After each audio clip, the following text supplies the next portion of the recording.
Hello, this is a guy who likes fanfiction and is too lazy to read, so here is Gladiator in audio form. Check the description for the links to the author. Chapter 266. Hatching Plans / Niece When 1. The warrior flinched visibly as Katara lifted the bandages that covered his wound. The damage he sustained during the battle had been so extensive it had seemed he wouldn't survive at all on the first day of treatment. A full week later, however, he had regained color and he appeared much livelier, though every healing session saw him wincing with pain more often than not. "Well, you're healing, slowly, but you are," Katara smiled, reassuringly, before reaching for the water she had brought to tend to the warrior. The man nodded, smiling back. "Good.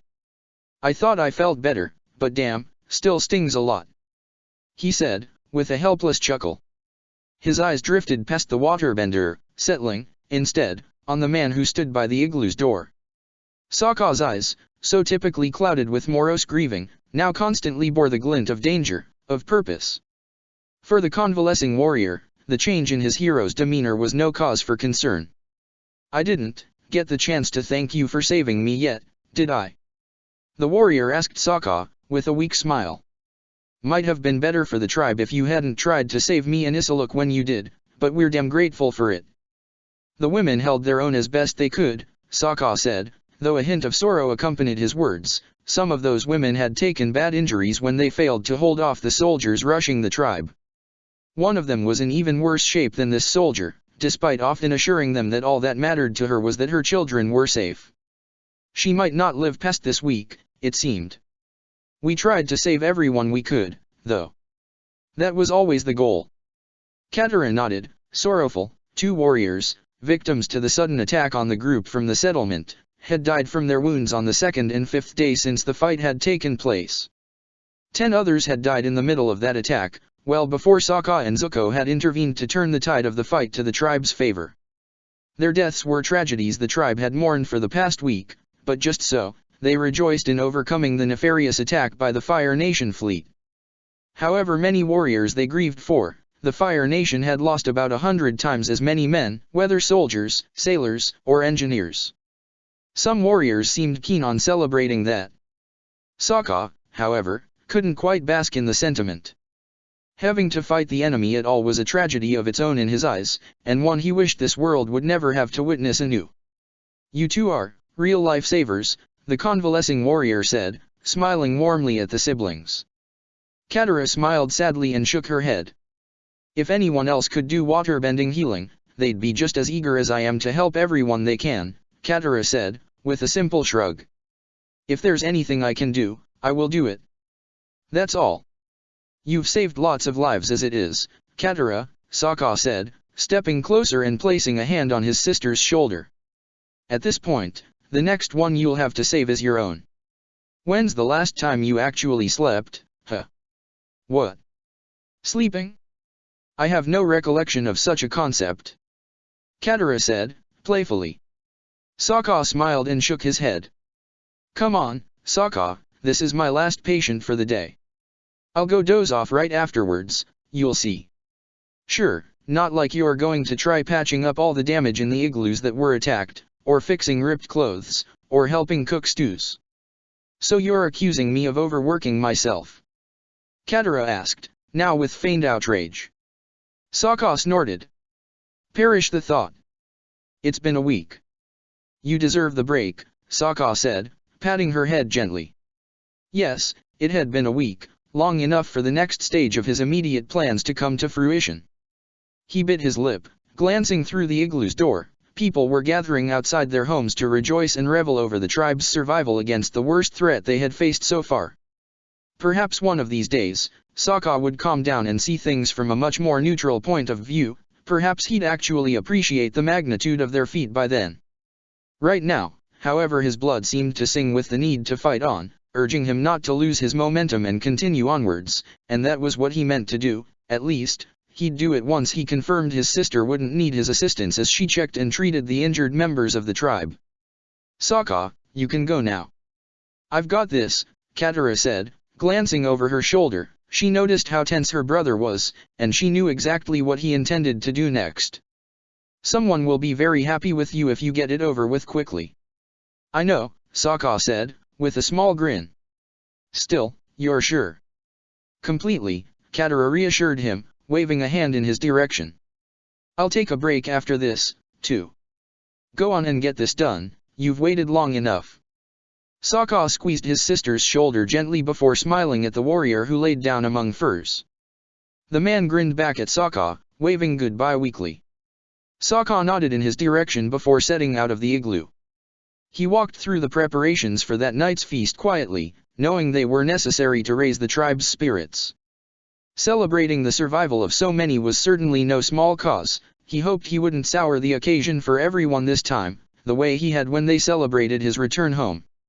Yet heavy clouds hung over him once again, clouds that heralded a storm unlike any the world had seen for the past 100 years. Perhaps it should have been odd, feeling that fire thrumming in his body, lightning threatening to burst through his fingertips, but the sensations never failed to remind him of Azula, and he welcomed them because of that. The exit in the walls he chose was the one near Aang and Zuko's igloos. It gave him a chance to stop by and check on the Avatar first, and the Fire Prince's family too. The effects of the battle hadn't been quite as damaging for the Avatar's morale as Sokka had feared they might be, though there was a reason for that. Aang had as good as adopted the messenger hawk he had intercepted when Katara urged him to do so. The creature wasn't likely to fare particularly well in the frigid environment of the South Pole, but Aang had kept it safe inside his igloo and he often enveloped it in currents of warm air to ensure it wouldn't weaken over the cold temperatures. Sokka wasn't surprised to find that, upon glancing into the igloo, the prodigious Bender would be attempting to feed the hawk with chunks of sea prunes. Come on. I know they taste bad, but I bet those Fire Nation guys fed you weirder things than this, Aang pouted, though he failed to persuade the creature that only turned its beak away from the food. Oh, well. I'll have to go ask for more seal from, hey. Ah, Sokka, there you are. Mind giving me a hand and bringing me something this carnivore might eat? Maybe later, Sokka said, smiling as he waved at Aang from the igloo's door. I'm off to my interrogation duties right now. Oh. Is today the day, then? Aang asked, raising his eyebrows as he leapt to his feet and approached Sokka, who stood at the other side of the igloo's threshold. Time for answers. That's right, Sokka said, nodding resolutely. I know you have your misgivings about this, but... Oh, not about what you're going to do now, I don't, Aang smiled, though the grin waned quickly. I'm more bothered by what's already happened, though. Only 28 survivors on their side it's next to nothing, isn't it? I know, Sokka said, with a taut grimace. I wish we could have done better, but... All your efforts to rescue the ones in the water had to be put on hold when those soldiers came here, I know. I don't blame you, Sokka, you or anyone else in the tribe, Aang said, with a sad smile. I know who's the true culprit behind all those deaths, and it's the man who sent his soldiers to die just to get his revenge, Sokka finished. Aang nodded, tight-lipped. Don't worry about me, really. I know I had my doubts before, but I understand why you guys are doing what you're doing, and I guess Katara was right to ask me what I meant to do if I could have returned on time to save my people, Aang said. All your choices made more sense to me after what happened a week ago. They really won't stop unless we stop them, right? I'm afraid so, Sokka whispered. And that's exactly why I have to go question them now, to figure out whatever I can and keep this from happening again, both for their sake and ours. Yeah. Go ahead, Aang said, with a weak smile. And good luck. If they don't want to answer, you always have your backup plan anyway, huh? That's right, Sokka smirked, nodding at Aang before stepping back again. Aang waved goodbye before returning to his messenger hawk, who remained reluctant to eat any sea prunes.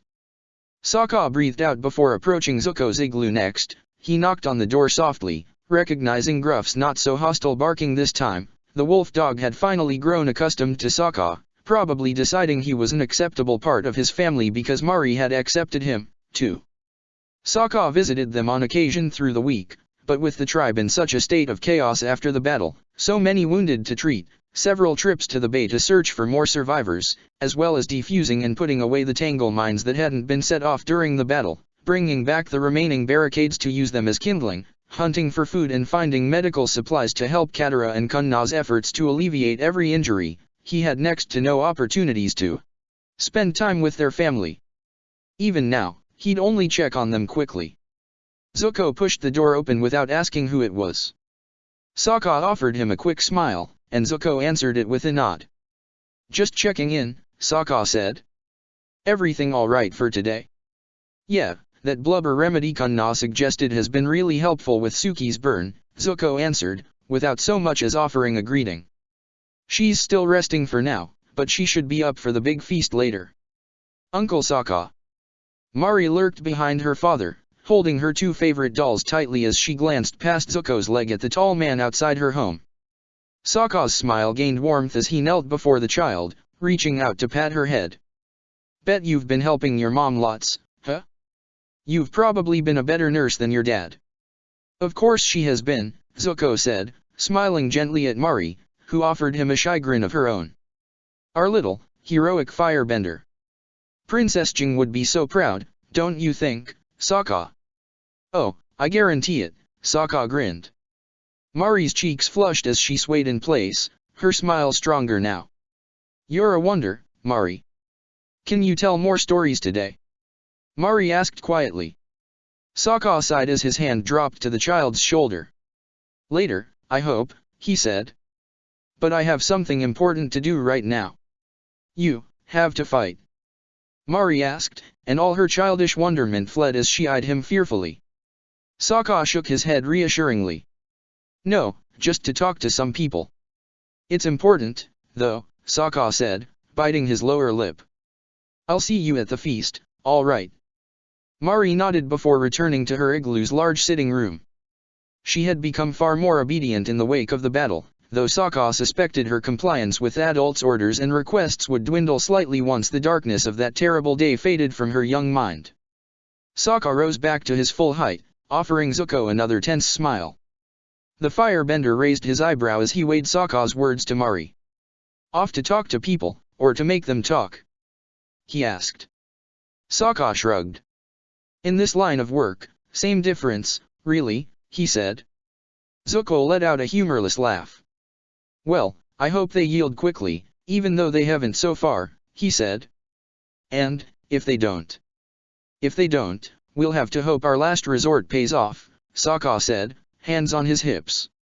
"You ought to get going, then," Zuko said, jerking his head towards the tribe's wall. "Someone's waiting for you, after all." "Heh, saying stuff like that almost sounds like you've missed him," Sokka said, smirking as he stepped away from the igloo's door. Zuko scoffed, and the sound resulted in soft laughter from Sokka. "See you guys later tonight." Zuko didn't bid him goodbye, much as he hadn't greeted him, but Sokka made nothing of it as he hiked towards the village's exit. Soon, he trudged through the snow beyond the wall, and within moments, he stood before a recently constructed building that had kept the tribe occupied, especially the waterbenders, over the past week. It was a crude building, lacking the appropriate furnishing to serve the functions of an igloo, though it wasn't supposed to feature them. To begin with, the building Sokka marched towards, guarded by a small group of sullen warriors, was none other than the tribe's brand new prison. Never before had such a building been necessary. Even back when Sokka had planned to make the settlement's visitors their hostages, the idea had been to keep them under watch within the Fire Nation building. The settlement, however, was deemed unsafe for such purposes this time, seeing as it was quite distant from the tribe, and even though Zuko and Kino had searched it recently, nobody knew if the settlement might host hidden weapons through which the captives could eventually fight back. Thus, a new building had been erected outside the tribe's walls, close enough to their village that sending shifts of warriors to keep watch wouldn't be too strenuous on the tribe. Shackles and chains, handcuffs intended for anyone the soldiers might have needed to capture, had been stored safely within the settlement.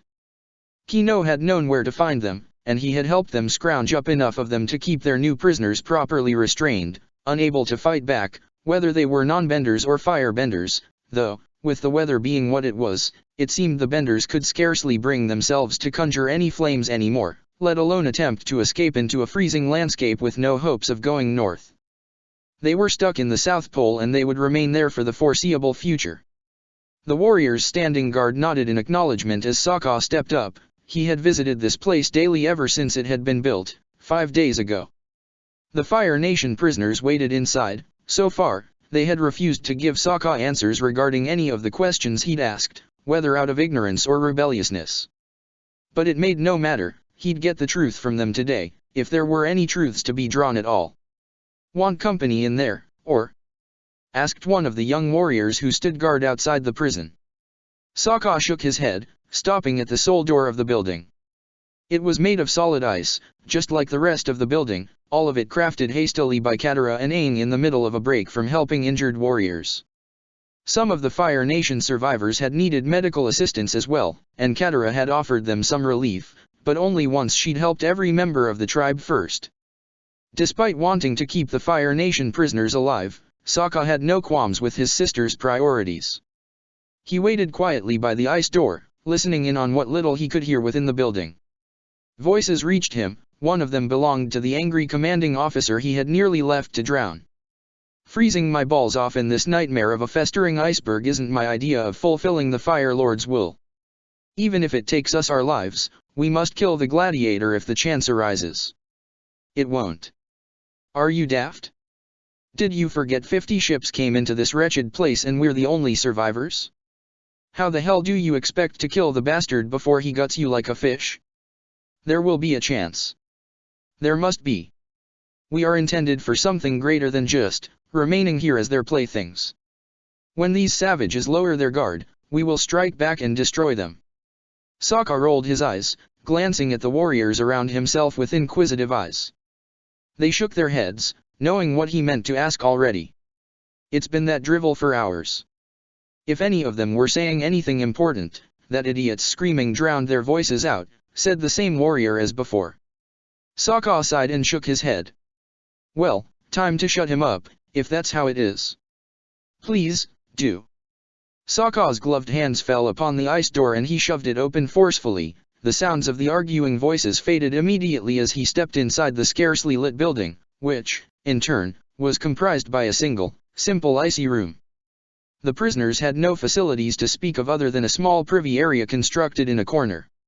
Snow wasn't the worst blanket or pillow, but it certainly left much to be desired for men who longed for the warmth and comfort they had taken for granted through most their lives.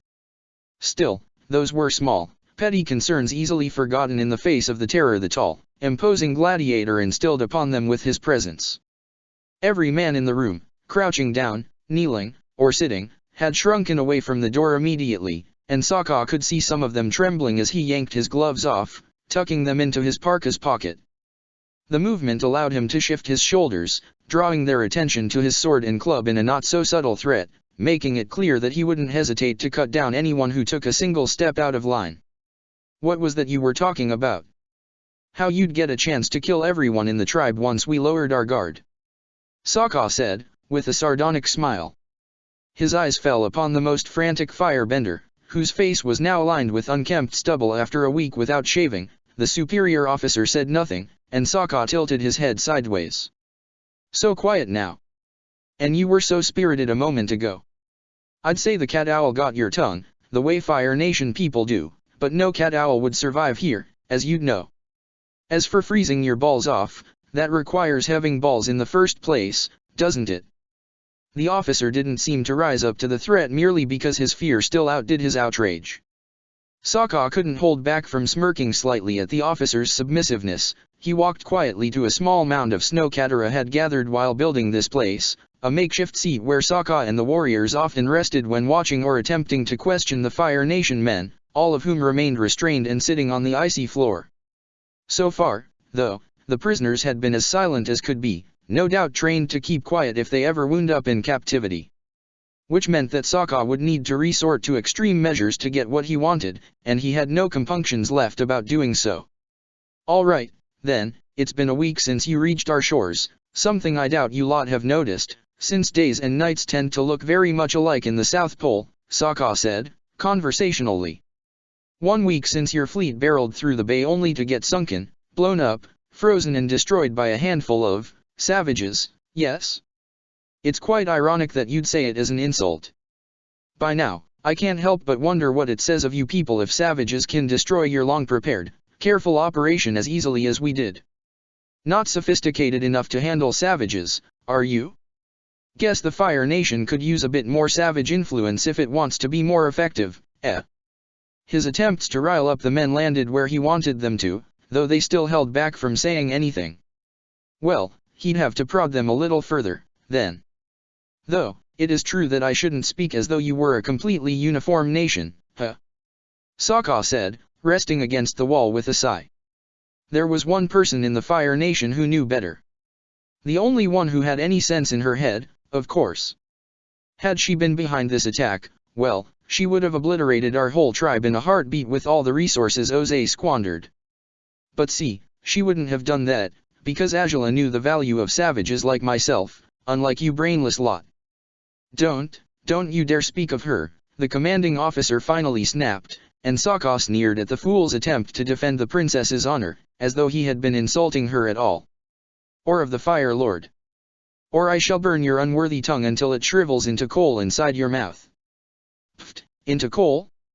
Do you even know what coal is made of? Sokka smirked. Man, they really don't teach you guys much of anything in school. Makes me wonder how the blazes Azula managed to assemble a full group of intelligent royal guards. I mean, I suppose it's not that hard to identify actual competence if the difference between them and the rest of you lot was so vast, but still. How dare you speak this way of your betters? My betters? Sokka repeated again, smirking as he leaned in, looking at the miserable soldier with as much condescendence as he could muster. Do I have to remind you of who was pitifully begging for his life, and whose hand chose to save you? You might as well have left us all to die in the water. The commanding officer declared. For if you hope to get information out of us, you're out of luck. Nothing you say will ever make us talk. Nothing. Nothing, eh? I wonder about that, Sokka raising his eyebrows. For someone on a vow of silence, you sure seem ready to break it. It was as though he had slammed a frying pan on the man's face. Maybe he hadn't said anything important or incriminating yet, but he had been talking, just as the gladiator had intended. The soldier snarled, falling silent as Sokka relaxed once more against the wall. All right, now that we've warmed up, anyone else, if you'd please? I really don't care to listen to mindless Fire Lord propaganda, and it seems that's the only thing that runs through this loser's bloodstream, Sokka said, glancing across the room. You've had 1 week to finally realize nothing is going to get any better, no soldiers, no reinforcements, are coming your way. One answer, and you'll get 1 life improvement. Sleeping bags ought to sound like a dream, right? How about a fireplace? That's probably. They'll never talk. The commanding officer said. Sokka rolled his eyes before kicking towards him, his soul stopped mere inches from where the man's nose had been, and the man screamed shamefully as he leapt back. Sokka crooked an eyebrow as he drew back his leg once more, a skeptical, bored expression on his face. I said. I wasn't talking to you anymore. Not sure anyone's ever wanted to do that, to begin with, Sokka said, glancing across the room. New offer, speak now and I put this one in solitary confinement on an iceberg somewhere. How about it? Don't you? The officer nearly squealed, looking at the others warily, genuinely fearful that they might take Sokka up on his latest offer. The gladiator snorted, amused.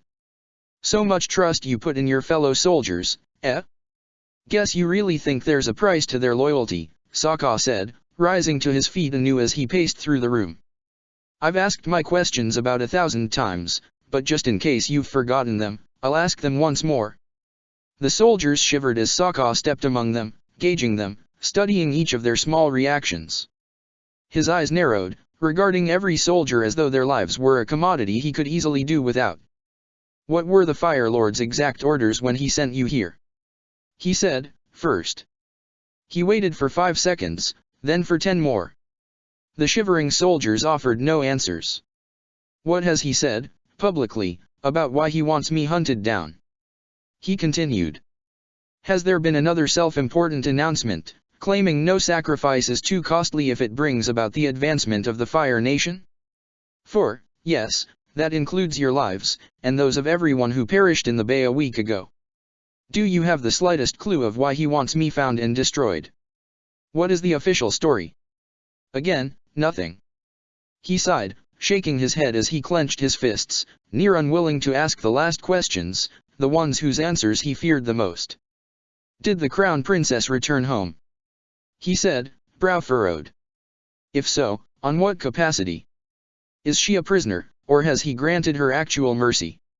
What has he done to her, if he granted her no such thing? Was she injured, punished, executed?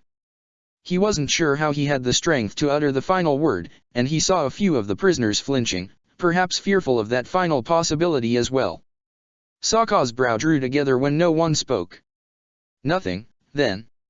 You lot are seriously just a pack of trembling hyena weasels who no longer have it in them to laugh. Sokka said, stopping at the building's back wall. Either you're very loyal to the Fire Lord, which is rather stupid, considering your lives are meaningless to him, as you already know, or you're even more stupid than that, and you truly know nothing of what's happening, and you're giving your lives to fight a war without understanding what's at stake. Which one is it? Much easier answer this question, it's one answer or the other, no need to really think about it much. First or second? Or is it neither thing, and the actual answer is even more underwhelming than I expected? Nothing, and it seemed the commanding officer was proud, pleased with himself and his men, for staying true to the Fire Lord's orders. Well, so be it. As we speak. Sokka said, stepping towards one silent member of the group, the one who had trembled and cowered the least since Sokka had arrived. The tribe's preparing a celebration of our victory and success over you lot. There will be dancing, revelry, and food, everyone will be rejoicing in the fact that we're alive, and most of your fleet is not. I, however, don't feel like celebrating much. Sokka sighed as he continued to walk by the back of the building, followed by uneasy glances. He breathed deeply and sighed, hands on his hips. I learned a thing or two after all those years I spent in the Fire Nation. I realized your people aren't quite the despicable, unforgivable monsters many of us assume you are, based on how willing you've always been to fulfill the Fire Lord's orders. On the most part, you people really don't know any better. You're taught to follow him, to die for him if you must, and you're deluded into believing that this will somehow strengthen the Fire Nation's glory. Then, you even witness the deaths of thousands of your comrades, you watch as the Fire Lord doesn't move a single finger to save them, you let him immolate all of you in some vain attempt to seek a revenge that he's not entitled to pursue, and you still are quite so misguided as to think that your lives aren't worth more than his vanity projects. So many of your fellow soldiers, sailors, and engineers died, and I can't help but wonder how many of them realized, right as the freezing waters were claiming them, that they'd wasted their lives on a misguided errand, a mission fated to fail, because I refused to let your Fire Lord get away with any more of his shit. On their very last breaths and moments of lucidity, their lives wound up amounting to nothing, because Oze decided every single one of you was worth sacrificing. And I wouldn't even compare you with cattle animals, those have a purpose after death, you lot? Nothing. You'll go forgotten, just mere numbers for a man who never fails to remind you that any sacrifice is worth making for the sake of his so-called progress and glory. Sokka shook his head, gazing over the group. Some looked remorseful, others scared, even those who seemed fiercely unwilling to listen to him, like the commanding officer, wavered and doubted after the words he'd just spoken. Perhaps the indoctrination hadn't been as effective as Oze had intended, hopefully, anyway. As far as I'm concerned, no life should be sacrificed for this mess. Water Tribe or Fire Nation, there's been so many deaths as it is that the idea of seeing anyone else die, whether by driving my sword through their guts or simply by leaving them to be claimed by death at sea, is revolting to me. I was a child when I thought I wanted all your people dead. I don't want that anymore. Every death on your side is just part of the toll of meaningless violence that this world should have never seen, ever. He stopped behind the silent, calm man he'd singled out before. The soldier dared shoot him an insolent glare, and Sokka returned it fiercely. But if the only way to stop the Fire Lord from attacking my tribe again is to slaughter your entire nation, so be it. What? The commanding officer whimpered, no doubt having expected a much more merciful declaration from the Gladiator after that last speech. Sokka wasted no more time, they had pushed him this far, and it was time they understood what a dire mistake they had made in doing so. The soldier he'd targeted screamed pitifully when he clasped him by the neck, yanking him up to his feet. What are you? The commanding officer gasped, as others rose to their feet. Set him down. At once. Said another soldier, who balked when the edge of Sokka's knife hovered right by the pulse point of the man he'd seized. I'm thinking it's time you lot realize just how serious I am, since apparently my willingness to destroy your whole fleet didn't convey the message properly, Sokka explained, nonchalantly. This fool will be questioned, alone. If he gives me no answers, he dies. Then, I'll pick another one of you, and on we shall continue until I get what I want. Have I made myself clear? Stop. The second soldier exclaimed, urgently. Please, you. You just said you don't want our deaths. You don't have to do this. You're making me do this by keeping your silence and your secrets. Sokka said, his glacial glare piercing into the man's soul. I've offered kindness, clemency, and I've received no answer for them at all. Maybe, then, it's time that I act the way your Fire Lord acts, as that's the only thing you'll respond to.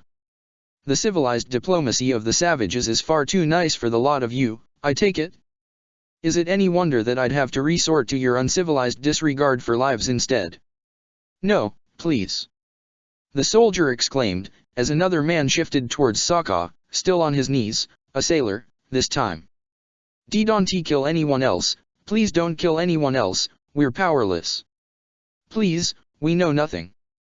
That's funny, I don't believe you, Sokka smirked, he clenched his hostage even tighter, and the man whimpered pitifully as the blade appeared to dance over his neck, ever teasing to go further with its cruel threat. No more troops are meant to come here. Finally, an answer. Sokka raised his eyebrows, glancing at a third soldier who'd risen to his feet. The commanding officer gasped, outraged by this so-perceived betrayal. We were supposed to kill you ourselves, with those 50 ships, nothing more. He continued, shivering. And, no, we weren't briefed as to why. Nobody knew why you'd become a villain for the Fire Nation. Most of us just guessed you ran away, said the earlier sailor. Be betrayed the Fire Lord, somehow. Heh. I owed the piece of shit no allegiance I could have ever betrayed in the first place, Sokka snarled, but he didn't rescind his threat yet. And? What of Azula? Nothing to say about her, then. The prisoners fell silent this time, and Sokka's blood near boiled for it. This had been his plan all along, but a dark anger thrummed in his bloodstream as he enacted it. Well. Guess you've made your choice, he hissed. Without the slightest hint of remorse, Sokka shoved the prisoner he'd picked out, keeping his knife on his back now. The others gasped, immediately realizing he led the man to the door. No. Don't do this, please. Exclaimed one of the soldiers. We know nothing. We've heard nothing about her, please. What a coincidence, I'm hearing nothing, just as well. Sokka snarled, shoving the prisoner past the ice doors. The man fell face first into the snow as Sokka turned around, regarding the prisoners with unyielding cruelty from the building's threshold. The warriors standing there held their spears and boomerangs at the ready, threatening to slaughter the prisoners if they made a single wrong move. Cold as the South Pole might be, the steel in the gladiator's eyes seemed all the colder still. Yet another death on your consciences, isn't it? Sokka said, unsheathing his sword now. It gleamed darkly as the moonlight reflected against it. Today, your lies and willingness to withhold the truth from me have cost the life of yet another Fire Nation man. I just hope that, once I'm through with him, the rest of you will be much more compliant. Don't do this. Please, he's just another soldier, he couldn't know any better. The previous soldier exclaimed, turning towards the commanding officer with a snarl. You. Tell him what he needs to know. I have nothing to say. And you're just a common soldier, how dare you give me any orders? Are you barking mad? Are you so fucking daft you can't tell we're all under threat of death here? Exclaimed another soldier, furious. Who the fuck do you expect is going to give you a medal of honor for refusing to disclose information to our enemies, eh? Fuck this, just talk already. There's nothing to talk about. I know nothing. The man reiterated, though there was a definite hint of fear in his voice. The last thing he had expected was for his own men to turn against him. Sokka sighed, shaking his head at their increasingly aggressive argument before sheathing his knife. He stood next to the whimpering soldier he'd singled out earlier, his eyes set on the other prisoners still. Then, he raised Space Sword and aimed it towards the commanding officer, effectively silencing everyone within the prison. "You," he said, Space Sword's extraordinary edge gleamed dangerously anew. "You'll be next." The man yelped just before Sokka gestured at the warriors to shut the ice doors again. They did as much quickly, though many remained on edge, holding their weapons firmly. "Okay, that was ugly," said one of the warriors, glancing at Sokka warily. Maybe you should send us some backup. I'm afraid they might try to escape or so, after this." "Sure. I'll let the others know," Sokka said, nodding as he sheathed his sword, leaning down to pick up the soldier he'd taken out of the prison and slinging him over his shoulder unceremoniously. The man yelped, though not fearfully anymore. "Hopefully they'll be so busy tearing at each other's throats that they won't try to break out anytime soon." "Hopefully," said the warrior, nodding in his direction. "We'll keep them in check if they try, though. No way they can beat us in these conditions." "I hope so," Sokka smiled, nodding too. "Thanks for backing me up. I'll send more warriors to help soon." With that, he marched back towards the tribe, his so-called prize wobbling carelessly over his shoulder. After about 50 strides, the man finally raised his head and released a happy sigh. "I really thought you'd leave me in there until after the feast." "I'm starving, Sokka." The gladiator smirked, glancing at the man who languished carelessly over his shoulder. Kino grinned back at him in a lazy manner, no doubt relieved to finally leave the company of the soldiers he had spent a whole week spying on. "I asked them to keep it on hold until the week had passed," Sokka informed him. "Figured you'd appreciate the meal, and I also figured you could use the reward for a job well done." "Because, it was a job well done, right?" Not as well as you'd hope," Kino said, grimacing. Sokka sighed in disappointment as they crossed the tribe's walls. "I tried to coax a few of them into talking more, but it does seem like most of them have no idea about what caused all this. I mean, it's okay.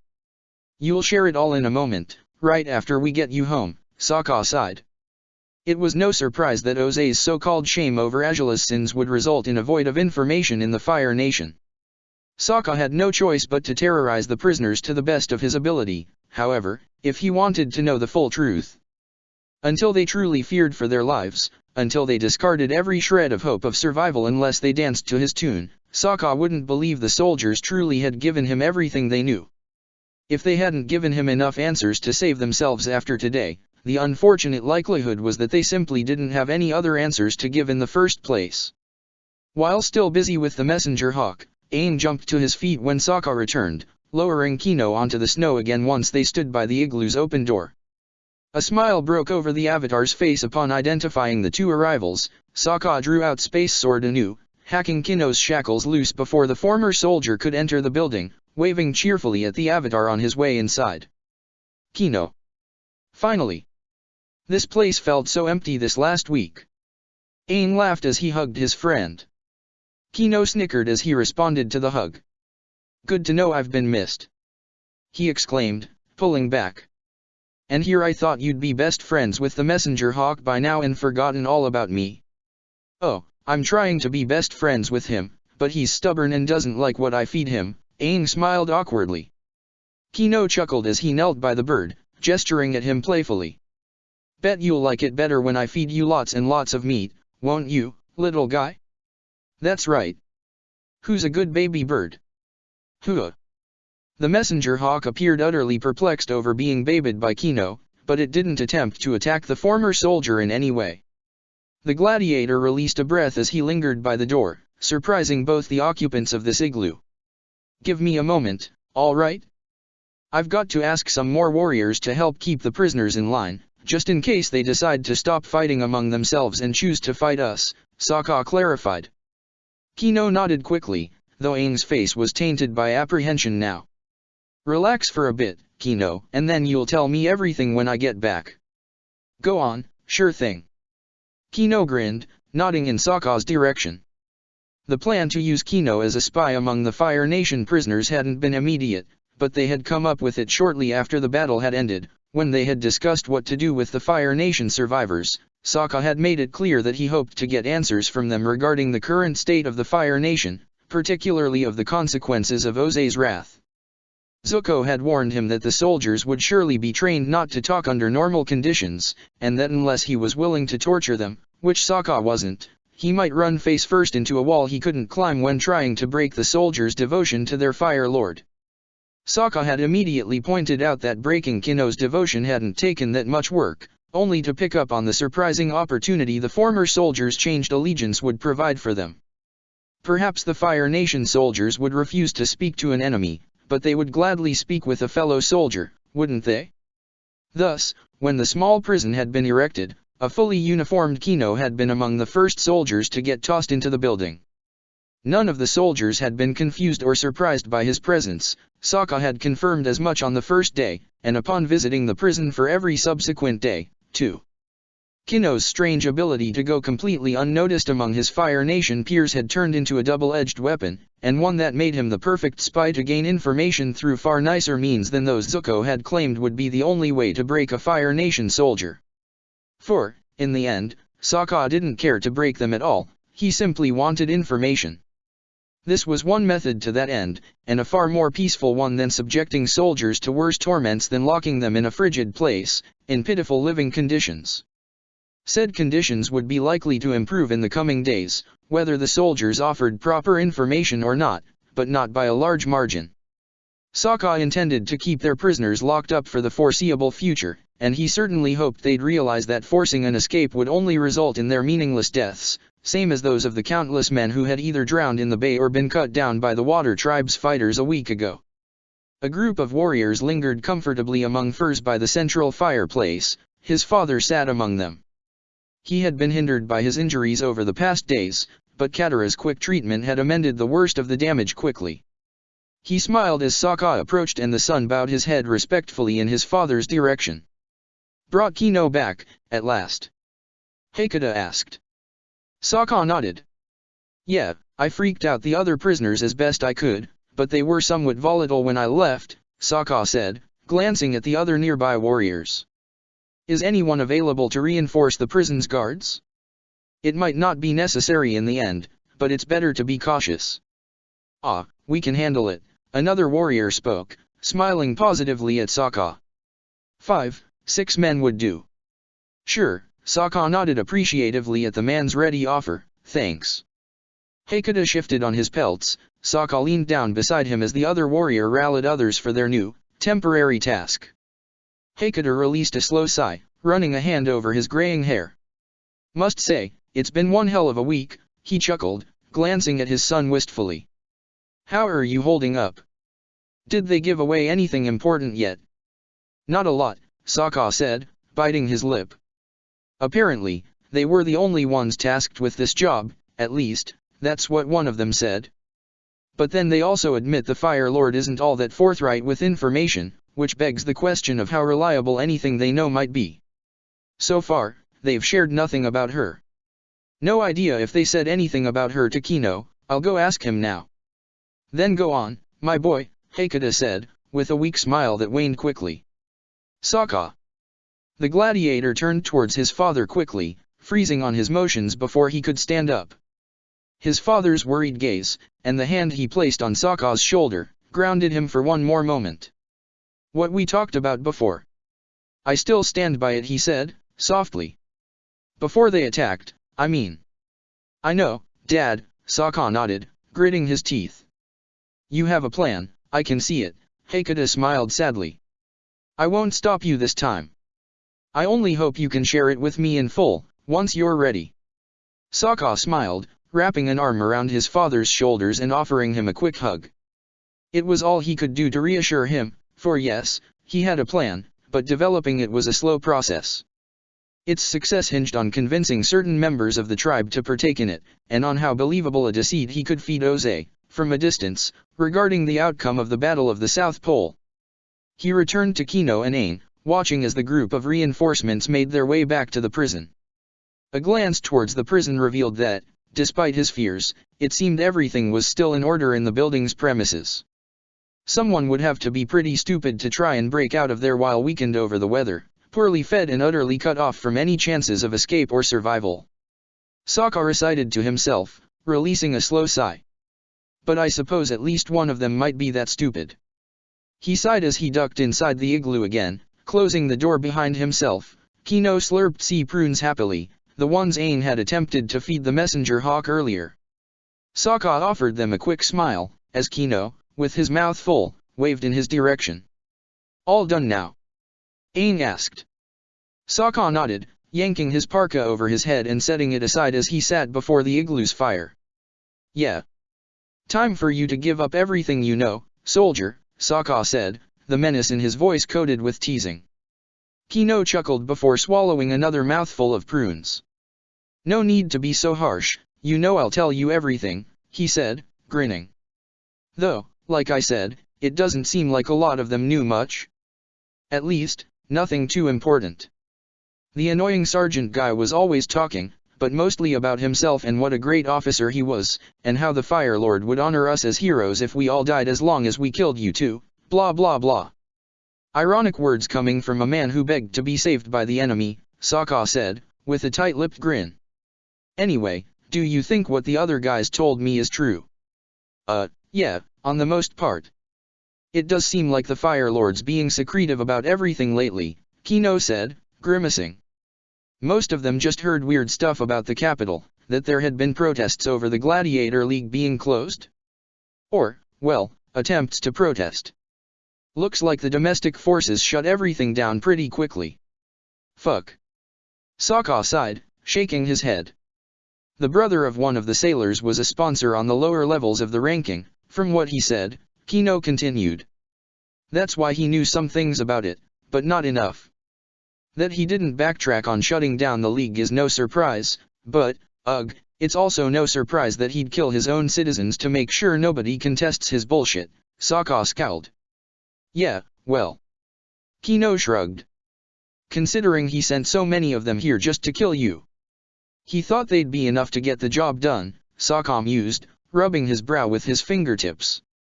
But whenever he learns of what truly happened, the last thing he'll care about is the number of lives lost to his pathetic schemes. Anyway, did they know anything about Azula? Whether she's been captured again or not, or... heck, even about the guards. Ah. Kino gasped at the last question, and Sokka flinched involuntarily. The ones who used to be stationed in Whaletail Island did receive the orders to track down a group of rogue guards sometime before this mission, but they didn't find anything, and they have no idea if anyone else did. Then, they really did get away, Sokka said, letting out a relieved sigh. At least, it sounds like they weren't caught by the time these guys were reassigned to attack here. That's one small bit of good news in all this mess, at the very least. They were your friends, right? Kino asked, and Sokka nodded. That captain you talk about in Mari's stories, Captain Baohu. His real name is Ruishi, Sokka smiled. Ruishi, huh, Kino hummed. Well, it does sound like they eluded the Fire Lord so far. Not a lot of the soldiers who survived came from Whaletail Island, but from my understanding, most of the fleet was comprised by ships that had been stationed there. Meaning? Whaletail Island isn't so well protected anymore, Aang said, a hand on his chin. It should be difficult for them to assemble their forces and attack us again. Which matches what that guy said, Sokka reasoned. Oze doesn't have anyone at the ready to strike back at us just yet. He didn't expect he'd need any backup plans, whatsoever. Seems so, Kino said, biting his lip. And, well, as for the princess, all I could get out of them is that some rumors say she was taken to the Fire Nation on an airship, but I don't know if it's true. None of them do. Sokka's stomach sank, as his hand tightened into a fist. Kino grimaced at his expression, but Sokka gestured with his other hand, encouraging him to continue. The prisoners just theorized that you might have taken her captive or something. Kino said, reluctantly. That she somehow escaped and was saved by the airship or whatever, that this is why the Fire Lord hates you now. Oh, so I was in league with her guards, and we dragged her out here to the South Pole for shits and giggles. Sokka asked, if he weren't so outraged, the notion might even amuse him. It seems that they concluded that you took advantage of her being, well, not in her best health after whatever happened back in the capital. Kino said, his voice smaller and smaller by the minute. You know, what you said to us, about that spear and all that mess. They seemed to know very little about that, too. Oze made an announcement after that, Sokka snarled. He told his people to pray for her. He acknowledged that she'd defeated the threat, but that she had taken wounds during that battle. Most people have heard very little about her ever since, though, Kino said, biting his lip. I tried to bring her up by saying she'd be outraged about all this, you know, since I figure that's what all these Fire Nation loyalists would say, and all of them agreed, wholeheartedly, and just started rambling about how you must have taken her captive because she was still weakened, and you corrupted the guards, and all sorts of mad bullshit like that. But, no matter how the conversation progressed, no one seemed to know anything about what the princess is going through right now. No one said anything about a relationship between you two. So, the Fire Lord really must be trying to keep it quiet. He's ashamed of it, goes without saying, Sokka said, running a hand over his hair. The last thing he wants is for everyone to know about it. But if he keeps up this shit, they'll be sure to find out sooner than later. As stupid as some people may be, others, they're a lot more perceptive than he'll expect. The last time we went to the Northern Air Temple, we found out some people there even held bets regarding whether Azula and I were together or not. We thought we'd hidden well on our first visit, but that didn't stop them from guessing at what was happening between us. How many others would have guessed too? Without even bringing up those who outright knew the truth, even without our awareness. Well, the problem is the Fire Lord can probably tell them that you brainwashed her and hypnotized her into falling in love with you and they'd believe it, Kino said, with a grimace. And I know because I would have believed it, if I hadn't been taken in by the Water Tribe. They don't want us to think for ourselves at all. They control all information, everything conveyed to the people, and they will twist it into whatever is most convenient for them. Then, when we're left bereft of their alleged protection, which doesn't really exist, only then do you actually slow down to ponder if any of the lies they've force-fed you were worth believing, Sokka finished. Kino nodded, sadly. When Aang and Katara made me feel important, when they took me from the settlement, I think it was a wake-up call, without my awareness. To them, I wasn't just another soldier to boss around. I was my own person, someone who could help them, even if just by gathering whatever information I might get my hands on. I didn't need much more than that to realize that I'd never be more than another nobody, a nameless figure, a man replaceable by that weird Kino with the strong jaw and the wrong ideograms on the wanted poster in Whaletail Island. I'd like to think some of these guys are realizing this now, but they might need more time to really understand it. Aang guessed. Kino nodded. Well, whether they do come around or not, it's out of our hands, Sokka determined, frowning heavily. No real information about Azula, other than that she was found, isn't much use, but knowing that they're not ready to attack again yet is good news. It means things can move along the way I intended. How so? Kino asked, glancing at Sokka with curiosity. What's your plan? Sokka breathed out, rising to his feet.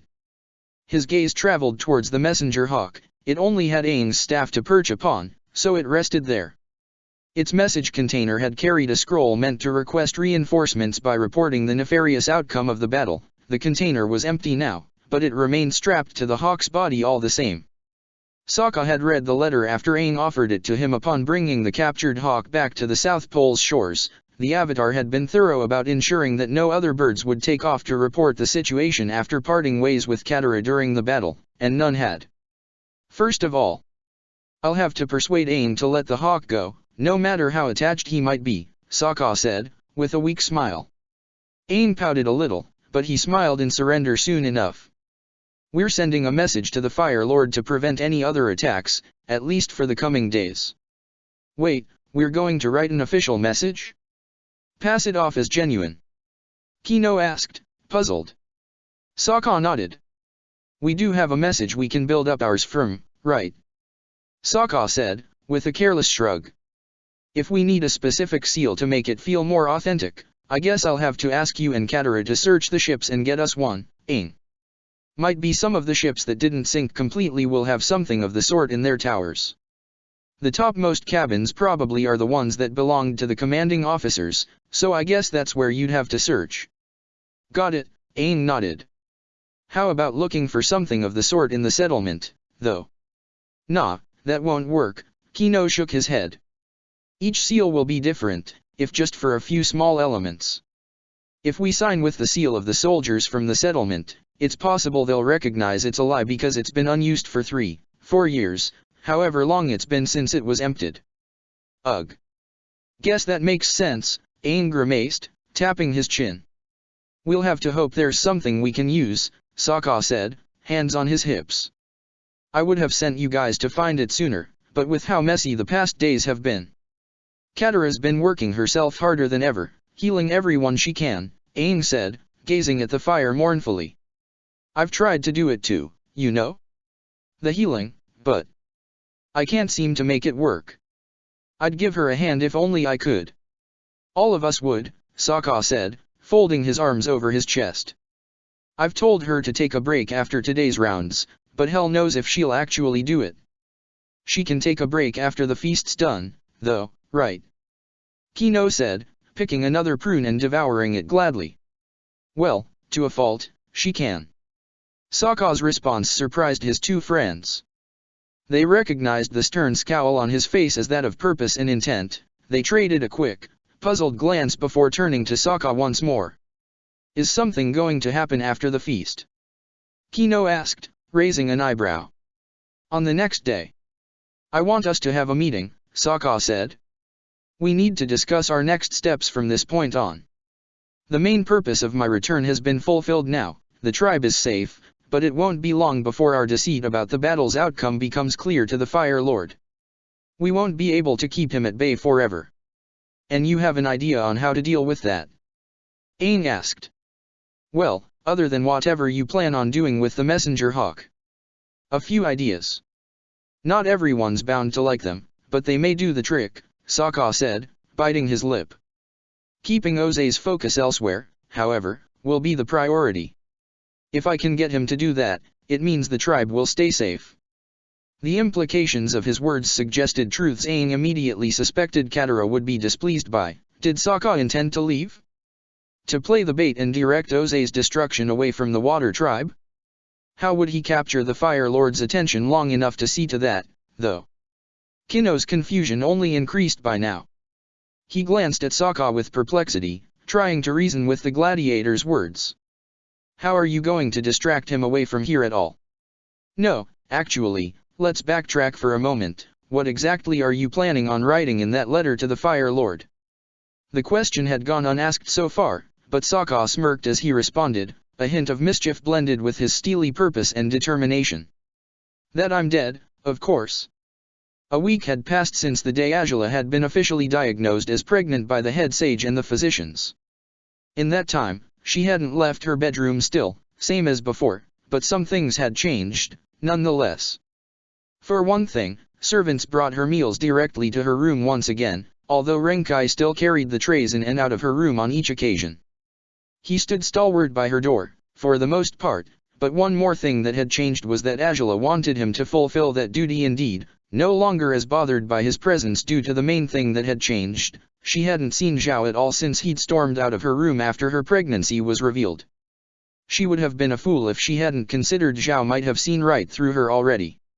It was entirely possible, entirely disturbing, yet her hands were tied. She lacked the power to seek out Zhao and make peace with him, though the truth was that she didn't want to do it to begin with. Sleep seldom was restful these days, but not feeling Zhao's presence on the other side of her bed allowed her to feel safer than she had since the accursed wedding had been held. She also felt freer, even within the confines of her room, ever since the day her pregnancy had been revealed. Despite embracing that new, moderate sensation of freedom, she didn't dare venture out of her room just yet. If her father had given orders to ensure she was fed, that was certainly a step up, but she had no idea how far she could push, if perhaps the noose around her neck was tighter than it appeared to be right now. She communicated with her weakened, miserable dragon through her mind, and as relieved as he was for her new status, he found very little relief in her circumstances. Both Azula and Xian Long remained Oze's prisoners, to this day. Figuring out how to set him free was still one of Angela's top priorities, but the dragon insisted that she should focus on herself instead. He would be fed more often lately, as large chunks of uncooked meat were pushed into the refuge by the soldiers with a large pole. Water would be tossed at him in a most humiliating manner from above, but he'd drink as much of it as he could, letting the rest of it bathe away his filth. Few thoughts brought Xian Long any joy anymore, but imagining his jaws clamping down on Oze's head certainly had become his favorite fantasy. Angela indulged in it with him on her darkest days, knowing, however, that the likelihood of seeing it happen was slim, to say the least. Still, as miserable as she was, Angela knew she had the better end of the deal compared to her long-suffering dragon. She still lacked strong plans to set him free, and that, above all else, was why she wanted to take advantage of her father's potentially loosened-up behavior these days. He hadn't visited her, not once, and, naturally, she preferred it that way.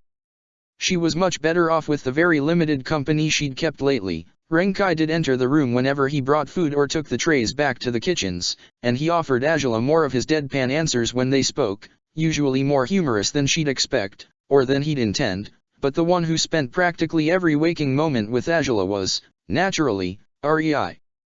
The young woman's progress with reading and writing took Angela by surprise. The princess had wanted her to read the same books several times, so she could grow accustomed to identifying the symbols. Soon enough, Rei had started imitating and rewriting each ideogram of her own accord, trying her best to memorize them. For a young woman who had been so quick to dismiss herself as unintelligent, she proved she had a mind for intellectual pursuits, in Angela's opinion. Perhaps too well suited for them, as a matter of fact. Rei smiled guiltily as Angela went over the simple math operations she'd tasked the girl with that day. Rei had expressed, quite shyly, an interest in learning something other than basic reading and writing, so Angela had agreed to change the subject. As good as to test the young woman, Angela had explained the basics of math, only to discover now that Rei appeared perfectly suited to the task, perhaps far better than for writing and reading. "You're pulling my hair, aren't you?" Angela said, with a small smile of her own. "You knew how to do all this already, and you simply wanted to make fun of me when I inevitably gave you a not-so-challenging math problem instead of something more suitable for your prodigious mind." And no. Rei laughed, shaking her head. "I mean, I did understand a few things about math before this, from back in my old life. I didn't get that many explanations about it, but I did learn how to count some things. Like money, for instance." "Well, that makes this far too easy for you, in that case," Angela said, eyeing Rei expectantly. "From the look on your face, it appears you even like working with numbers. Would you prefer to do this for the day? Or for all the coming days, come to think of it?" "Oh, I don't know," Rei said, though her enthusiastic grin couldn't be fully hidden away behind her shyness. Angela's eyes narrowed. "You do need a good grasp on ideograms in order to read more advanced math books," she said, almost with a sing-song voice. Rei bit her lip, flustered, but pleased. "I will learn more words, then, for the math books," she smiled, and Angela chuckled before shaking her head. "You're full of surprises, Rei. Who'd have thought you'd be so keen on math?" she said, glancing again at the simple operations she'd chosen for the girl. Angela hadn't studied any math for years, and she was afraid she had forgotten a lot of what she hadn't applied to real-life situations, but some of her remaining books from her school days would be sure to feature complex math processes and operations that Rei might enjoy unraveling. To this moment, Angela wasn't entirely sure why she found it so gratifying to work with the young woman, to help someone else. It might have been force of habit by now, a habit she most definitely hadn't known, practiced, or developed until some years ago. She remembered all too well how a certain someone had teased her about her willingness to help others. Once she had started doing it without his encouragement, would he be proud of her now, seeing how she'd use whatever was left of her life to help someone else? She wanted to believe he would be. So far, Rei's upbringing remained a mystery for Angela. She had pieced a few things together, to a fault, but Angela wasn't sure she was ready to grasp the full picture just yet. From Zhao's own admission years ago, Rei was no slave, but going by what Angela had understood so far, Perhaps she had become an honorary citizen after Zhao had taken her in. The girl's chagrin upon making even the slightest mistake told Angela that she had received no end of reprimands for any slip-ups in the past, perhaps even physical reprimands. The thought irked Angela, but she was no stranger to the darker realities of the world she had been born to. As cruel as her own father had been to her over the past months, countless other people had seen their own share of cruelty, sometimes by the hand of their own parents as well. Her current guess was that Rei's mother, perchance, was a slave, somehow. That Rei had been brought up as one as well, in a crime den similar to Hui Yi or Shu Wo. The lack of schooling, yet her understanding of certain economic concepts suggested she had been brought up in a world where her education had never been a priority for anyone around her, but money had been prioritized for sure. When she dusted off every object in Angela's room, she would handle them with as much care as possible, as though terrified of what might happen if she were to break even a small teacup. It could have been the behavior of someone who had never expected to find herself in a palace, someone profoundly aware of the difference in status between herself and the world around her, but the flinching, the fear in her eyes, the willingness to shrink into the background whenever anything important happened, the hope to always go unnoticed, suggested there was far more going on under the surface than mere self-awareness.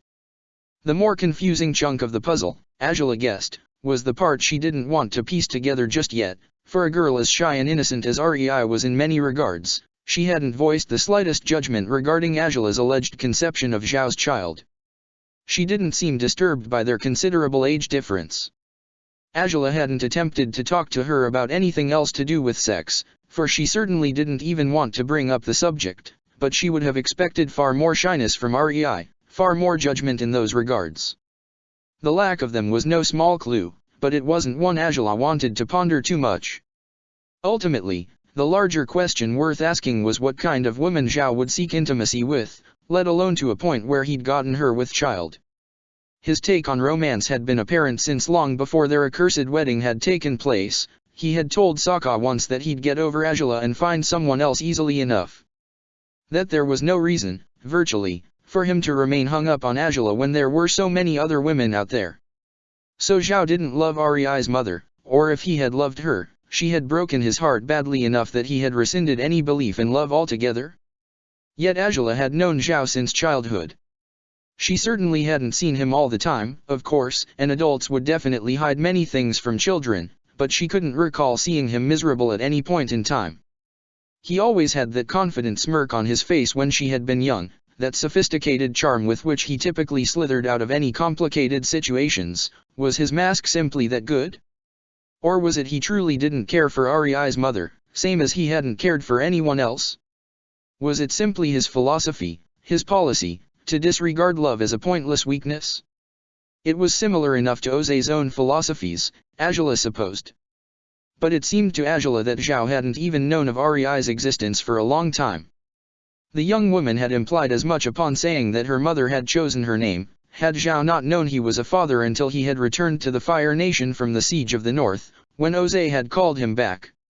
He'd had many personal matters to handle over the course of his first months in the Fire Nation, Angela remembered as much, though she and Sokka had taken off to the Northern Air Temple shortly after Zhao's reappearance, so she'd find no further clues in his behavior when she hadn't even seen him for herself during those days.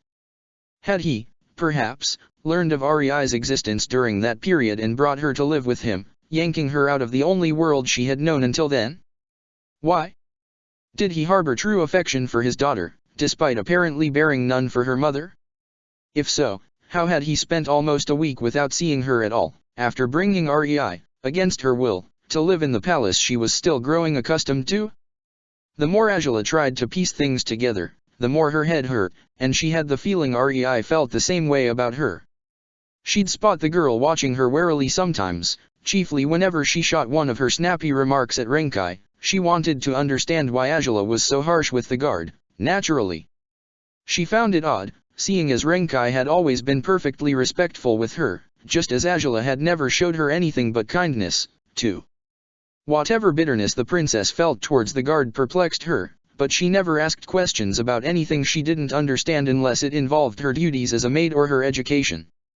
To this moment, Angela suspected Rei knew nothing, had heard nothing, about Sokka. It was hard to believe anyone could be completely unaware of her gladiator's existence when he meant the world to Angela and always would, but if Rei had been sheltered by Zhao ever since he'd taken her under his wing, and she knew next to nothing about the world beyond the walls of the Admiral's estate, she might have never even heard Angela had a gladiator. And if her life before Zhao had been as miserable as it appeared to be, she might have had next to no access to information about anything happening in the higher circles of the Fire Nation until now. Still, perhaps it was better this way. Perhaps the two of them were better off turning their backs on their past by crafting a new bond together, as they had so far. As much as it hadn't been intentional, Angela felt comforted by Rei's presence and company.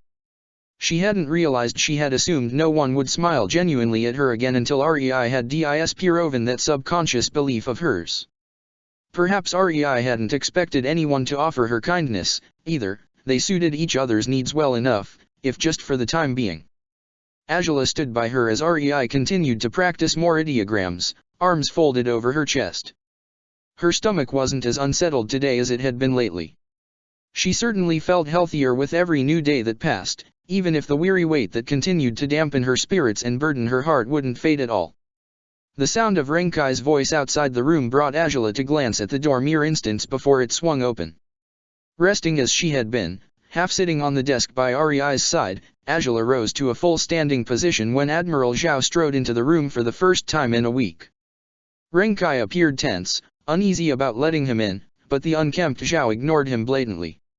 Angela frowned, staring him down firmly. Though she eased up when Rei flinched beside her, she spilled ink over her papers and leapt to her feet nervously, hunched over slightly as her guilt-ridden eyes fell upon the Admiral. As easily as that, the perfectly cheerful girl became the same anxious mess she had been the first time she had entered this room. "Making nice, are we?" Zhao snapped. The viciousness in his voice only strengthened Angela's frown further. "Making an appearance for the first time in a week, are we?" Angela responded, with far more strength and confidence than she'd spoken to him with since he'd collected her at sea. "Where were you?" "Like you'd care to know," Zhao snapped back, stepping towards the cabinets by the dresser, at the other side of the room. Rei had successfully arranged his clothes in there after Angela had let her know which cabinets could be emptied for him to use, shortly after her first arrival. "I thought my wife would still be puking her innards out, but it seems you're doing quite well, aren't you? Why does it sound like you'd rather I weren't?" Angela asked, bluntly. Next to her, Rei shivered, glancing at Angela with an urgent, wordless plea, as good as a warning. Angela's frown gained a tinge of perplexity. Was she asking her not to antagonize Zhao? Was she afraid of being the one to face the consequences for it, if Angela kept going, or was she simply scared of what he might do to Angela? "Because then I would be able to handle this upcoming, pointless meeting with your wet nurse, midwife, or whatever she is on my terms, without your involvement whatsoever. The Fire Lord demands that you must be there, too," Zhao hissed, yanking clothes out of the cabinets before storming into the bathroom. Angela scowled at his words. A midwife? Had her father called for one? She certainly had made no such requests herself. The thought hadn't even crossed her mind. Why would she need a midwife when she was merely a month and a week into her pregnancy, officially? Technically, it was about 2 months instead, but no one was supposed to know that, and she certainly hoped this midwife, whoever she might be, wouldn't be able to recognize the deceit. If she were, curses, a new person, a new element tossed in the environment she had slowly gained better control over, was a disquieting thought. But there was nothing she could do about it, was there? As ever, her hands were tied. She had to accept her father's choices, every single one of them. Still, considering things hadn't gone so poorly with Rei, perhaps Angela could learn to navigate her circumstances with this new midwife, too. Rei shivered visibly beside her, breaking her out of her thoughts. She flinched when Angela set a placating hand on her shoulder. Her eyes hadn't been quite so frightful since her first days in the palace, as far as Angela could remember. "It's okay, Rei," she said, softly. "He's in a bad mood, sure, but you don't have to be so scared." I just..." Rei started, her eyes dropping to the floor quickly. Angela frowned, recognizing a new tinge of guilt in her demeanor. Was she hiding something else beyond all the mysteries she already hid? She hadn't acted this way around Zhao before, but she had claimed he hadn't hurt her when he'd taken her out of Angela's room, a week ago. Had that been a lie? If not, what was so worrisome about seeing Zhao now, even if he was displeased, for whatever reason? What is it? Angela asked. Rei swallowed hard and shook her head. Angela's lips tightened, and it seemed to her the young woman flinched again, this time, out of fear of having displeased her, instead. You know, you don't need to talk to me if you don't want to. And if you do want to, you can say whatever it is you want to say. But Rei, you have nothing to fear from me, understand? Rei gritted her teeth before glancing at Angela again. The princess raised her eyebrows, as though to encourage her to speak, but as Rei didn't seem to dare do it yet, she decided to make a guess as to why she was so apprehensive. I don't know what this matter of a midwife is about, frankly. Angela admitted. I won't pretend I'm comfortable with it, either. But if you'd rather not be here for it, that's all right. I don't know, Rei said, shivering. Angela offered her a small smile. You can take a walk with Renkai, if you'd like. Maybe take some of your books and see if he can read any better than you can. Might be he can't, who knows. Rei actually smiled a little at her jab at the Imperial Guard, and it seemed to Angela that she did find the offer agreeable, but she said nothing yet. Angela breathed out before stepping towards her own closet. Zhao claimed she'd need to be part of this meeting, albeit she certainly didn't wish to leave the safety of her room. Still, her father had arranged this, and as much as he'd done little direct harm to her over the past week, she wouldn't risk antagonizing him again. Thus, Angela rummaged through her closet and sought a more ornate robe than the ones she'd usually wear for bed, the only outfits she'd worn for the past month. She flipped through each garment nonchalantly until she finally found one suitable for the occasion. It might have still been far too regal compared with what she felt like, these days, but it would have to do. As Zhao had decided to clean up after his week on the road, wherever he'd been, Angela changed in the privacy of her empty dining room instead. By the time she stepped outside, clad in the black and red robe, Rei still stood awkwardly where she'd been before. Angela glanced at her with a raised eyebrow, and the young woman shrank in her frame again. Rei. Angela spoke, softly. Rei sighed and stepped closer to the princess, enough that neither Renkai, behind the once again closed door, nor Zhao, in the bathroom, could hear her next words. I don't know if I should leave you alone with him. Angela frowned, looking at her with uncertainty as well. Rei glanced at her desperately, knowing herself far too weak to stand up to her father, but willing to offer Angela whatever safety was possible by simply being around and, hopefully, by deterring Zhao from any harmful behavior towards his wife. You fear he might do something bad? Angela asked, point blank, keeping her voice low just as well. Rei, to her surprise, shrugged. I didn't wish to say anything, but I overheard him and the Fire Lord, Rei said. Angela's golden eyes gained a tinge of fear that certainly didn't suit them in the least. They argued, it was bad. But at one point, Admiral Zhao said you might have been, well. Been what? Lying? Angela asked, her heart racing with each of Rei's confessions. The younger woman shrugged. That you were, pitting them against each other? Rei asked. Angela nearly scoffed at the notion. Did Zhao truly expect her to hold that much power over her circumstances, even now? If the two men wound up at odds for eternity, it certainly hadn't been because she'd schemed to make it so. As far as she understood, her father and Zhao were thick as thieves, bonded by a friendship that had only ever strengthened since their teenage years.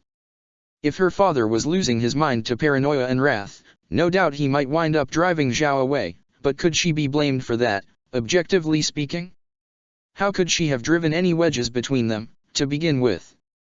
Why were they arguing at all? She said, looking at Rei intently. Was it?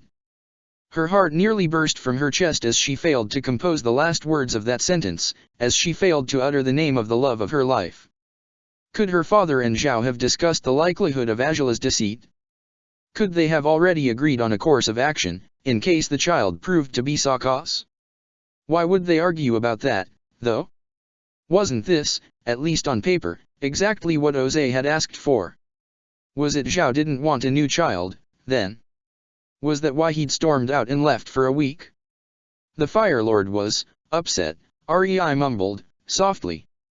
He didn't want Admiral Zhao to lie with you at all, but he didn't say as much, so Admiral Zhao didn't know, and he didn't want him to.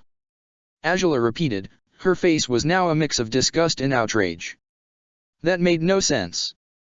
That wasn't how her father had acted so far. He had forced this marriage on her and told her she'd deliver an heir. Was it simply that he hadn't wanted Zhao to be intimate with her until they could rule out the possibility of her being pregnant with Sokka's child?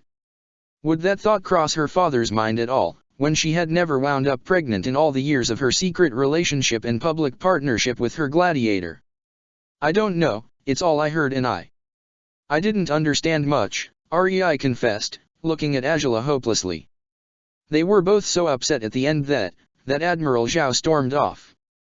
They yelled a lot, and I guess the Fire Lord shoved him to the floor, at one point. It sounded like it, anyway. He shoved him. Angela repeated, their argument had turned physical? That was certainly unheard of, though not surprising, considering her father's pervasive rage. Rei nodded weakly, and Angela scowled as she leaned closer, enough to speak in Rei's ear. The next time you hear or see anything like this, tell me right afterwards, and when Zhao isn't around, she whispered, softly. I'm sorry. I didn't want to trouble you, I hoped everything would get better, but it's okay. You don't have to apologize. Just keep it in mind for the future, Angela said, squeezing her shoulder one more time before rising to her full height again, standing almost a full head taller than the typically hunched Rei. All right, then, take a walk with Renkai, okay? Maybe go see the gardens. I don't know how many of them you've visited so far. If you even have, the Turtle Duck Pond wouldn't be my favorite choice, but feel free to spend the day there anyway. Should I come back later? Rei asked. Angela smiled a little and shrugged half-heartedly. If you want to. But as much as I said what I said, it may be safer for you not to be anywhere close to the volatile tempers of either of our fathers, Angela said, her smile fading as she spoke. Take some time off your studies today, enjoy some fresh air and sunlight, maybe even ask Renkai if he knows of any moose dragons you could ride. Oh. I could do that, Rei said, with a bashful grin. Angela smiled back and nodded, gesturing towards the door. I'll be fine, Rei. Go on, now, she said. Rei breathed deeply and sighed, but she nodded as well. I'll see you later. Or tomorrow? Rei asked. Either, or both, Angela said, kindly. Go. Rei sighed but obeyed. She still walked with her head low as she pulled the door open anew. Renkai appeared startled by her request that he joined her in the gardens, and he immediately cast a glance in Angela's direction. She nodded encouragingly, confirming those were her orders, and the guard nodded as well, surrendering to Angela's commands. It was still odd that he'd be so compliant, but it no longer surprised Angela as it once had. Moments after they'd left, a fully clean Zhao, properly shaved, with hair partially dried after his bath, stepped out of the bathroom, clad in dark apparel of his own that he soon covered with his armor. Angela watched his every move intently, and he nearly jumped upon realizing she'd dressed up too, even if without the opulence he might have expected from her merely half a year ago. What's this about a midwife? Angela asked, point blank, once she knew she had Zhao's attention. Are you unaware of such proceedings? I suppose you would be. There's been no royal pregnancies ever since you were born. Zhao said, fitting his armor and buckling it in place. I'll say, whoever she is, she ought to be grateful she'll be greeted by a functioning Princess Angela rather than the soulless husk you'd been since we were wed. Curious that you'd be so much more lifelike today. Angela scowled, her heart pounding painfully in her chest. He was taunting her, deliberately, and in the most distasteful manner he could have done it, too. He combed his hair quickly, endeavoring to put it up in a top knot as he usually wore it, without so much as glancing at himself in the mirror to ensure it was centered. She didn't wish to respond, to rise up to his jabs, but going by his behavior, Zhao wouldn't be likely to stop just because she kept her silence. Then again, I felt quite dead inside as well, after that night, he said, casually. Angela gritted her teeth, fists tightening. I've certainly never been as disappointed after taking anyone to bed. Then I suppose you must be delighted that you won't need to do it ever again, Angela snapped, unable to hold back. Zhao's eyes narrowed as he lowered his hands. Why do I need a midwife already? I'm scarcely a month into this pregnancy as it is. Because midwives aren't exclusively meant to deliver the child, Zhao retorted, rolling his eyes and shaking his head. Especially in royalty. She is to help you prepare for the process from as early on as possible. Lo and Li provided that service to your own mother back when they still worked here.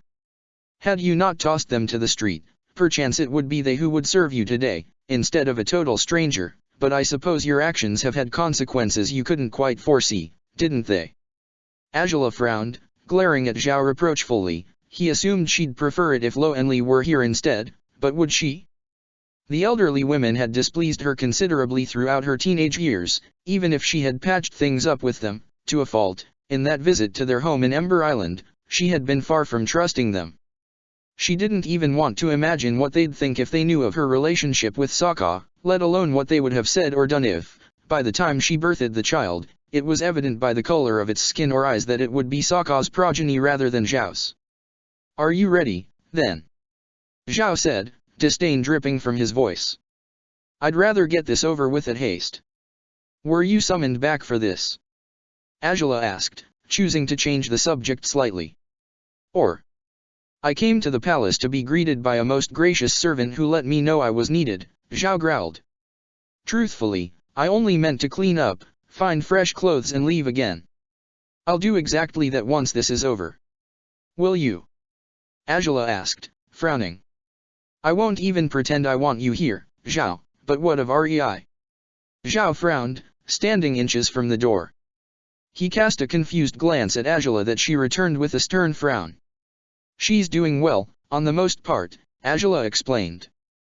But she seems to be worried about you. Perhaps if you don't pretend you can lecture me on parenting when you've carried that thing with you for merely. Zhao snapped harshly, startling Angela as he glared at her womb fiercely. He held back from finishing his sentence and shook his head.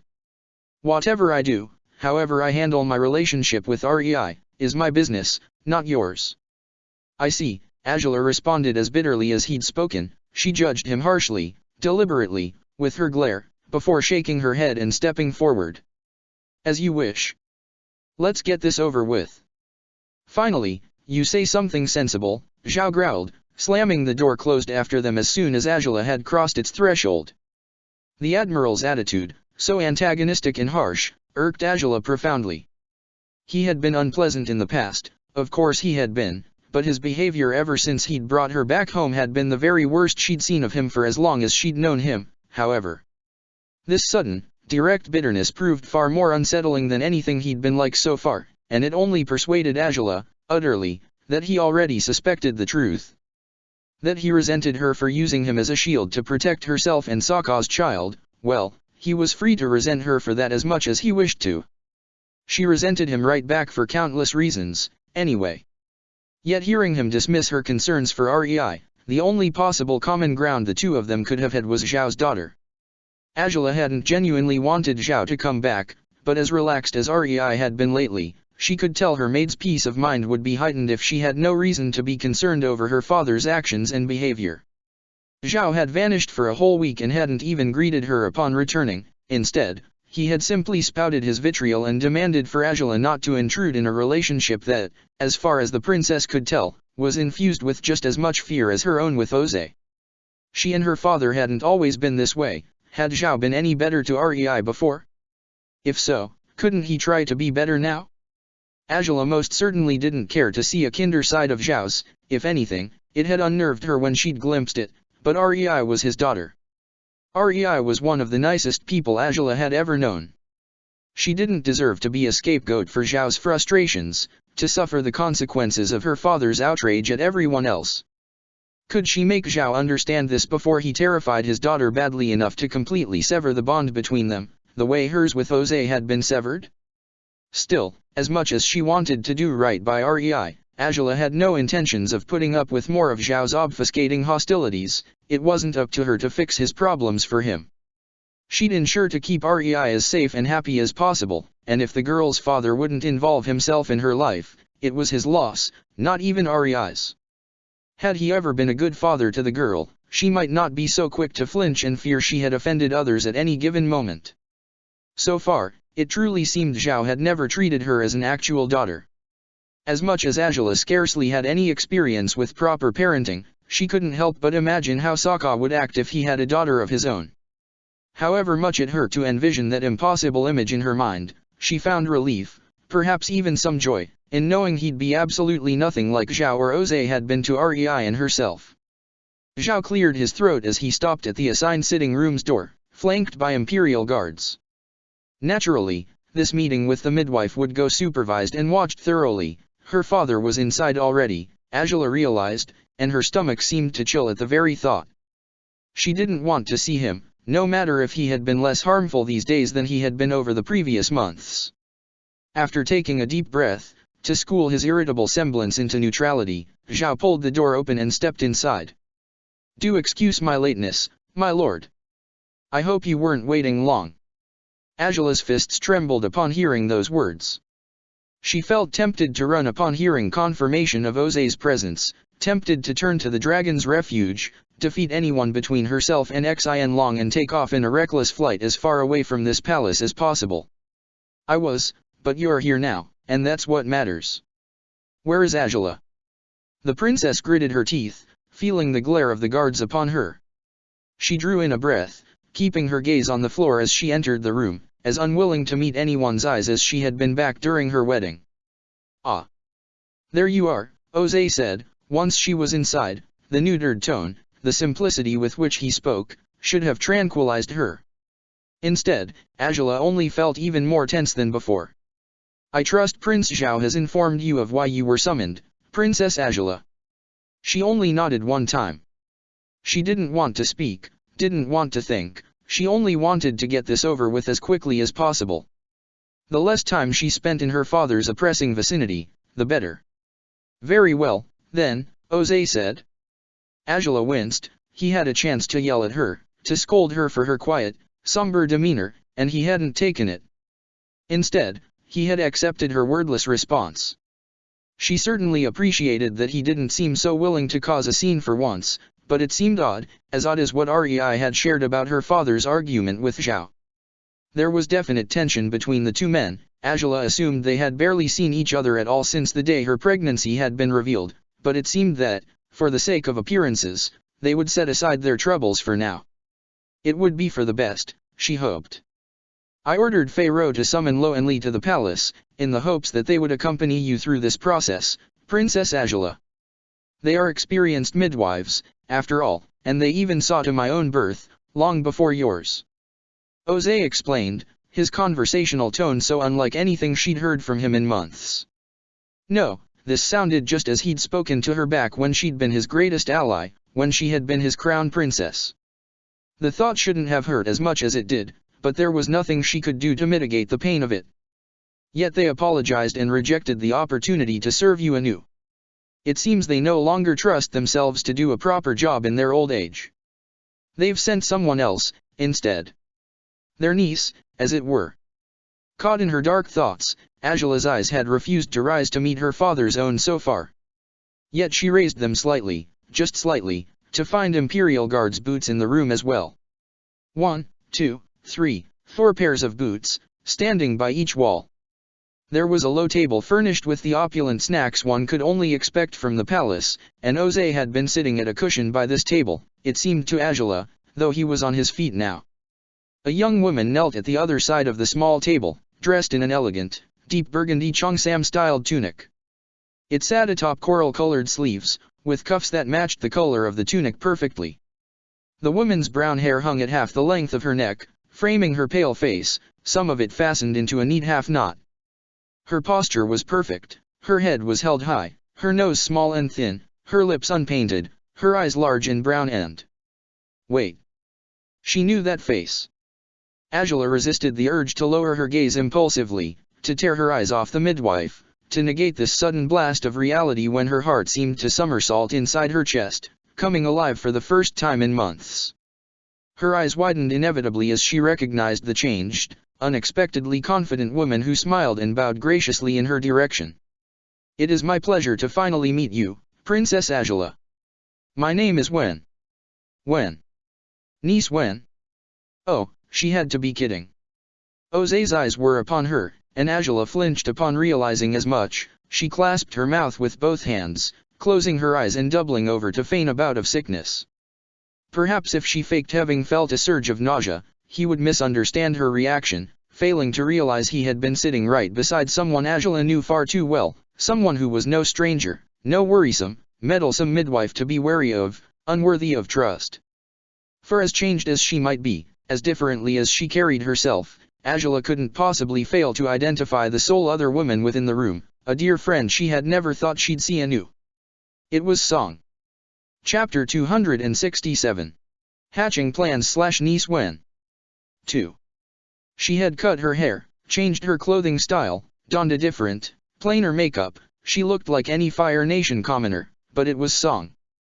It was Angela's friend, her lover's roommate, the loyal healer to whom she hadn't even had a chance to say goodbye. Suddenly, questions Angela hadn't even dared ask herself were answered. Rui Shi had sent her to Loenli. That had been his grand plan. He had sent her to safety, to an unexpected place where no one would hope to find her, and Angela's condition had caused Song to leave that perfect safety, returning to the palace, offering to serve as her midwife in Loenli's stead. Were the two old ladies too old to help, truly? Perhaps they had simply sent Song in their stead because Song would have had to explain everything.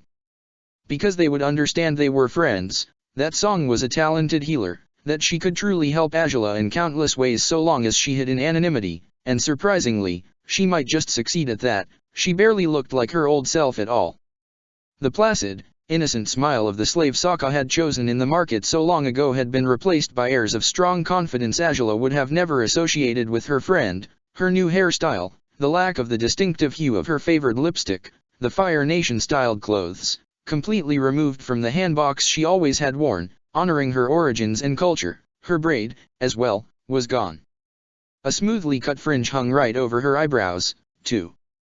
Only someone who had truly known her before could recognize her now, and in this room, the only person who could fulfill said requirement was none other than Angela, who remained doubled over, hiding her face, knowing that even if she feigned her sickness for as long as she could get away with it, she wouldn't have remotely enough time to truly process this astonishing development. "Oh, dear. Song, or Wen," exclaimed as she rose to her feet, offering a courteous bow at the Fire Lord. "Do excuse me, my lord, it seems the princess's morning sickness is acting up." Zhao scowled, glancing at Angela warily as Song stepped closer, no doubt expecting her sudden, apparent sickness would be a charade, just as he assumed everything Angela did was a charade. Worse yet, the princess couldn't even blame him if he truly thought so, for this, as well as the length of her pregnancy so far, were lies. She felt tears springing in her eyes. She covered her mouth mainly to impede herself from speaking, from doing anything wrong, from smiling, even, when a mind-blowing surprise, a blessing with no forewarning, had fallen on her lap at the most unexpected of times. She shivered when Song placed a hand on her shoulder, leaning in as though to inspect her condition. She rubbed Angela's back gently, offering the two men in the room a reassuring smile. "The morning sickness, despite its name, is actually likely to flare up at any moment of the day," she explained. Even the way she spoke was different now. Practiced, she almost sounded like she was of noble birth. Loenli had coached her. Loenli had prepared her for this, helping her play the perfect part of their niece. They had to know everything, without a doubt, and that meant they understood what Angela had done, how she had given herself to Sokka, and they hadn't found her disgraceful for it. In fact, they had sent her a lifeline in the form of one of Angela's best friends. At the very least, they hadn't found her actions so appalling as to deny her any respite. They had sent Song to her. Even Xin Long seemed energized by the sudden discovery, his mind barraged into Angela's, begging for explanations she still lacked. She reassured him with her own thoughts, trembling while still in Song's gentle care. In most women, morning sickness will last for a few weeks, though it can stretch out for months, at worst. Song continued speaking, with utmost confidence. Eventually, the body becomes accustomed to the new life growing inside it. By then, the sickness as good as goes away, and the new mother-to-be will be in much better shape to prepare for the challenges of parenthood. But you needn't worry, I know many remedies through which I can ensure the morning sickness won't take such a toll on the princess's health anymore. I'd expect as much, Jose said, raising his eyebrows. Prince Zhao, you ought to pay attention to the midwife's advice. She will help you provide proper support to your wife once she needs it the most. Of course, Zhao scoffed, glancing at Song over Angela's bent head. Song offered him a confident, even arrogant smile, and the suspicious eyes of the scowling man tore away from her at haste. You, are Lo and Li's niece, you say? Indeed, their niece, when, Song said, smiling still, her hand rubbed on the base of Angela's neck now, and the princess winced at her blatant reiteration of her false identity. My father is their late brother, Tao. He served as Fire Lord Agelin's advisor for a few years before retiring when his health worsened. I was born mere weeks before he passed away, and may the spirits guard his soul. Did Lo and Li have a brother at all? Angela certainly hadn't heard of him, but it made sense that, if he did exist, the two old women would have chosen their dead sibling to strengthen Song's deceit. Going by what little she could glimpse of Jose's reaction through her narrow eyes, he probably lacked enough knowledge on the subject to disarm the web of lies the old ladies had spun around their false niece when. I see, Jose said, nodding. I believe I remember him, yes. It must have been several years before Fire Lord Agelin's untimely demise, I suspect. Indeed, my lord, Song smiled graciously. As far as I understood, my father's disease rendered him gradually helpless for even the smallest of tasks. That he could even sire one daughter before his death was nothing short of a miracle, as my aunts say. That's so. Zhao said, curtly. No doubt, he might have just taken to suspect the daughter wasn't Tao's, much as he suspected the child growing inside Angela wasn't his own, but the truth was that there was no such thing as Tao's daughter, if Tao had even existed in the first place. This was madness. Angela felt as though she had been yanked out of her miserable, tragic life and thrusted mindlessly into what shaped into a very strange comedy at the expenses of her two main tormentors, and they were plainly, utterly, unaware of it. Again, it was deceit and secrets and risks and lies. But it was a friend. It was someone Angela could trust completely for the first time since she had returned to the Fire Nation. She breathed in once, twice, then slowly rose to her full height, her hand still on her mouth. She dared glance at Song. Despite her better sense, her brown eyes looked right back at her, and she found a glint of mischievous complicity twirling in her friend's gaze. Better yet? Song asked, her voice kinder now. Angela swallowed hard before nodding, a little more anxiously than she should have. Song's smile warmed, but that unusually confident semblance was restored quickly as she turned to the Fire Lord again. These light massages at the right chi points can ease the nausea. It's but one example of the practices I've learned over the years of my education in Ember Island's sanatorium.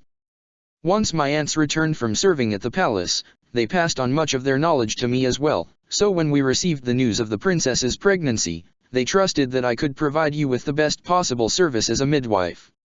I suppose that remains to be seen, but as long as you remain so effective, your assistance should serve the princess well, Jose said, nodding in her direction. Princess Angela. She glanced at him, panicked, but that came as no surprise from her these days. Jose surely expected as much, even. Do you have any complaints over this arrangement? Jose asked, the lack of malice in his voice almost felt more foreboding than the viciousness with which he'd spoken to her as of late. Lady Wen is a stranger indeed, but from what I understand, so was that maid of yours, Rei, and as far as I know, you've grown used to her service rather quickly. If you'd prefer it if we find another midwife for you, I can arrange to search for one, but ultimately, you will require assistance through this process. You do understand this, don't you? Angela swallowed hard and nodded. Jose raised an eyebrow, and his typical impatience shone through the gesture. Well, he said. Will you accept this midwife or not? Angela held back the urge to nod promptly. Song was acting extraordinarily so far. She couldn't drop the ball when her friend performed her own act flawlessly. She allowed her eyes to glance at Song, trying to make herself see Wen, instead. At first, Angela presented herself apprehensive. Then, after a moment, she became the picture of resignation, closing her eyes and nodding in her father's direction. If she was sent by Loenli, then, hopefully they chose well, Angela finally spoke, her voice choked. Jose nodded, releasing a slow sigh. All the better. I didn't wish to spend any further resources seeking the perfect midwife, truth be told, he said. Now then, do go back to your room, princess. Zhao, wait outside. Lady Wen, I would have a word with you before you begin your duties. Song smiled confidently again, her hand slid down Angela's back, trailing over her arm next, offering her a light, reassuring squeeze. With that, she stepped forward, to the Fire Lord, while Angela watched her go, for a fleeting moment, until she forced herself to tear her gaze from the woman and turned away. Song, it really was her. Everything made sense, everything, and yet she could barely believe it. Out of everything her future could have heralded, with so much doom at every corner, finding a loyal, beloved friend again had never been among her expectations. She stepped towards the door and Zhao followed. Terribly effective of your lord father to find a midwife that quickly, Zhao commented, once the door was closed behind them. Angela nodded, wincing as she feigned another wave of sickness had come over her. Huh. Not so helpful, that chi-point nonsense she spoke of. I may just be better suited by throwing up right now. The chi massages may serve better later, Angela lied, covering her mouth with her hand still. I will go, as he ordered. Right. Please, do, Zhao said, the bitterness in his tone didn't go ignored, but Angela set it aside as she turned on her heels, resisting the urge to jump in the air as she returned to her room. Oh, this might be no victory in the end, but it damn felt like it. She had pushed everyone away for their safety, of course she had, but she had been lonely. She had been miserable, torn away from the life she had built for herself, from every vital connection she'd crafted with people she had loved even more than she'd realized she did. Song's return meant she'd reclaim at least one of those connections. Even if it wasn't the best of news for the healer, as she'd be stuck in this rotten palace, with all the murky business that kept happening there, it was a relief to finally regain one thing, if just the one, that she had lost. Her father hadn't recognized her, he hardly had seen her once, if Angela's memory served right. Zhao, perhaps, had glimpsed Song a couple of times while Angela convalesced in the physician's wing after her chi had been corrupted, but he hadn't paid enough attention to truly recall her features. Perhaps she could have seemed familiar to him, but her behavior, and her convincing backstory, might have dissuaded him from suspecting her any further. No, Song wouldn't be perfectly free to do as she pleased, stuck in the trappings of this palace and the dreadful dangers of living under the Fire Lord's watchful eye, but she should get by safely with Angela's help. Back in the room, Jose, kneeling on his cushion again, regarded the young woman sitting before him with a slight frown. Her proud, borderline arrogant behavior appeared to have receded, but she didn't lower her head. She remained firm and confident, even now. I did not brief Loenli of the circumstances surrounding Princess Angela's condition, Jose said. Though I would not be surprised if they had heard rumors regarding her fall from grace. She has committed sins that I'd rather not speak aloud anew, sins I expect she'll know better than to commit again. For that purpose, I expect you to report to me if you glimpse any signs of danger, of treason, in any of her activities. Am I understood? Treason? I see, Song said, frowning slightly. It did appear all too unusual for Princess Angela to lose her standing as she did, but if her actions were treasonous, it makes enough sense. The rumors reaching Ember Island were so disparate and confusing that neither my aunts nor myself knew what to make of them. I see, if so, it may be for the best if you understand the truth. Princess Angela gave herself to the wrong man out of wedlock, an unacceptable crime in any circles of high society of any advanced civilization known to our world, Jose as good as hissed. Song gritted her teeth, fists tightened upon the tunic that scrolled down over her lap, hidden from Jose's view by the table between them. Huh, that was one of the rumors, she said, biting her lip. Then, you fear she may make this mistake again? If just to spite and anger me? It's entirely possible, Jose retorted. But it's also possible that she would be much too distraught and terrified these days to risk angering me any further. Her circumstances are complicated. It's possible she could, well, commit another kind of treason, if her heart weakens any further. You mean, you fear she might take her own life? Song asked, her frown heavier yet. I will ensure it won't happen, my lord. Rest assured. I cannot rest assured. I'm not entirely certain I ever have, Jose admitted, shaking his head. All I require from you is to offer reports regarding my daughter's condition when I ask for them. You are to come forward unprompted as well if you recognize any suspicious activities, bonds, especially with the head sage. If you gain any reason to believe they are, well, allies in treason in some form or manner, ensure to report your suspicions at once. Your aunts served me well for years, and your own father served mine, ensure to uphold your family's legacy, Lady Wen. It is my life's very driving purpose to bring honor to my family, my lord, she said, bowing down profusely. I won't fail you. I should hope so. Very well, then, go on now. Prince Zhao waits by the door. He can take you to the princess's chambers, though I suppose it might be for the best if he shows you the palace first, Jose said, sighing as he rose to his feet. Song followed his example dutifully, flowing from a sitting position to standing up with one smooth move, keeping her back perfectly straight. Yet another of Lo and Li's insistent lessons on how to move in the gracious manner of court ladies. One of the guards opened the door for Jose and Song. Zhao immediately turned a resentful glare on the Fire Lord, standing in the corridor as he was. Please, guide the Lady Wen to the princesses, to your quarters, Jose corrected himself rather late, and Zhao's eyes narrowed for it. If you would be kind enough to show her the most important locations in the palace as well. A palace tour? Zhao snorted derisively, he hadn't even done that for his own daughter. Fine. The vital places, I suppose. Shall we, Lady Wen? Song smiled graciously as she bowed one more time to Jose. Her perfectly controlled motions afforded her a graceful demeanor that she truly hoped would continue to mislead the most powerful men of the Fire Nation.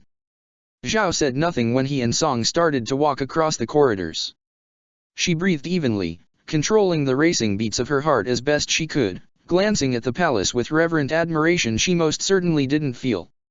Once they progressed further, Zhao only spoke to point out the key locations she might need to make use of.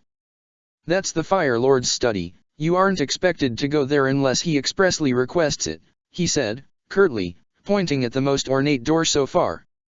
Several corridors later, this is the dining hall for servants. I don't know if you'll need it, you might eat with the princess in her chambers, but it's best if you know where it is. There's a restroom in the princess's room, but in case she happens to lock herself in there to puke her innards out, there's another bathroom over here. Song nodded graciously at his every indication, resisting the near irresistible urge to slap the man. Not only was it utterly wrong to ever consider him Angela's husband, the idea still felt so foreign, so out of place and messed up that she wasn't sure how to stomach it, but hearing him speak of her condition with such offhandedness only irked Song further. Whether the child was his or not, should he truly treat the woman he'd married, whether willingly or not, so crassly? The tour continued, though it was mostly comprised by Zhao telling her which places she shouldn't visit at all. Only the physician's wing seemed a perfectly fine place for Song to visit, according to him, as she might need medical supplies from them. Song's heart, however, sank upon remembering the last times she had walked that corridor. She certainly didn't need any indications to learn her way there, not when she still could remember the tears Sokka had shed while she held him by that door, as he feared desperately for Angela's life. After what felt like hours, despite not being anywhere close to that, Zhao finally led Song to the other corridor she remembered. The door that led to Angela's room was different, and she didn't even want to think about why it had been changed, but her heart raced even faster as she approached the one place she needed to be at, rather, the one person she needed to be with. Inside, Angela had hugged herself for as long as she had been alone and safe in her room, crying in confused bliss and anxiety alike. Song would show up with Zhao sooner or later, and she'd have to compose herself again for that, but until then, she would have the chance to lose herself to emotions she couldn't easily control, emotions that did away with her rational mind with astounding ease. Song, she truly hadn't allowed herself to think too much on the likelihood that she'd never see her again. Yet the words Angela herself had spoken to Ruishi that day, as they drifted at sea, returned to her, If there's any chance we might find our way back to each other someday, we'll have to do our best to make it happen. All of us. Unbelievably, the first one who had found her way back to Angela had been the one who hadn't been there to agree to such a vow. A soft laugh left her lips again, and she made for the bathroom to wash her face. She heard footsteps outside and hurried to the bathroom faster yet. Either it was them or it was REI and, oh, REI. She'd have to figure out how to handle this, how they'd conceal Song's true identity from the young maid. But it was something to think about later, at least a little later. For now, Angela entered her room and washed her face as best she could, doing away with the trails of tears on her face. She heard Zhao's voice, and her heart seemed instants away from bursting through her chest once the bedroom door swung open. She is in the bathroom, I suppose, Zhao said. Angela frowned as an idea crossed her mind. She stepped to the privy, and with the expertise of several weeks of hurling with very little respite, she managed to feign the sound as convincingly as possible. She spilled water from the basin she'd been using into the privy, hoping her act would be as convincing as Song's own, earlier. Ugh. You can, take care of that, I suspect. Zhao said. I have places to be. Oh, certainly, Prince Zhao. I expected you would stay, truth be told, but if you are otherwise engaged, I may explain more on the process of the digestive system, and why the princess is so prone to vomiting, once you get back. Right. Of course. Do excuse me. Her words brought a broad smile to Angela's face.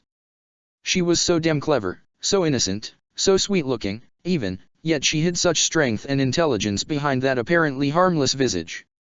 Angela rose from the privy, reaching for a nearby towel to wipe her face with, and she set it down as her heart continued to race. She stepped outside the bathroom just as the door to her room closed behind Zhao. Song approached it and pressed her body against the metal door, listening intently to the movements outside the room.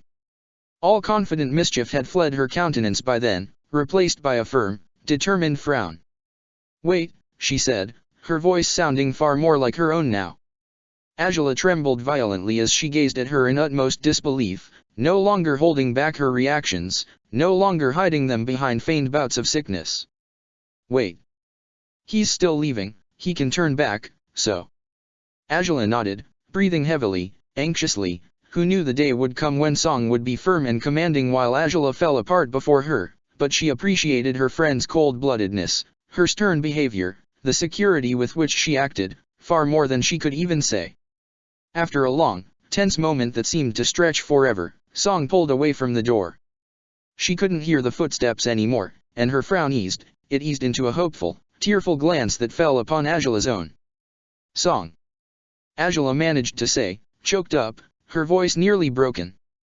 Despite her restraint so far, Song couldn't seem to hide her true self for another moment. A smile spread over her face as she stepped forward, and Angela did the same. Angela, you're... She spoke, a mere instant before the princess's strong strides saw her reaching her friend.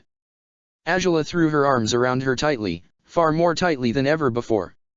Song shook with a silent sob of her own, her arms, as well, wound around Angela firmly. Her tears spilled on Angela's dark robe, and the princess's own poured on Song's tunic.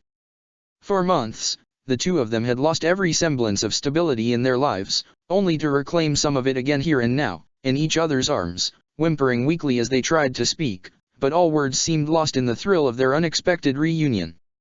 It could have been odd that they would embrace so tightly when they had hardly shown each other that kind of affection in the past, no matter how close they'd grown, but it felt right. For the first time in months, something felt right.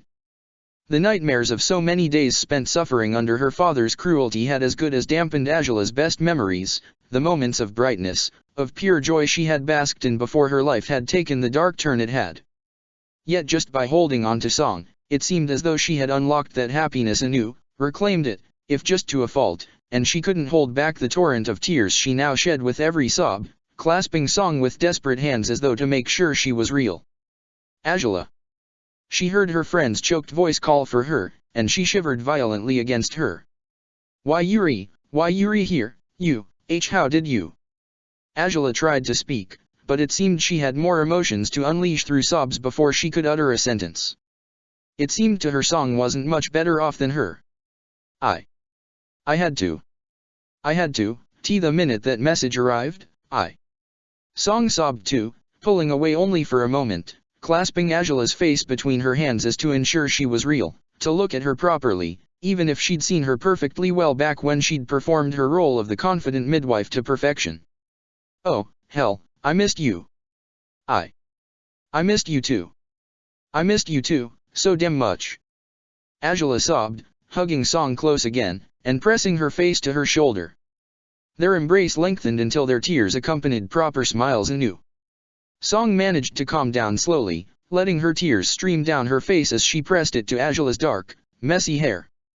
6 years ago, the mere notion of meeting any members of Fire Nation royalty would have chilled her to the bone, she would have believed it impossible. Today, she barely could recall Angela was a princess at all. She was her friend, one of her dearest friends, and their reunion had filled them both with strength they had direly lacked in the months since Angela's downfall, the months Song had spent crafting the identity of Wen. How are you feeling? Song managed to ask, once the rush of her tears had eased up, though she still held Angela in her arms kindly. I'm assuming you were faking all that, but I bet you tricked them fairly well because you've been really sick? Angela. Why yeah, badly, Angela admitted, swallowing hard as she nodded against Song's shoulder. Song rubbed her back gently again before nudging her to move with her, away from the door. Come. He may be gone, but we have so much we need to talk about, and we shouldn't do it next to a door, of all places, Song said, wrapping an arm around Angela's waist, guiding her towards the dais of the princess's bed. Angela relented, raising her head as she breathed heavily. Only now did she realize she hadn't cried that much lately, for the waterworks just now had exhausted her beyond her expectations. Yet, it was the first time she'd cried of joy or relief in a long period of time, too. Perhaps the different emotions fueling her outburst were what had drained her. Song helped her sit down by the edge of the made bed, her arm still around Angela's waist. Her free hand cupped Angela's face, dabbing at the tears with her thumb. Angela's heavy breaths didn't ease up yet, but Song didn't expect them to. As it was, confirming Angela hadn't been terribly injured physically, for she saw no sign of it, so far, was one small relief she could cling to. Her heart, however, had been devastated by her disgraces, and Song knew she needed to wait patiently for her friend to compose herself and speak of them once she was ready. I know you've been through hell on earth, Angela. Song spoke, unable to hold back. But I'm just so happy to see you again. I really thought I'd never come back to this city, that I might never see any of you again. You were safe, Angela said, finally daring glance at her again through her tearful eyes. Ruishi, he sent you to Loenli, right? All along, that was. Yes, and, please. What happened to him? I know this is all so much to take, and I have answers to give you too, but Angela. Song talked rashly now, tensing up as she waited for an answer she was decidedly terrified to hear. Is Ruishi? I don't know where he is anymore, Angela confessed, swallowing hard. Song's face was marred with consternation again, but it was Angela's turn to comfort her instead, clasping her hand in hers. He and the others, the guards, they saved us. They got us out of here, on my barge. I made them leave me adrift at sea, so that they'd survive once I turned myself in, alone.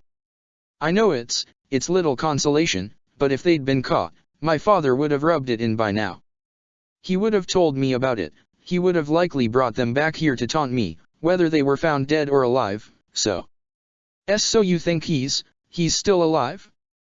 He's still, out of the Fire Lord's reach? Song asked, her voice hitching.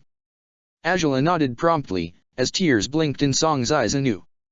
I didn't want them to tell me where they were going. If my father had meant to torture me into revealing their whereabouts, I didn't want to have any information I could ever give away, Angela explained. But, you know him, Song. Ruishi's stronger than this whole damnation all on his own.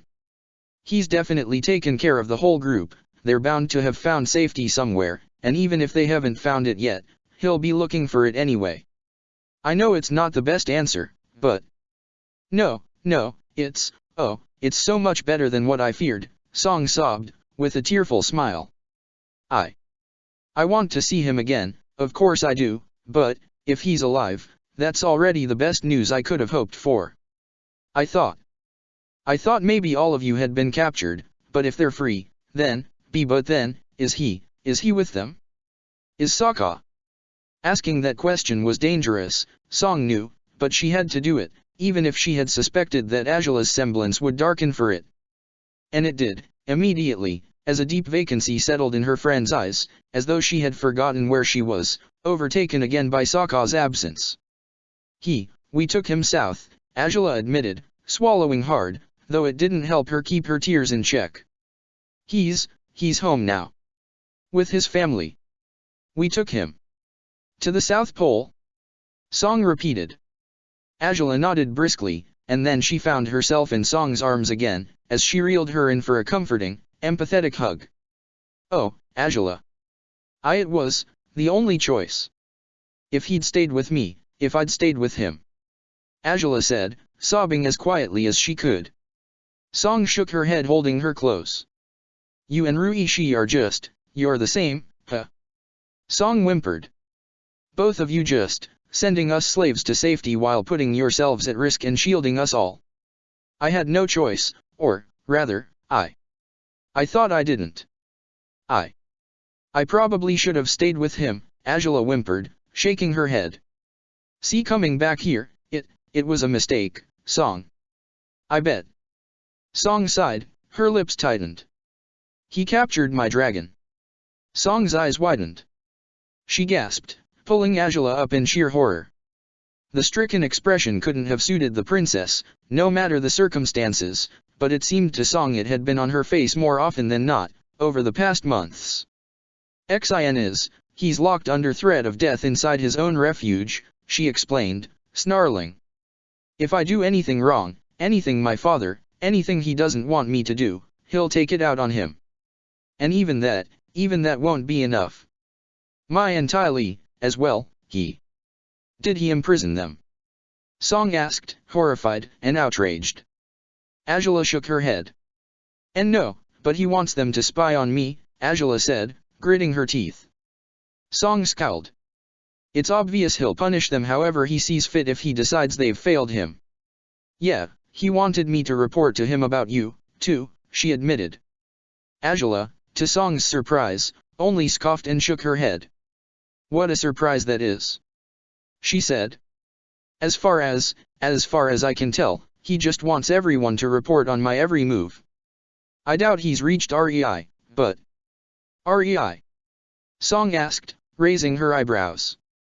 Azula breathed out, brushing the tears away with the cuff of her sleeve. My new maid.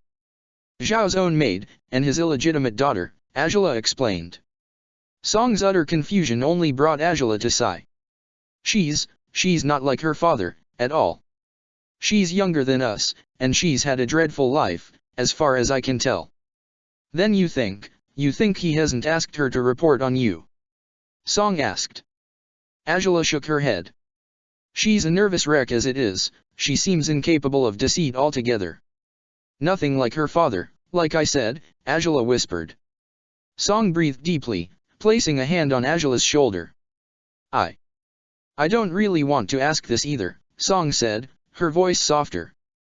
I don't know what you've been through since I wound up in Ember Island, altogether. But, when I first read that you'd been married off to that man, I wanted to vomit. I suppose you must have wanted to throw up too, you probably did. A lot more times than you can imagine, Azula admitted with a humorless smile. Song sighed. It's no real marriage. The difference is, it's staggering. It's all political, so. Then, the child. Song asked, swallowing dryly. Azula, is it his? Azula raised her gaze to Song's, finding purpose, understanding, in her dark eyes. Seeking a comforting reality, a revelation that would do away with the fears she had felt from the moment Lo and Lee had told her of the contents of the letter they'd received. It's Sokka's. Song gasped, with a soft, desperate sound before pulling Azula in for another powerful hug. Azula's brow drew together as another tearful display overtook her. Song was relieved, of course she was, though it wouldn't be long before she understood what the success of Angela's deceit so far truly meant. I hoped so, I did. Song almost laughed tearfully now, pressing her face to Angela's shoulder. Oh, the circumstances are awful, I know they are, but Angela, I don't know what I'm going to do. But you're here now, Angela admitted, pulling away again to look at the rejoicing Song. You can help me. So far, I've tricked everyone into thinking the child is Zhao's, but it's about a month older than they think it is, from what the head sage told me. I didn't drink the tea at all ever since we were discovered, I didn't have a chance to, didn't even remember it, so. It's going to be hard, of course it will be, but I'm willing to bet you'd much rather bear his child than that bastard's, Song said, caressing Angela's hair gently. The way he talked about you, I wanted to slap him, or punch him, knock his teeth out. Don't worry about it, Angela said, with a sad smile. I know it's irritating, but, as long as it's just talk, it's not important. It's not like he has no reasons to be mad. I'm using him, he seems to have understood that by now. You might be, but I have a hard time believing this marriage was your idea, Song said, firmly. Angela nodded. It's not. I'd never have. Angela said, breathing deeply as she closed her right hand, tightly. Her scar served both as a comforting memory and a bitter reminder upon her skin of the terrible betrayal she'd committed. My father demanded that I married him, even before we ran away. He wanted my husband to be Zhao, probably just because he thought he'd be his perfect heir instead of me, once I fell from grace. Zhao didn't want this either, he tried to get out of it by honoring my old practice of having my gladiator duel that of my suitor. So, Sokka fought his gladiator? Song asked, frowning. Angela nodded. Combustion Man. Song fell silent, utterly, paling upon the horrific thought, the reality, of Sokka facing such a dangerous battle. A battle he had survived. That's what Angela had said, right? He made it, though. He lived through it, Song said, swallowing hard. You guys escaped. Right before we were all set on fire, yes. Angela admitted, breathing deeply. It was the worst of all fights. It didn't look like Sokka was going to survive at all. The fool he was ready to die as long as he brought Combustion Man with him. But I wasn't about to let that happen. Like hell you would have, Song said, harshly. Xian Long dove down to help us. I leapt on his saddle, we snatched Sokka out as Combustion Man burned to death, Angela confessed, biting her lip. The arena is gone. Completely destroyed after that fire, not that it matters much, the league is over too.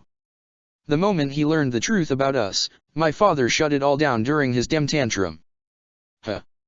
Lo and Li did try to visit the Ember Crater a few times and found it was closed.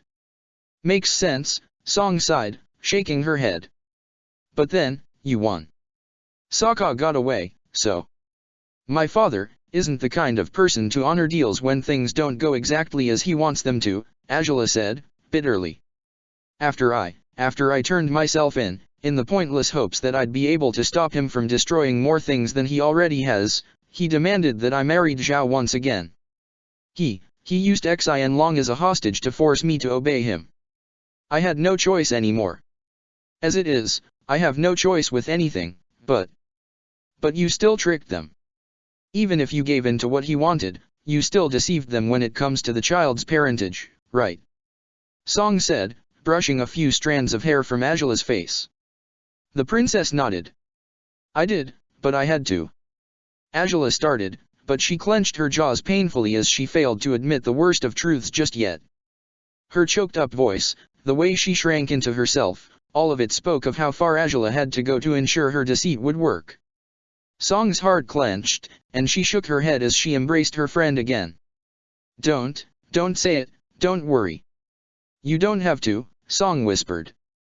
Distraught again, Angela sobbed against her shoulder, shuddering painfully. You've done everything you could to survive, Angela. Lots of people have been forced into corners like this, too. It's not your fault, it's your father's and Zhao's, theirs, but not yours, never yours. Don't ever let yourself believe it's your fault, okay? I'll try. Angela whimpered, unsure of what to do with the understanding generosity of her kind friend. She'd rejected any manner of kindness by instinct for the past months, but she no longer felt strong enough to do so. She was tired of it, she was tired of being alone. Of being the sole protector of the past she'd painfully relinquished, betrayed, even, in order to ensure her child would have a future at all. Then, until the child is born, at the very least, you have time to figure out what to do. Song asked, rubbing Angela's back kindly. She nodded weakly. How long? 7 months. From what I was told, the child was a month old, but you said it's a month older still. How did you pull that off, by the way? Seems odd that they'd be so sure that's how old it is. The head sage, he knows everything, he helped me trick them, Angela admitted, swallowing hard. He's the only one who knows, other than us, and Mai and Tai Li. Mai and Tai Li know too? Song asked, grimacing. Didn't you say your father wants them to spy on you? I wouldn't have gotten them involved, but they're the ones who realized I was with child in the first place, Angela admitted. She offered me some strange brew so that I might abort it before things got worse, and I meant to go through with it but I couldn't. In the end, I couldn't. It's okay. It's all the better that you didn't, Song sighed, rocking Angela gently in her arms. We'll make this work somehow, I promise. I have no idea how just yet, but I'm not dealing with this all by myself anymore, Angela said, with a fragile smile. I didn't want help. I've been pushing everyone away, Song, I don't want to see Mai or Tai Li again for as long as I can help it, not until I really need to, because, the less people are close to me, the less my father can use them to torment me. What he's done to Xin Long it's already unforgivable enough on its own. Of course it is, but Angela, I know you're used to handling things yourself, and you were always amazing for that, Song said, stroking her hair kindly. Right now, though, you're going through too much, and I don't think it's healthy at all for you to fight alone. I know those of us with you will be in great danger for helping you, but you will be, Angela admitted, pulling away slightly again, wiping her eyes as best she could. You're lying to the dim Fire Lord too, same as I did, about everything. If anyone even suspects your true identity, Song. Well, that's what Niswen is here for, Song said, smirking before raising her head haughtily. Despite herself, Angela snorted and laughed softly, lowering her head as she sniffed again. You have some nerve, you know. She said, smiling more widely than expected as Song laughed, too. I nearly had a heart attack. I couldn't believe it was you, and then you just had to pick Wen for a name? Really? I hoped it'd help, if you heard about me at some point, Song laughed softly. If you'd suddenly heard that Lo and Li were living with a niece called Wen that you'd never heard about before. I hoped that maybe you'd realize it could only be me. Then, when all this happened, I hoped that someone would inform you of the midwife's name, if nothing else, before you entered the room, but as you may be able to tell now, I don't hear much about anything, these days, Angela admitted. That was the first time I left this room since the fucking wedding. So, you're just here, all day and night and? That might have been for the best, actually, Song said, with a weak smile. Not that I approve a lot of you isolating yourself this way, but pregnancies are complicated. You may be better suited by not seeing a lot of activity at first, and considering you have so much stress to deal with already. Yeah, Angela sighed, rubbing her forehead gently with her fingertips. Her head throbbed slightly after all she'd cried, a sensation she was far too accustomed to, as of late. It's a damn miracle I didn't ruin your act, though. You were doing so well, too, and oh, you faked your nausea very well, Song smirked, and Angela laughed softly. Both back then and once we were here, well, if you were faking that bit too. I assumed you were, but I just wanted him gone. I always want him gone, frankly, Angela sighed, shaking her head. He vanished, for all this week. I have no idea where he's been off to, but I'd rather he stays away, especially if he's going to act the way he did today. I'm pretty sure he already guesses the child isn't his. But the head sage told them the child was a month old, right? Song said. Though, heh. Your father probably suspects it already, too. Yeah. I suppose they're just not stupid enough to believe this without question, Angela sighed, shaking her head. He told me to report, in particular, if I noticed anything unusual in your bond with the head sage. How shocking, Angela sighed, rolling her eyes. Everywhere I look, anywhere I go, he wants spies everywhere. Well, they're fake spies, anyway, Song said, with a warm smile. I'm not telling him a damn thing, as should be obvious. I'm betting Mai entirely won't, either. Mai must have said a few things, to make sure he would be misled into believing she's loyal to him, and not to me, Angela whispered. She's had to set up a whole act of her own, also he wouldn't hold them responsible for my actions too. He was ready to punish them, same as he did to all my staff. Rei is the only one working here now because he either killed them all or made them slaves, I have no idea anymore. Fuck. Song blurted out, Angela couldn't remember hearing her friend cursing at all until today. Then that's the other thing he's holding over you? Not just your dragon, but the fact that he's already done as he pleased to people who weren't even involved in this. They were entirely innocent, none of them knew, not for sure, and even if they did. Angela said, shivering and shaking her head. Even if they did, they never aided us. But if they figured out or suspected anything at all and didn't convey their suspicions to the Fire Lord, that already made them traitors in his eyes. But then, how did he find out? Song asked, scowling. Did one of them speak, or? No, apparently it was my uncle, Angela said, bitterly. A glimpse of her old steel and harshness came through when she uttered that final word, and Song snarled too. Tofa's sponsor? She asked. The asshole who was after you two, when you went to Crescent Island's summit. Either he saw us, Sokka and I, right after he beat Toph that day, or he saw nothing and just did it out of spite. It makes no matter, Angela sighed, shaking her head. He got away, probably took Toph with him. I haven't seen her at all since all this began. And he left everyone else to face the consequences for his abysmal choice? This is all his doing? Song asked, snarling. It's a lot of people's doing, but he's certainly not innocent, Angela swallowed hard. My father is the main culprit, though. He didn't have to do any of this, but he's convinced himself that he did. That his reaction is the only acceptable one for my so-called crime. Bullshit all around, Song huffed, shaking her head. I know I'm not usually like this, I'm sorry if it weirds you out, but it's great. Swearing suits you, Angela smiled, and Song laughed softly. Good to know, she smiled. I've been so mad about all this, for as long as I was in Ember Island. Must have been awful. I don't particularly like it there. But being stuck there against my will while the world falls apart, and not even being able to learn what's really happening everywhere else, it sounds like a damn nightmare, Angela sighed. But Lo and Lee were good to you. So much, Song said, nodding as she tightened her fists over her lap. They were sorry for all they did to displease you. They wanted me to tell you that. They didn't have to be sorry about it at all, not anymore, Angela said, with a sad smile. But I appreciate it anyway.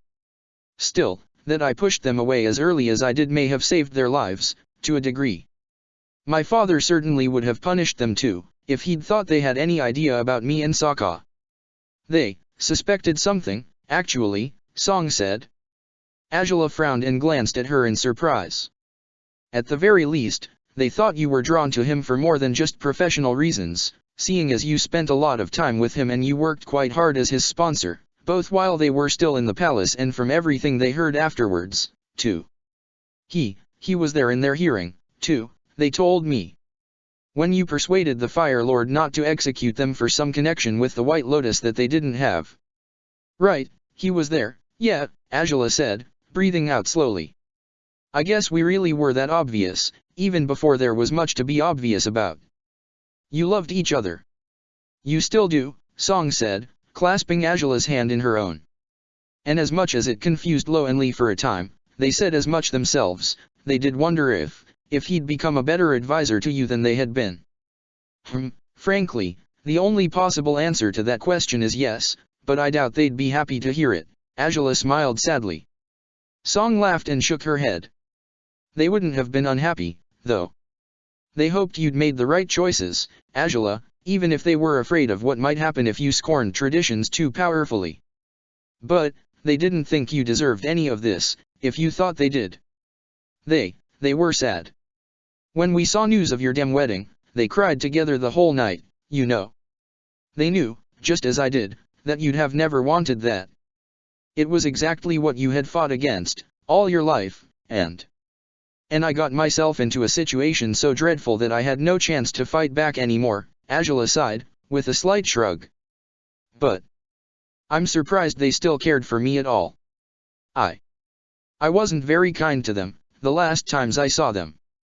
I guess if things got any better, I ought to go see them. Song smiled, squeezing her hand gently.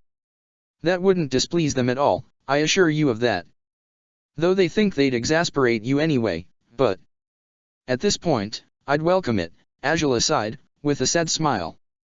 Everything I took for granted, everything I once shrugged off, so many of those things seem worth more than gold by now, when I can't reclaim them even if I try. The freedom to just go see someone, just because I feel like it? I never thought I'd lose it. But maybe you can reclaim it still, someday, Song said, firmly. I don't know how, really, but we'll work things out, Angela. Little by little, we'll unravel how to set you free from this mess, okay? Xin Long, everyone I give a damn about, they need to be free of it too, Angela said, earnestly. Song's certainty wavered. I can't get away on my own. I can't leave. I can't leave everyone helpless against my father. He'll hold this whole nation for ransom if he wants to, Angela. Song said. The princess sighed, hanging her head and shrugging. And I'd rather not see him immolating all my people just to punish any of my transgressions. What he's done so far it's bad enough. Then, what? We won't do anything.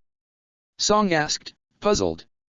I know I'm far from a woman of action, myself, but not yet, Angela said, clasping Song's forearm with a hand. Not so far. For now, your presence here helps, though it's dangerous as well. You have to play Nice Wen perfectly, the way you did earlier, whenever it's not just us, all right? To be honest, though, I never knew you'd be that good an actress. It's been a few months of building that identity, Song smiled sadly. Lo and Lee have helped me. They did have that brother, you know? But he and his wife never had children. Still, Lo and Lee are resourceful beyond belief. They've even faked my alleged presentation as a baby at Ember Island's temple, and added a Wen to the sanatorium's records. Seriously? Angela asked, surprised and amused. Song snorted and nodded. It's really weird being of slightly higher birth now, but I'm managing, she admitted, with a chuckle. You're doing impossibly well, so far. I honestly felt awful for reacting as I did. If I had blown your cover, I wouldn't have forgiven myself, Angela said, breathing out slowly. Stick to the act as best you can, though. Even those who've seen you before will have trouble realizing who you are if you do. I hope so, Song said, breathing out. Angela raised an eyebrow as she regarded her friend with thoughtful eyes. It won't help at all to ask this, but I feel I must, regardless, Angela smiled weakly. Are you modeling Wen's attitude on my own, by any chance? Song's mouth opened for a moment, but she failed to say anything. Before she could help it, a snort burst from her lips and the two women found themselves laughing together, leaning into each other as Angela's guess landed perfectly. It's not entirely based on you, not completely. Song laughed still, shaking her head, pressed against Angela's as it was. But when Lo and Lee told me about how I'd have to build this new identity of mine, well, the idea was that I'd feel of higher birth, and you were the person of highest birth I knew. You never seemed daunted by anyone, so I figured that was what I had to do, for starters. That's why I'm doing my best not to show any fear in front of either the Admiral or your father. Because I wouldn't, before. Angela smiled, sadly.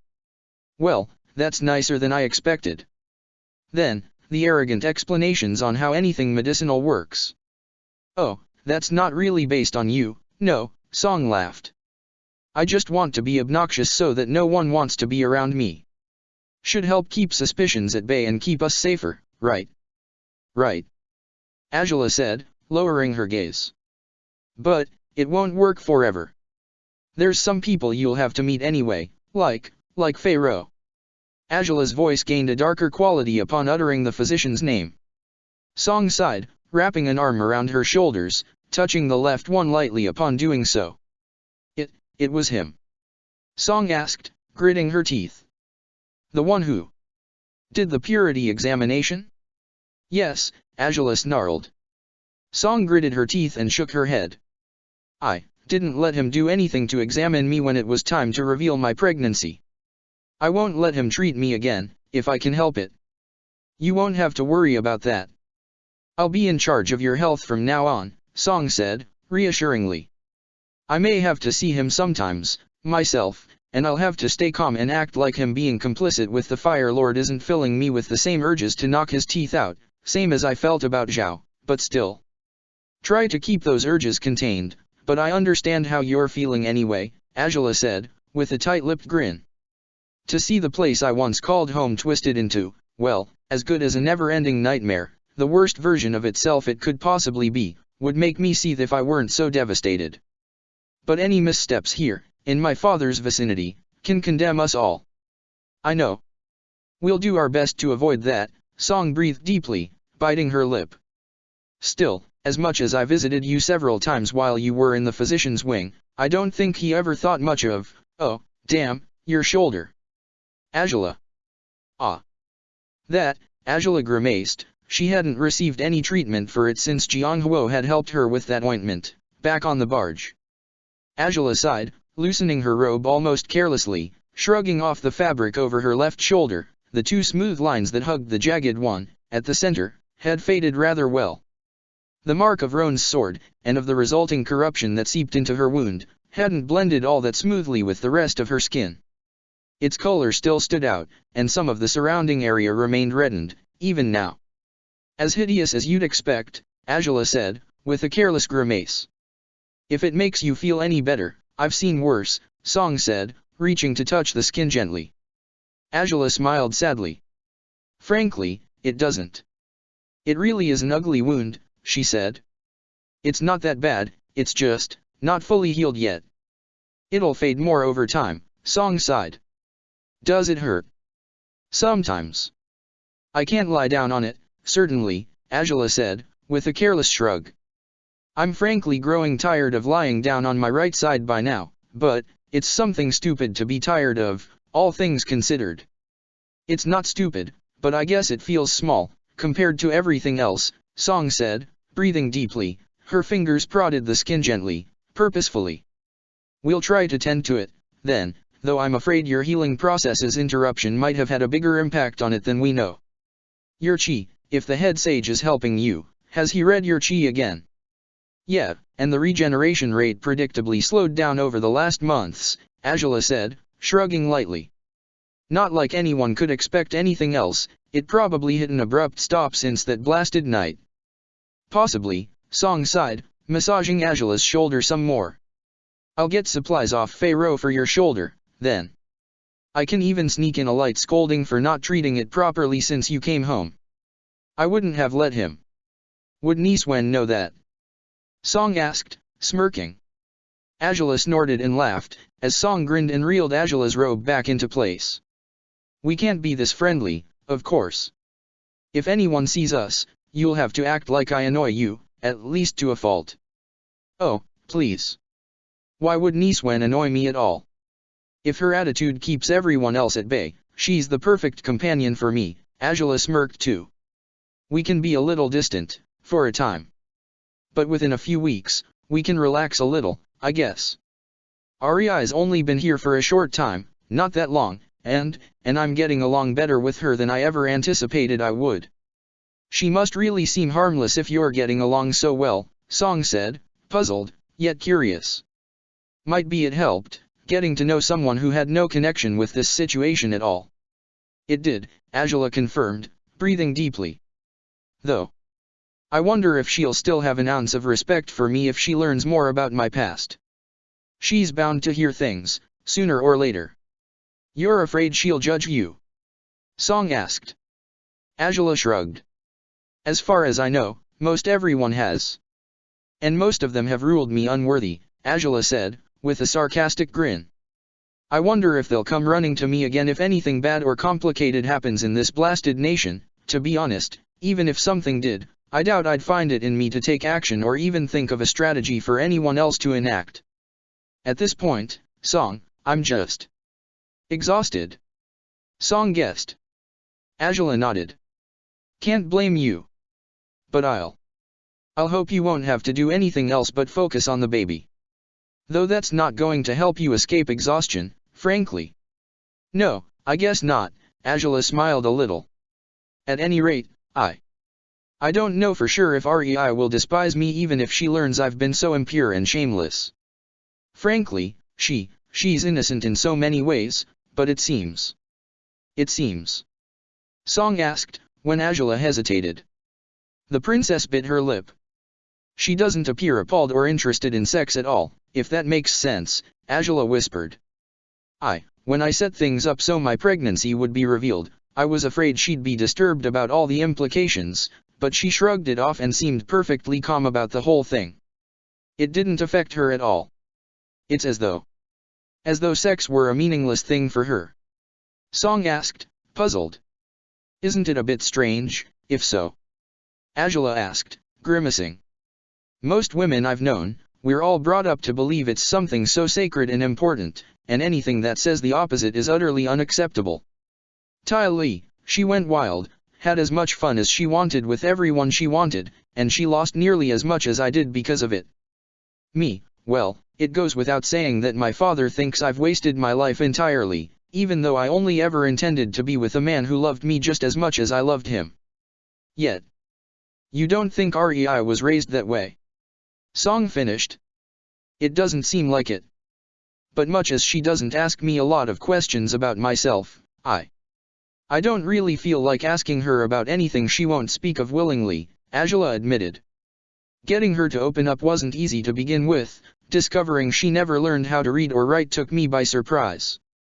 The way she acts, the fact that no one ever bothered giving her a proper education, it feels like there's a pretty straightforward answer to all this, but I barely want to let myself think of it. Song frowned, pursing her lips. I suppose you'll learn the truth in due time, huh? But, do you think she could represent a hazard for our newest line of deceit? No, not really. Not intentionally, at least. As long as she doesn't know who you really are, we will be fine, Angela said, reassuringly. I'll have to get used to calling you when, I'll try to act so little like myself that it'll come easily to you, Song said, smiling warmly.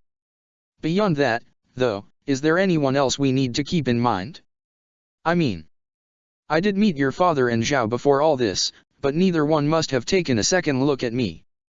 I even talked with Pharaoh a few times, but if I act so differently now, he might not make the connection since I'm pretty sure he wasn't paying me much attention back when you were convalescing. So, unless there's anyone else to worry about, I think there's one more person. Angela's voice was tinged with concern as she spoke those words. Song raised her eyebrows, perplexed by the fear she saw in Angela's gaze. Renkai, Angela finally said, her voice graver than usual. Song's lips parted, though they soon shifted into a snarl as the man's name seemed to cycle back and forth inside her head. Renkai? For real? Song gritted her teeth.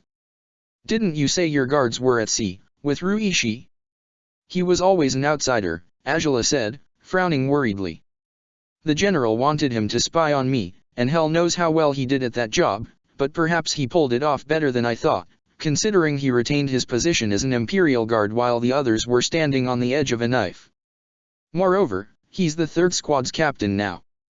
There's a slew of new guards in place of everyone else.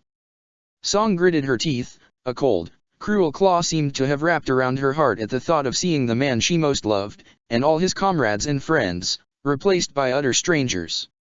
They would never truly replace them even if they held their roles, she knew as much, but it still hurt to think of it. But the thing is, Angela gritted her teeth. It's not just that Renkai would be bound to recognize you, he was around you more often than anyone else left in this wretched place. It's also that he's acted strangely ever since I came back. Weird? Weird how? Song asked, frowning. He's been helpful. Supportive, even. He follows my orders more dutifully than I'd ever expect from him, Angela said. Or from anyone, at this point. You two never did get along, right? Song asked. Angela shook her head. I never bothered giving him much of a chance. I kept him at bay, all along, and, I actually brought this up to the head sage, when he first read my chi. He asked me if Ruishi had warned me at all about Renkai being untrustworthy before I separated from him, but he didn't say anything. Still, did Ruishi ever say anything to that effect to you? By any chance? Truthfully, no, Song grimaced. Not that I remember, at any rate. But Ruishi was up to something odd, I think, over the last months of peace we had. Something odd? Angela asked, puzzled. How so? I didn't really think much of it, but he seemed to be carrying out some personal investigations, Song said, biting her lip. He never talked about it directly to me, but I learned more about it from Loenli, believe it or not. What? Angela's utter confusion only gained strength by then. Song smiled awkwardly at her reaction. He had corresponded with them on occasion, they told me, though he didn't write to them for quite some time, long enough that he didn't even confirm to them that we had a relationship until a few months ago, going by the date on the letter he sent them, which is where he told them about us. They let me read it. I didn't bring it with me, it would have been incriminating, but I spent many nights just clinging to every word on it. Anyway, that's not the point. The thing is, he asked Loenli for information on the general of the guards.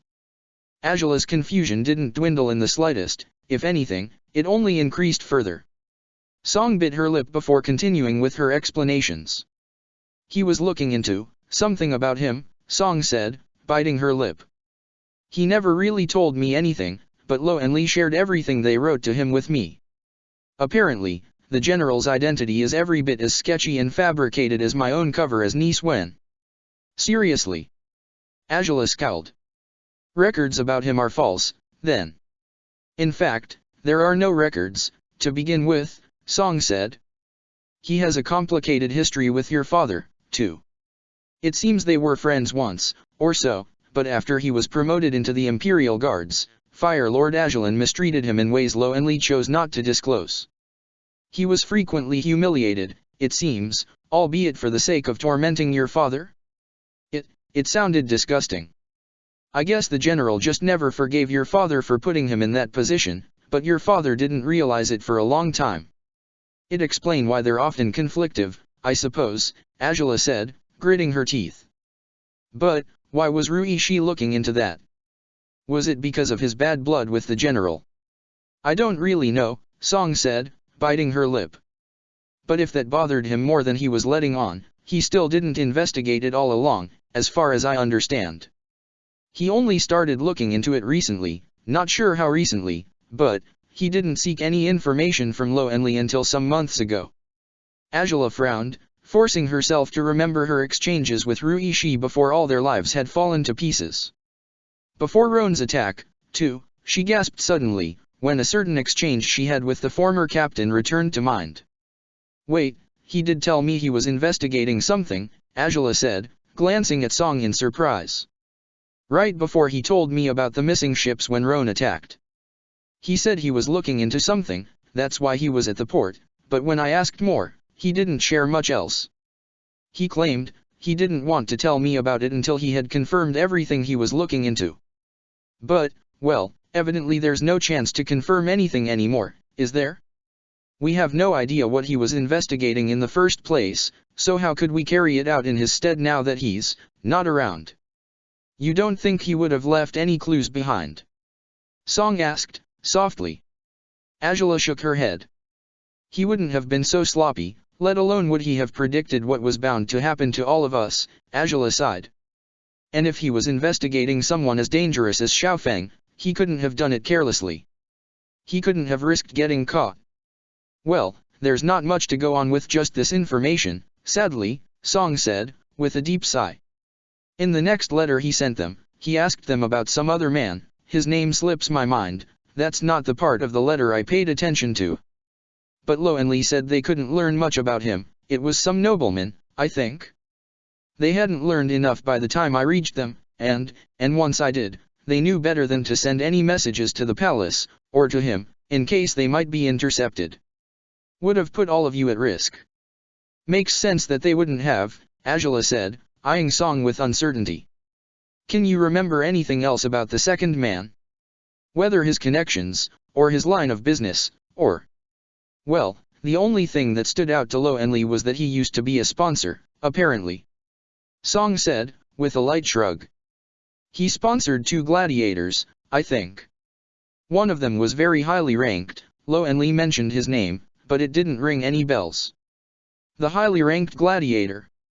Angela asked, frowning. She could only think of one man who sponsored 2 gladiators in the higher circles of the League and society alike. Was it the light bearer? And the sponsor? Koshing. Ah. That's right, those are the names, Song said, nodding promptly. Angela's confusion didn't reassure her in the least. No connection. None that I know of, Angela sighed, shaking her head. Curses. I didn't even remember Ruishi had been looking into anything. If I had, I would have. I would have asked him again at some point or another while we were on the barge. I would have tried to, at least. He didn't tell you about this at all, though, that seems a bit odd, Song said, softly. If what he was learning was very important. He would have, huh? I'd like to think so, Angela sighed. But, what does any of this have to do with Renkai? Beats me, Song said, with a weak smile. But wasn't he Xiaofeng's direct subordinate? Maybe Ruishi was taking advantage of something Renkai let slip to look into Xiaofeng's personal operations. Angela stroked her chin before sighing again. Maybe, but to be honest, even if that's the case, my hands are tied. I've lost, well, control of everything. The third squad doesn't answer to me, neither do the enforcers anymore. Wait a second, the enforcers wound up in his hands, actually. In the general's? Song asked, frowning. Angela nodded. It's a weird choice, isn't it? I suppose my father would want someone of his confidence on that particular job, but it didn't have to be the general. Angela ran a hand over her disorderly hair, eyes drifting towards a nearby wall. But, shit. Does he have something to do with slave trade? Koshing, he has a transport fleet, as far as I know. Someone was in control of slavery before the laws I wrote were in effect, even if it was an unstable form of control, but, everything suggested that someone was pulling the strings, for sure. Could it have been the general? And Koshing helped him transport them. Song said, stricken. Do you think they were in control when I was brought to the Fire Nation, too? I wouldn't be surprised if they had been, Angela admitted, eyeing Song remorsefully. Ruishi, if that was what he was looking into, then he was trying to help you tear down the general's control over the illegal trade, the one that existed outside of what your laws established. Song said, eyes tearful again. It would suit him all too well to do something like that. But why didn't he tell us? If this guess is correct, he surely wanted to keep it quiet in case his investigation backfired. Angela rubbed her brow with her fingertips, a defeated expression on her face. But I guess there's no way of knowing if we're just grasping at straws and making too much of things. Well, if Renkai was part of Ruishi's investigation, maybe there's one way of knowing, Song said, softly. Angela frowned. I'm not going to risk revealing these suspicions to someone who might still be in Xiaofeng's pocket. That's, well, pointlessly suicidal, Angela said, grimacing. Song bit her lip. It makes sense that you wouldn't want to ask, but I'm thinking, if we can find out whether or not he's not actually in the general's pocket still, wouldn't that mean he might be trustworthy, once he sees me again? Song said, softly. He and I weren't close at all, but he would be able to tell who I am pretty easily, probably much more easily than anyone in this palace other than you. And you want to know if he was helping Ruishi, since that'd mean he'd be less likely to betray your actual identity to the Fire Lord? Angela asked. Song nodded. You said yourself he's acting strangely, Song said, quietly. Helpful and whatnot. I know it could be a front, to get you to lower your guard so he can reveal your so-called treachery to the Fire Lord, but if that's not the case, maybe he's trustworthy. Ruishi didn't tell you to watch out for him, just as he didn't tell you to trust him, either. Maybe he didn't know whether he could be trusted or not. If so, we're doomed, Angela sighed. I have no idea how to figure out Renkai's actual loyalties or motivations, if he's working for or against me. I don't know. Rei likes him well enough, but I doubt that any attachment he developed towards her could mean a thing in the long run if he's tasked with destroying me by any means necessary. You asked the head sage about him, though? Song asked. Angela nodded. He mentioned that some people might have been willing to help me rebel, and I told him not to encourage them, Angela said, mournfully. I didn't want more chaos and bloodshed. There's been too much violence in our world, in this nation, as it is. My father would stop at nothing to massacre anyone who tries to support me publicly, I have no doubts about it. And what does that have to do with Renkai? Song said, raising an eyebrow. I asked him to rally those people, to a fault, to let word spread, but only to bait him, in case he's truly trying to spy on me and discover if I'm up to no good, Angela said, with a shrug. I have no idea if he's had any results yet, if he's even done it, for starters. The last 2 times I've seen the head sage, he didn't really have much of a chance to tell me if he'd discovered anything. And that's the only way to figure out if Renkai's trustworthy, so far? Song asked. Angela shrugged. Can you think of anything else? She said. I mean, short of bluntly asking him if he means any harm, which he could easily lie to. No, I can't think of anything right away, and that wouldn't work, of course, Song sighed. But Renkai's bound to see me, sooner than later. Unless I start presenting myself as some sort of madwoman who wears a theater mask all the time for the sake of being quirky or so. That might not help your case much, Angela smiled a little, and Song shrugged. He might even think it's more suspicious if you do that. Then, short of going to the head sage right now, and asking him if he learned anything yet, I don't know what's the best solution, Angela, Song said, grimacing. I can't hide from him forever. If he's not loyal to you. He has no reason to be, Angela said, closing her eyes. I guess I should be prepared to threaten him into silence or so. Not that it'll be much of a threat, in the end. I'm pretty sure I wouldn't even intimidate a 3-year-old, these days. It doesn't really suit you to underestimate yourself that much, Song said, with a weak smile. I know you don't feel all that strong and daunting these days, but you're by far the most terrifying person I know. Oh? By far? Angela asked, with a light laugh. Song laughed too, nodding in confirmation as Angela shook her head. Now you're just being flattering for the sake of it. If only, Song chuckled, reaching out to caress Angela's hair reassuringly again. Look, maybe you should talk to the head sage. I can try to stay out of Renkai's way for a while, at least until the head sage tells you if he learned something or not. I don't know how long it might take you to arrange a meeting with him, but I should go in secret, Angela said, frowning.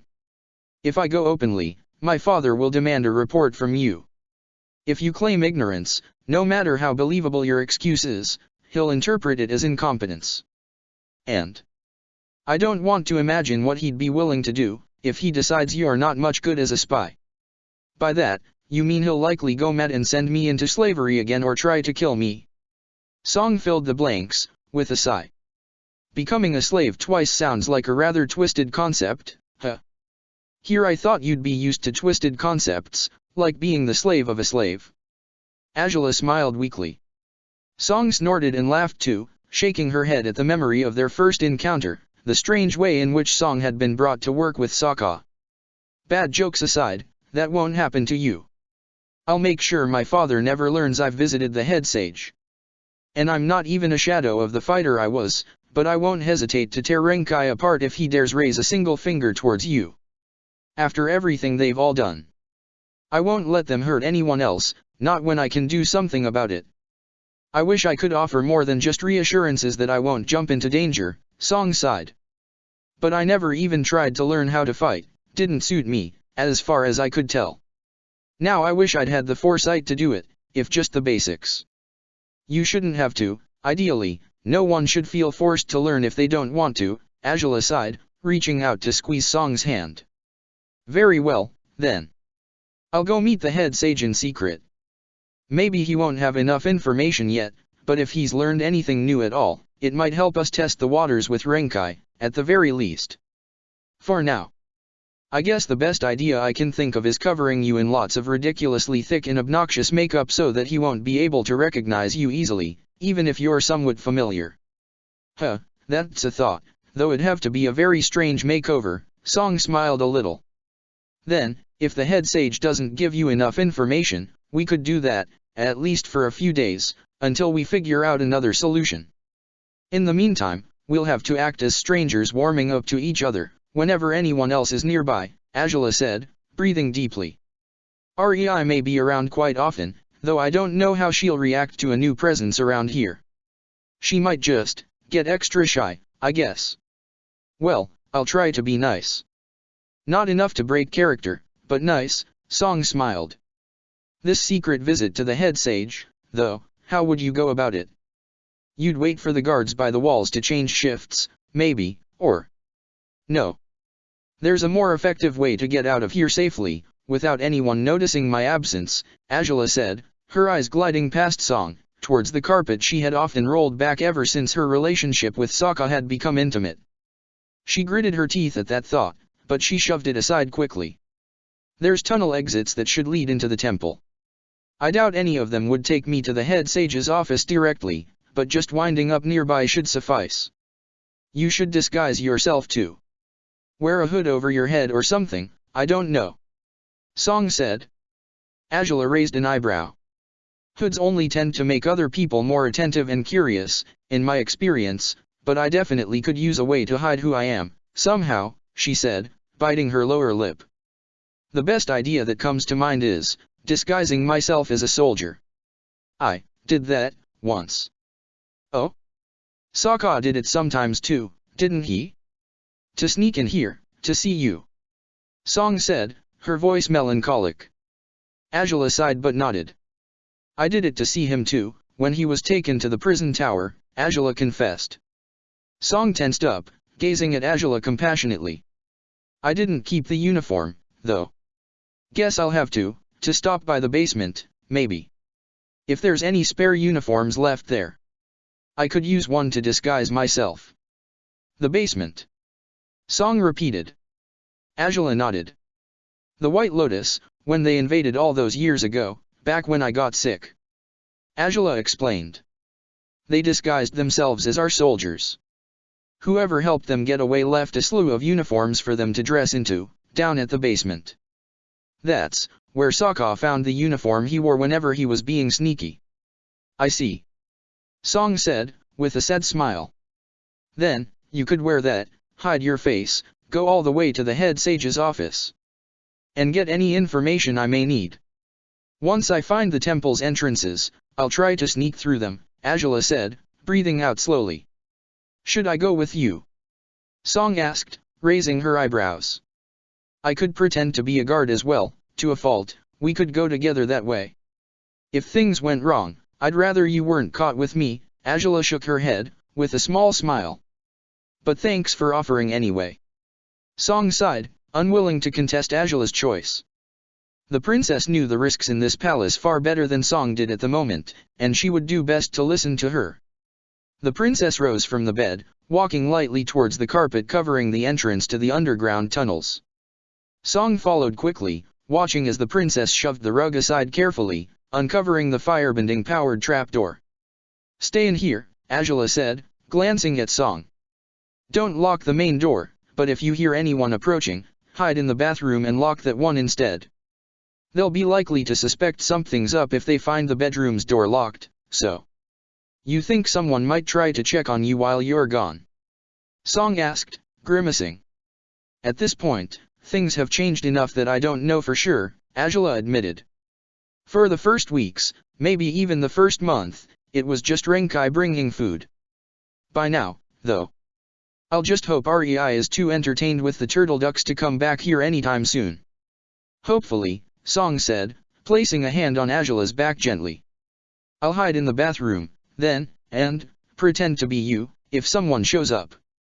Pretend you're sick, yeah. Everyone seems to run for the hills when they hear me vomiting, whether it's fake or not," Angela smirked. Song laughed softly but nodded. "I'll try to be quick, but if I'm not, I'll stay as safe as I can be in here." "I promise," Song said. Angela nodded. She breathed deeply a couple of times, raising a hand towards her chest. Her inner fire felt alive for the first time in ages, albeit over the relief, the joy, of finding an old friend once more. It was a small break from the persistent misery that had drained her from most excitement she'd ever experienced towards life until everything had fallen to pieces, but it filled her with new energy, as a breath of fresh air after days of inhaling nothing but smoke and poison instead. The relief and respite might not last very long, but for now, it revitalized her. Thus, with that renewed strength, Angela conjured fire for the first time in months, blasting the orange flames into the trapdoor's opening. She feared she had been too weak at first, but the mechanism clicked properly, as expected. Angela released a relieved sigh once she knew the way into the catacombs was open, to find Song's compassionate gaze upon her. Angela shrugged in defeat. Chi corruption, being miserable enough not to leave a bed for weeks. "Bad things have happened, and my fires suffered for it all," she admitted. Song nodded sadly, offering Angela another gentle, comforting embrace. "I'm sorry," Song said, softly. "I did learn more things about Chi flow while in Ember Island, but I probably should have investigated more." "What for?" Angela said, with a weak smile. "You couldn't have known you'd be returning here. That I'm still capable of bending it all is nothing short of a miracle. You shouldn't have lost any of your ability to do it, though." "I'm sorry for everything you've been through," Song said, closing her eyes tightly. Angela reached up to pat her friend's arm gently. "I wish I hadn't either, but if it helps at all, I actually feel a lot more like myself today than I have in ages," Angela said, smiling weakly at her. "I probably will oscillate between rejoicing that you're here and being outraged about it, since you're in danger with me, anyone would be, after all. But for now, Song, I'm grateful to have you back. I'm grateful to be back with you, too. Anything I can do to help you and ease your load, I'll do it gladly," Song said, offering Angela a gentle smile. Angela released a deep breath, leaning close to embrace Song again, one more time. They held each other for a long moment, again finding comfort in their reunion before Angela pulled away, clasping Song's shoulder. "Roll the carpet back into place and stay safe until I return, all right?" "Don't worry. I will be," Song smiled, nodding promptly. "Thanks again, for coming back," Angela smiled, reaching for the trapdoor and pushing it up. "I'll be back here again as soon as I can. I'll stay safe." "I promise," Song grinned. Angela stepped into the tunnel, climbing down slowly. She smiled again as Song closed the trapdoor delicately behind her, leaving the princess in deep darkness she lit up with a speck of her firebending. Song's return had been a soothing balm upon the wounds of her chaotic, unsettling life. Her circumstances hadn't changed in full yet, but she was one person Angela could trust completely. Someone with whom she'd no longer need to hide, someone she could confide in, someone who would stand by her side, at the very least until the child was born. Angela already had a few wistful ideas regarding what to do once that moment arrived, but with Song's presence, New possibilities had come up. Unless her conditions in the palace changed so radically, so abruptly, that her child might be safe despite it all, and she knew just how unlikely that was, Song might play a crucial part in protecting the baby. She might even be the one to bring it to Sokka, once the time came. She had 7 months to think this through, 7 months in which she couldn't predict whatever might await past the next bend. That being said, if her luck finally had chosen to take a turn for the better, she'd make her every choice count. She would take advantage of the improvements, of their new circumstances, to ensure her child would one day find its way to the father who would love it just as purely, as wholeheartedly, as he had loved her. Chapter 268. Hatching Plans / Niece Wen. 3. Sokka. A voice that once had been powerful, unyielding, steeled, and mischievous now spoke his name as in a prayer. The lips that dared shape into those simple syllables caught his own, warmth overtook him, spreading all across him, as though he had been freezing cold and someone had lit a fire from within him. Oh, she had. As she always did. She had melted his defenses, broken past every wall he'd dared build and helped him see he was more than ice.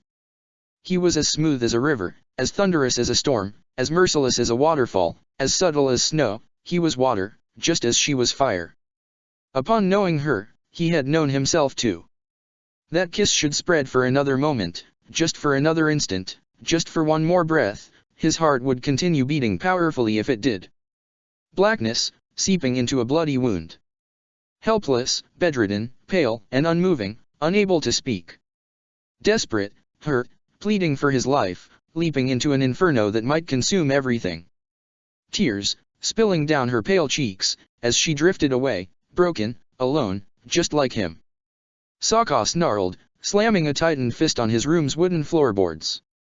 He hadn't even opened his eyes yet, but he had already lashed out against the dim subconscious mind that never seemed to cut him any slack. His dreams were merciless, whether when reminding him of the bliss or of the sorrow, serving as a childish, persistent scratching on the scabs across his battered heart. He opened his eyes, glaring at the ceiling of his room. Not a single agreeable dream had graced his mind ever since he'd returned to the South Pole. Either he'd have dreamless nights, which were the better alternative, or he'd find himself lost in nightmares, waking within the first few hours of climbing into his sleeping bag, drenched in cold sweat as his mind fed him horrific images of Roan hacking Angela's body apart, or the corruption consuming her completely, or of Oze burning her into nothingness, the very fate he had intended for Sokka. Every one of such dreams drove across an infuriating message that never failed to make Sokka seethe: powerlessness. He never had a say upon the contents of those dreams, only upon forcing himself awake when he recognized them for what they were. But there were worse dreams yet, such as the one he'd experienced today. At first, he covered his face with his hands, breathing heavily, trying to still himself. Sometimes she'd feel so close, so damn close that he could breathe in her scent, taste her kisses, feel the softness of her skin against his own, hear her voice so clearly, and then it'd dawn on him that he had lost her. That he would wake up without her, with nothing but memories of her, the echoes of her presence rippling through his mind. He couldn't decide whether his dreams or his nightmares pained him more. Perhaps the nightmares were preferable simply because waking up meant an escape, and his actual reality would offer a smidge of relief. The dreams, however, beckoned him to sleep forever, if just so he could continue to feel her with him for a moment longer. His father's confession regarding how he coped with Kia's absence still lingered in Sokka's mind. Trying to evoke Angela's image intentionally, however, pained him profoundly. Maybe he needed more time before that idea worked for him. Maybe it'd never work. Come to think of it, maybe it only would on the day he accepted she was lost to him, beyond all hope. For now, though, he turned on the sleeping bag and his gaze fell upon the necklace that rested by his side. That blue flame, carved into the pendant, made it all the easier to remember her, as memories of their blissful week together came to mind. The smiles on her face, the pure bliss she showed him, the way her eyes sparkled, they had matched her pendant, just as her gold fire matched the blue. A deep sigh left his lips as he picked up the necklace, finding little respite in pressing his lips to it. "Make sure to visit me again tonight, all right?" he said, with a thread of a voice. "I hate waking up from those dreams, but I miss you too much to care about the pain whenever I'm in them." It was a step forward, he guessed, not evoking her image entirely, but speaking to her, all the same. Sometimes he allowed himself to imagine his words would reach her, sometimes he allowed himself to wonder if perhaps, during those moments when thoughts of her would emerge so powerfully in his mind, as good as beckoning him to lose himself in his memories of her, Angela might be thinking of him just as strongly, just as desperately. He'd put an end to her despair one day, and that day wouldn't be as distant as it felt right now. That was the purpose of the meeting he'd arranged for that very morning. The feast had proceeded without a hitch, and he hadn't caused any chaos in it this time. The tribe's people had rejoiced in their survival, singing, dancing, feasting to their heart's content, relaxing as they allowed themselves to believe that the defeat of the Fire Nation at their shores meant the enemy would be gone for good. Sokka knew better than to hope for that, but the battles left to be waged against the Fire Nation wouldn't be held in the South Pole if he had a say upon the matter. He had spoken to the tribe's leaders through the night, his father and 2 prominent members of the other tribes that merged with theirs, to his friends as well. Later on, they were to meet with him in Hakuda's igloo later today, and he would present his case and plans to them. He could already tell his sister and Kino were intrigued, while Aang appeared apprehensive, no doubt, recognizing the subject Sokka intended to discuss involved the future of the war. Yet the one who appeared immediately distrustful of Sokka's invitation was Zuko. Suki had seemed to soothe him as Sokka walked away, but the gladiator recognized a certain darkness in her gaze that suggested she wasn't all that happy about the prospect of a war meeting, either. They wanted to enjoy the feast's night, and Sokka guessed his quick aside with them hadn't helped matters much. Suki's injury seemed well on its way to healing, however, and Sokka guessed they longed to reclaim the kind of normalcy in which they'd dwelled for years until his arrival. Sokka had certainly thrown a wrench in their lives without intending to, and he supposed they wouldn't feel any better about him once they heard him out today. Even though he had finally humored Mari with stories that night, delivering the tale of the spirit library at long last, it didn't seem her parents were all that intrigued by his storytelling this time, even if their daughter's enthusiasm made a remarkable comeback upon hearing more about her beloved Princess Jing's adventures.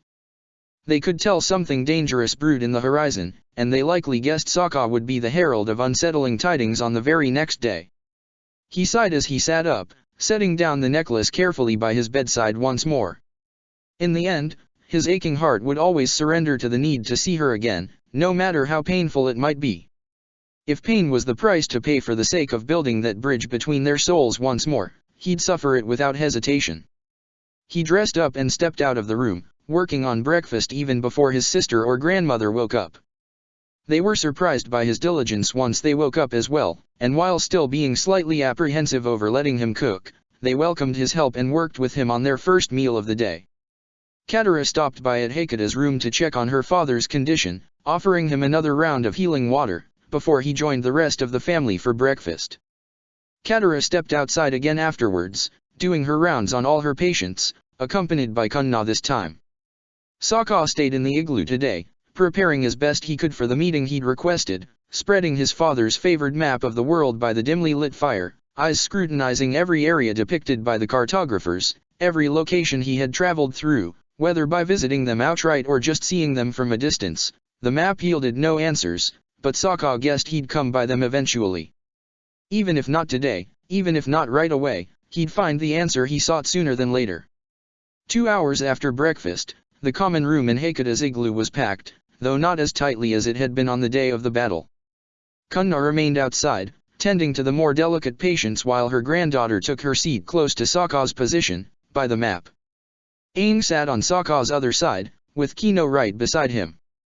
Zuko and Suki had left their children in the care of their neighbor, whose sons had been thrilled for a chance to play with their Princess Jing for a few hours, at least. The other tribal leaders sat by Kino's side, and Hakuda was the final member of the very exclusive circle Sokka had summoned that day, sitting opposite to his son, at the other end of the circle around the fire. "I think that's everyone, right?" Katara asked him, glancing at Sokka sideways. "So?" Sokka cleared his throat awkwardly, his gaze shifting around the low-burning fire at the center of the group. He was truly foolish, feeling awkward about public speech at this point. Again, thoughts of Angela returned to mind as he pondered just how much better she'd be at it than he was, but it wasn't the time to think about that. Instead, he allowed those thoughts to strengthen his resolve as he raised his head once more. "Well, thank you all for coming. First off, Sokka started, hoping to keep his cool as he rose to his feet. I've asked all of you to come here because of the battle we faced a week ago. We won, without a doubt, even if we took losses of our own. It's probably the first time since the 100 Years' War began that we've delivered such a powerful blow to the Fire Nation's forces. It's great news for the tribe, and at the same time, this success has created an opportunity for us that I don't intend to squander. The eyes of every occupant of the room fell upon him. Most were curious, but Zuko, naturally, looked guarded, even irritable. Well, his mood was sure to worsen as the meeting continued. Sokka knew as much. I instructed Aang and Katara to prevent any messages from leaving the battlefield, Sokka continued. They built that last wall, right past the final ships, to ensure they wouldn't be able to send any of their skiffs with messages requesting reinforcements or informing the rest of the Fire Nation's forces of how badly the battle was faring for their fleet.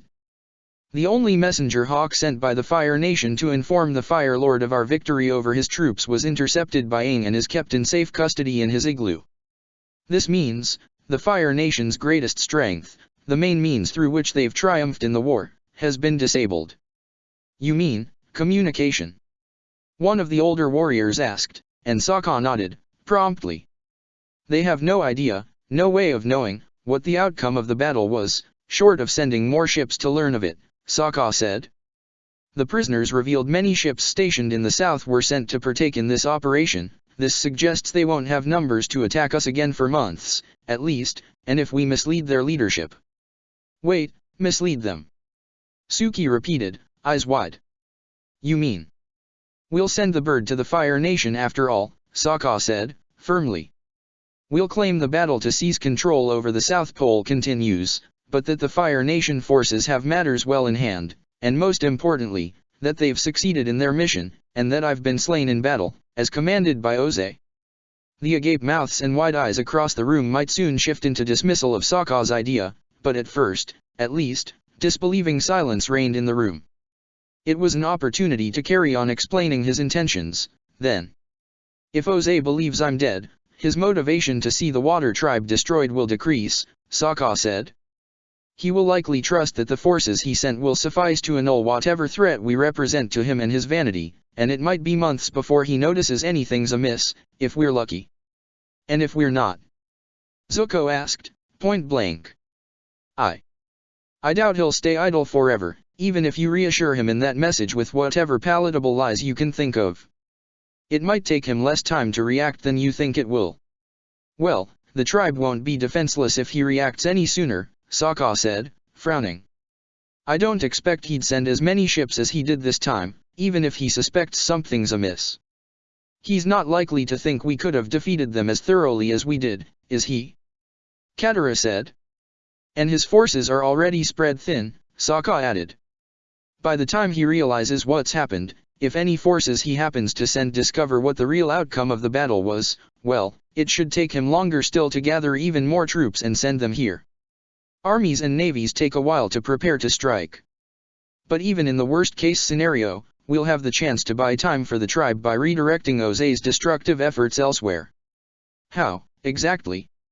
Zuko growled. Sokka spread his arms, gesturing at himself. Through the news of my sudden return to life, far away from here. Again, silence fell upon the room. This time, even Aang and Kino were astonished. They had been the only ones who had known of Sokka's intentions to make use of the messenger hawk to feign his death, but they didn't realize that was solely the first step of Sokka's plan. Heikuta leaned forward, elbows on his crossed knees as he studied his son intently.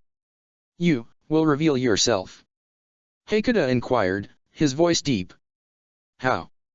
Probably by striking at some other fraction of the Fire Nation's forces, somewhere in the Earth Kingdom, Sokka admitted, breathing deeply. Oze will be outraged to learn I'm not dead after all, and he's likely to focus his efforts on tracking me down and killing me once more. The tribe will be safe. But you won't be, Katara said, frowning. Sokka nodded in acknowledgement. Sokka. I get that you're trying to protect the tribe, and to be honest, so far it sounds like a good way to do that, but, you can't just pick fights with the Fire Nation willy-nilly, can you? Striking back at them anywhere but here will put you at a disadvantage, Zuko said, shaking his head. There will always be many Fire Nation forces stationed in any location you might try to attack in the Earth Kingdom. Fighting them off by yourself would be suicide. Not everywhere, mind you, but it's fairly true, yeah, Sokka admitted, nodding. And you'd put the Earth Kingdom people at risk, too, Zuko finished, folding his arms over his chest. You can't save us at the expense of endangering them, can you? I don't intend to, Sokka said, breathing deeply. Then what do you intend? Zuko asked, frowning. So far, it sounds like your plans aren't as solid as you might have thought they were. And if your endgame is what I think it is, I'll need a stronger plan than this. Well, yeah, but I haven't finished, and I'm also not going to run out of the igloo right away to enact my ideas, Zuko, Sokka said, rolling his eyes. If anything, your willingness to shoot them down should be a good thing. You'll point out flaws and I'll figure out how to patch them up. Perfect, right? It's not perfect, it's madness, Sokka, Zuko scowled. Look. I get it, okay? Now that this battle ended and that you've come up with this idea to play dead, you feel it's the perfect timing to stage some crazy operation to save Azula from our father, but it's about as insane for you to do that as it was for the rest of us to go find you, a couple of years ago. It's risky, it probably will end up with everyone involved dead, and you know, just as well as I do, that it's the last thing she'd want. Sokka frowned heavily, that same cloud that ever fogged his eyes hung over him anew after Zuko's intervention, heavily enough that the firebender almost wilted at the sight of it. Almost. Yeah, the last thing she'd want is for me to drop dead trying to save her, Sokka agreed. So I guess it's good news that I'm not planning on doing that, huh? Sokka. This isn't a suicide mission, Zuko, Sokka said, frowning heavily. And yes, saving Azula is part of it, why would I lie about that? It's the first thing on my mind, the main thing, and if I have a chance to do it, why would I waste it? No better opportunity will come if we just sit here waiting for Oze to realize it's sketchy for his troops to have sent no word at all about their mission. This is a golden chance. If I don't take action now, I never will find a better moment to do so. If anyone's going to set this world free from that tyrannical piece of shit, this is the place to start. Wait, whoa. You're saying, you'll kill the Fire Lord? Aang asked, eyes wider yet. I'm saying, that I'll take the fight right back to the Fire Nation, Sokka snarled, purposeful and blunt. I'm waging war on the Fire Lord. Even Zuko fell silent this time, though Sokka doubted the firebender's speechlessness would come from a place of admiration and awe. He simply hadn't expected Sokka's plans would be that ambitious, but they were. He'd had a week to ponder how to go about fulfilling them, and he intended to explain more now. Or at least, he meant to do so until his sister leapt to her feet, clasping his shoulder firmly with a hand.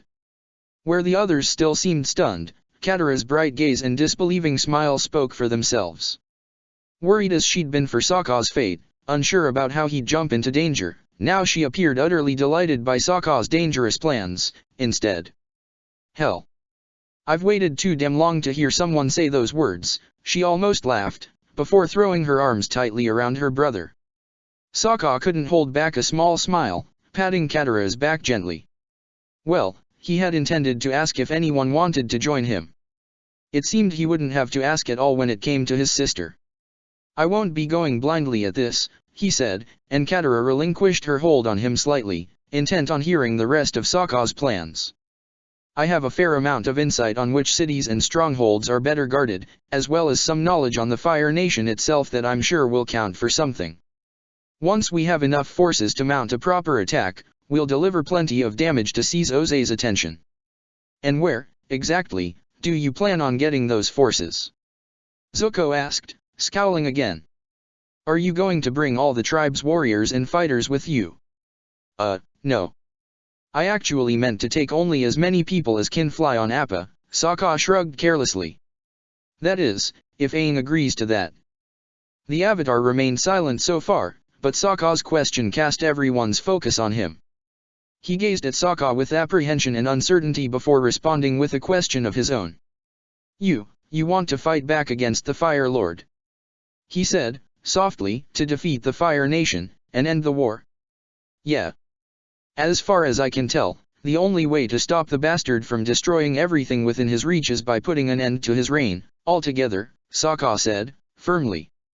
As wishful as it may be to say so, what I've learned about his forces and inner circle probably will come in handy. Frankly, most his commanding officers are as good as incompetent. No doubt, their persistence is impressive, but they're not strategically brilliant by far. Like I said earlier, their success mainly hinges on communication. If they can report the existence of any threats across all Fire Nation-held territories, they can prepare forces to extinguish those threats before things get out of hand. Cut off their communication and they'll be in a bigger world of trouble than they can imagine. Sokka slowed his explanations upon sensing Aang's nervousness. He breathed deeply as he waited for whatever question he'd have to answer next. In short, yes. I mean to fight in this war and defeat the Fire Lord, whatever it takes, Sokka said, softly, as though lacking in conviction, despite having it in spades. Aang swallowed hard, lowering his gaze. He fidgeted for a moment, toying with his thumbs before glancing at Sokka again. You want to bring back balance, don't you? He asked, softly. You don't just want to destroy the enemy. It's not about that, is it? If I could win this war without shedding another drop of blood, I would do it in a heartbeat, Sokka said, tightening his fists. But short of discovering I'm a mindbender, and that I could untwist Oze's fucked up mind and make him stop the war, I don't think that's going to be possible, not anymore, anyway. A different outcome had been possible, once. That had been what he'd wanted, what he'd bet on, even. If only they had never been discovered, if only their secret had been protected for a little longer, if only that had been the case, Azula would have become High Governor. She would have set so many things right, and then, once Oze died, she would have been Fire Lord. She would have ended the war and fixed so much of what her predecessors had broken. She would have even fixed more than that, correcting the mistakes of countless world leaders from centuries, millennia ago, ensuring their world would be on the right track, ensuring they'd find true balance, at last. But it was too late to cling to that beautiful dream anymore. At this point, the war would never end unless they fought it to the bitter end. Sokka flinched upon realizing he'd fallen silent for a moment, lost in thought. Yet upon glancing back at Aang, he found the Avatar was rising to his feet, much as Katara had before. A week ago, we charged into battle, Aang said, frowning. We lost good people, though not nearly as many as the Fire Nation lost. I had thought the violence, the deaths, would never be justified, and the truth is that they're not. Nobody should have died a week ago, nobody, on either side of the war. But unless Fire Lord Oze decides to withdraw his troops of his own volition, there's no way to end this war without fighting it, just as Katara once said to me. The Avatar's words surprised the waterbender. Katara froze upon the intense, wistful, and earnest gaze he offered her, as well as the respectful nod he offered her. I didn't understand what you meant fully then, but I understand now, he said, softly. For a long time, I feared I'd failed as the Avatar because I've done nothing to save this world, but I also feared that, if the chance to do something came up, I'd fail to seize it. I don't want to fail again, though, and I don't want to let the opportunity slip past me, now that it's clearly in front of me. So, Katara, Sokka. I'm coming with you. His conviction was stalwart, strong, and firm as a mountain. He didn't waver at all upon speaking his mind, though the determined expression shifted into a smile when Katara and Sokka grinned at him first. You will, then. Sokka said, with enthusiastic relief. Katara gasped, covering her mouth with her hands. Aang chuckled softly but nodded, pleased by the siblings' positive reaction. Wait, you're all taking off, then? Kino squeaked, glancing between the three with a chagrined grimace. Well, damn, if you're doing this, you're not doing it without me. Kino. Katara gasped, startled by his willingness to go to blatant, outright war with his own nation. Yet it seemed Kino wasn't fazed by that particular matter, or at least, not fazed enough that it would genuinely stop him. He folded his arms over his chest, firmly. I mean, you guys would have had to ask eventually, he decided.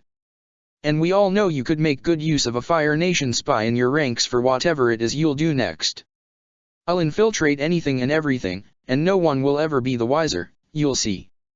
The three who remained on their feet smiled in disbelief at the proud Kino. Hakata, to Sokka's surprise, appeared amused by the former soldier's conviction, too. The warriors with him, they seemed intrigued, and not as opposed to Sokka's plans as he had feared they'd be. Yet. Are you guys serious? Zuko spoke up again, and this time he appeared even more distraught by the meeting than he already had been. All his friends intended to take off to fight a war that, as far as he could tell, they had no means to win. Sokka certainly understood his apprehension, though it still surprised him when Zuko turned towards Hakata, aghast. You're not going to allow this, are you? Am I not? Hakata responded, blinking blankly. Why, as long as this plan of Sokka's makes enough sense, I don't see why I wouldn't. But... Zuko gasped, horrified. Hakata glanced at his children, smiling warmly at them. I've stopped you both before, or tried to, when you meant to make choices I wasn't ready to allow. I wanted to hold you back out of fear, out of needing to keep you safe with me for as long as possible. In Katara's case I tried to stop her, at first, because I dreaded she would charge into a hostile world blindly. However, the more we worked on plans to reach out to Sokka, to rescue him and reconnect with him, the more I realized my true role in your lives isn't to stop you but to guide you as best I can until you can step forward without needing my help. This may be a crazy endeavor, but it was just as crazy when we set out to war, wasn't it? We didn't even have any benders with us, let alone the Avatar. One of the other warriors agreed with Hakata, who nodded before turning towards Sokka again.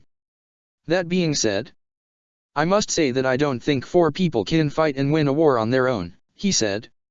If you'll travel on Appa, he will enable you to move quickly, perhaps he could help you escape from dangerous situations, but that won't allow you to bring a sizable army with you anywhere you may go.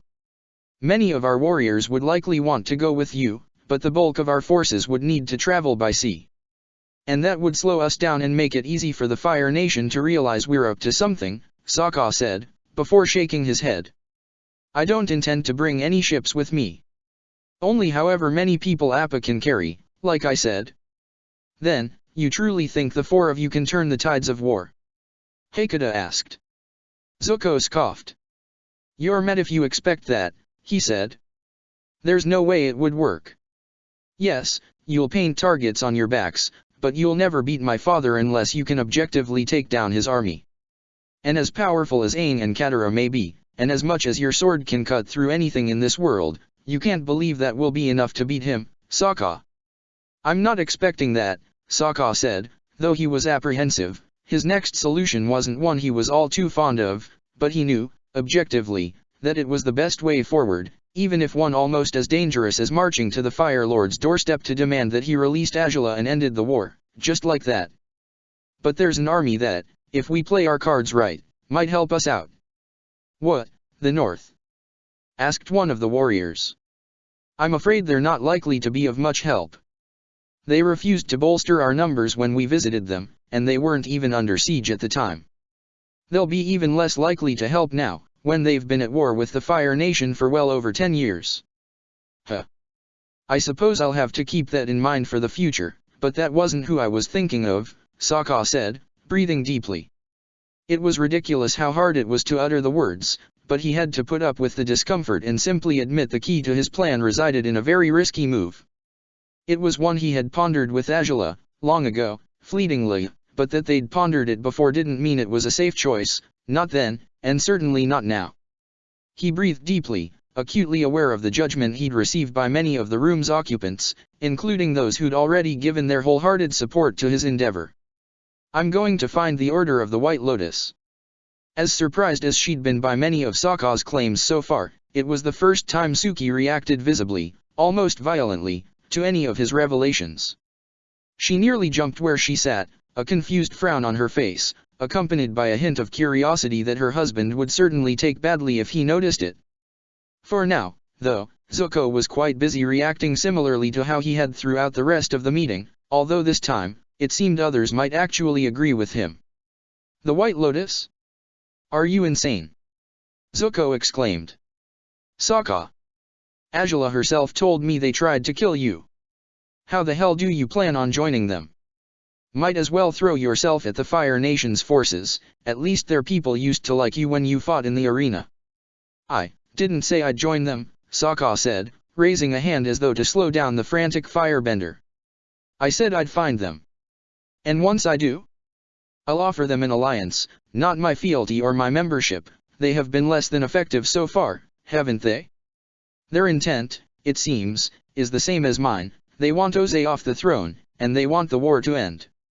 However different our methods might have been, however little they trust me because I didn't drop everything in my life and rushed to join them right away, ultimately, they have nothing to lose and everything to gain from an alliance with the man the Fire Lord despises and reviles above all else. If nothing else, I can serve as a decoy, lure his forces away from theirs while they strike at him when he least expects it. And you think they'll trust you? Hell, how could you possibly trust them? Zuko asked, running his hand through his hair.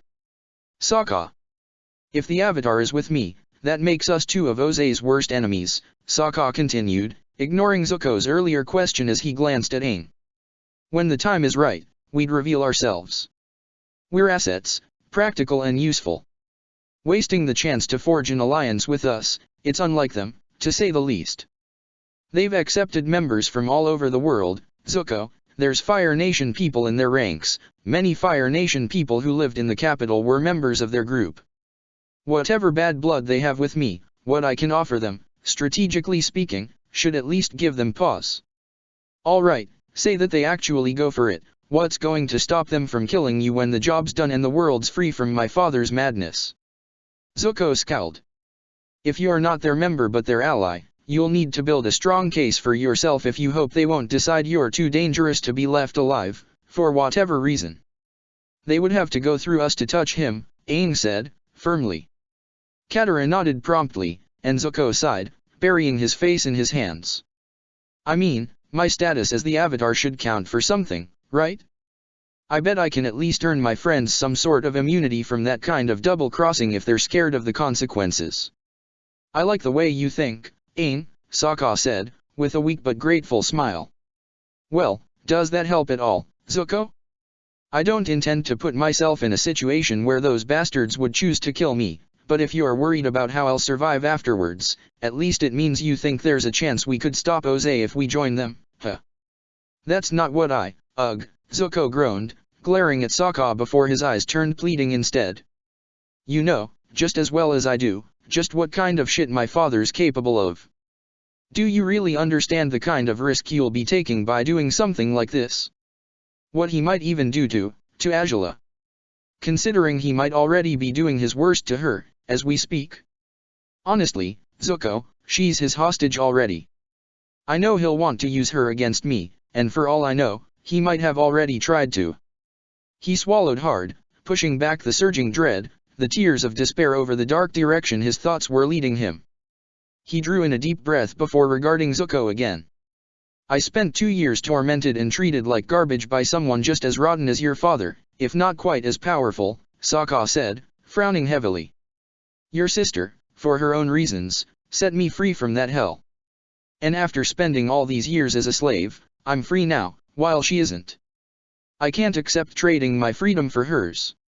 I can't sit back and wait in the hopes that Ozai will remember she's the daughter who saved the Fire Nation over and over again, risking her life for their people if that was what it took to protect them. I can't expect him to decide he's grown bored of punishing her.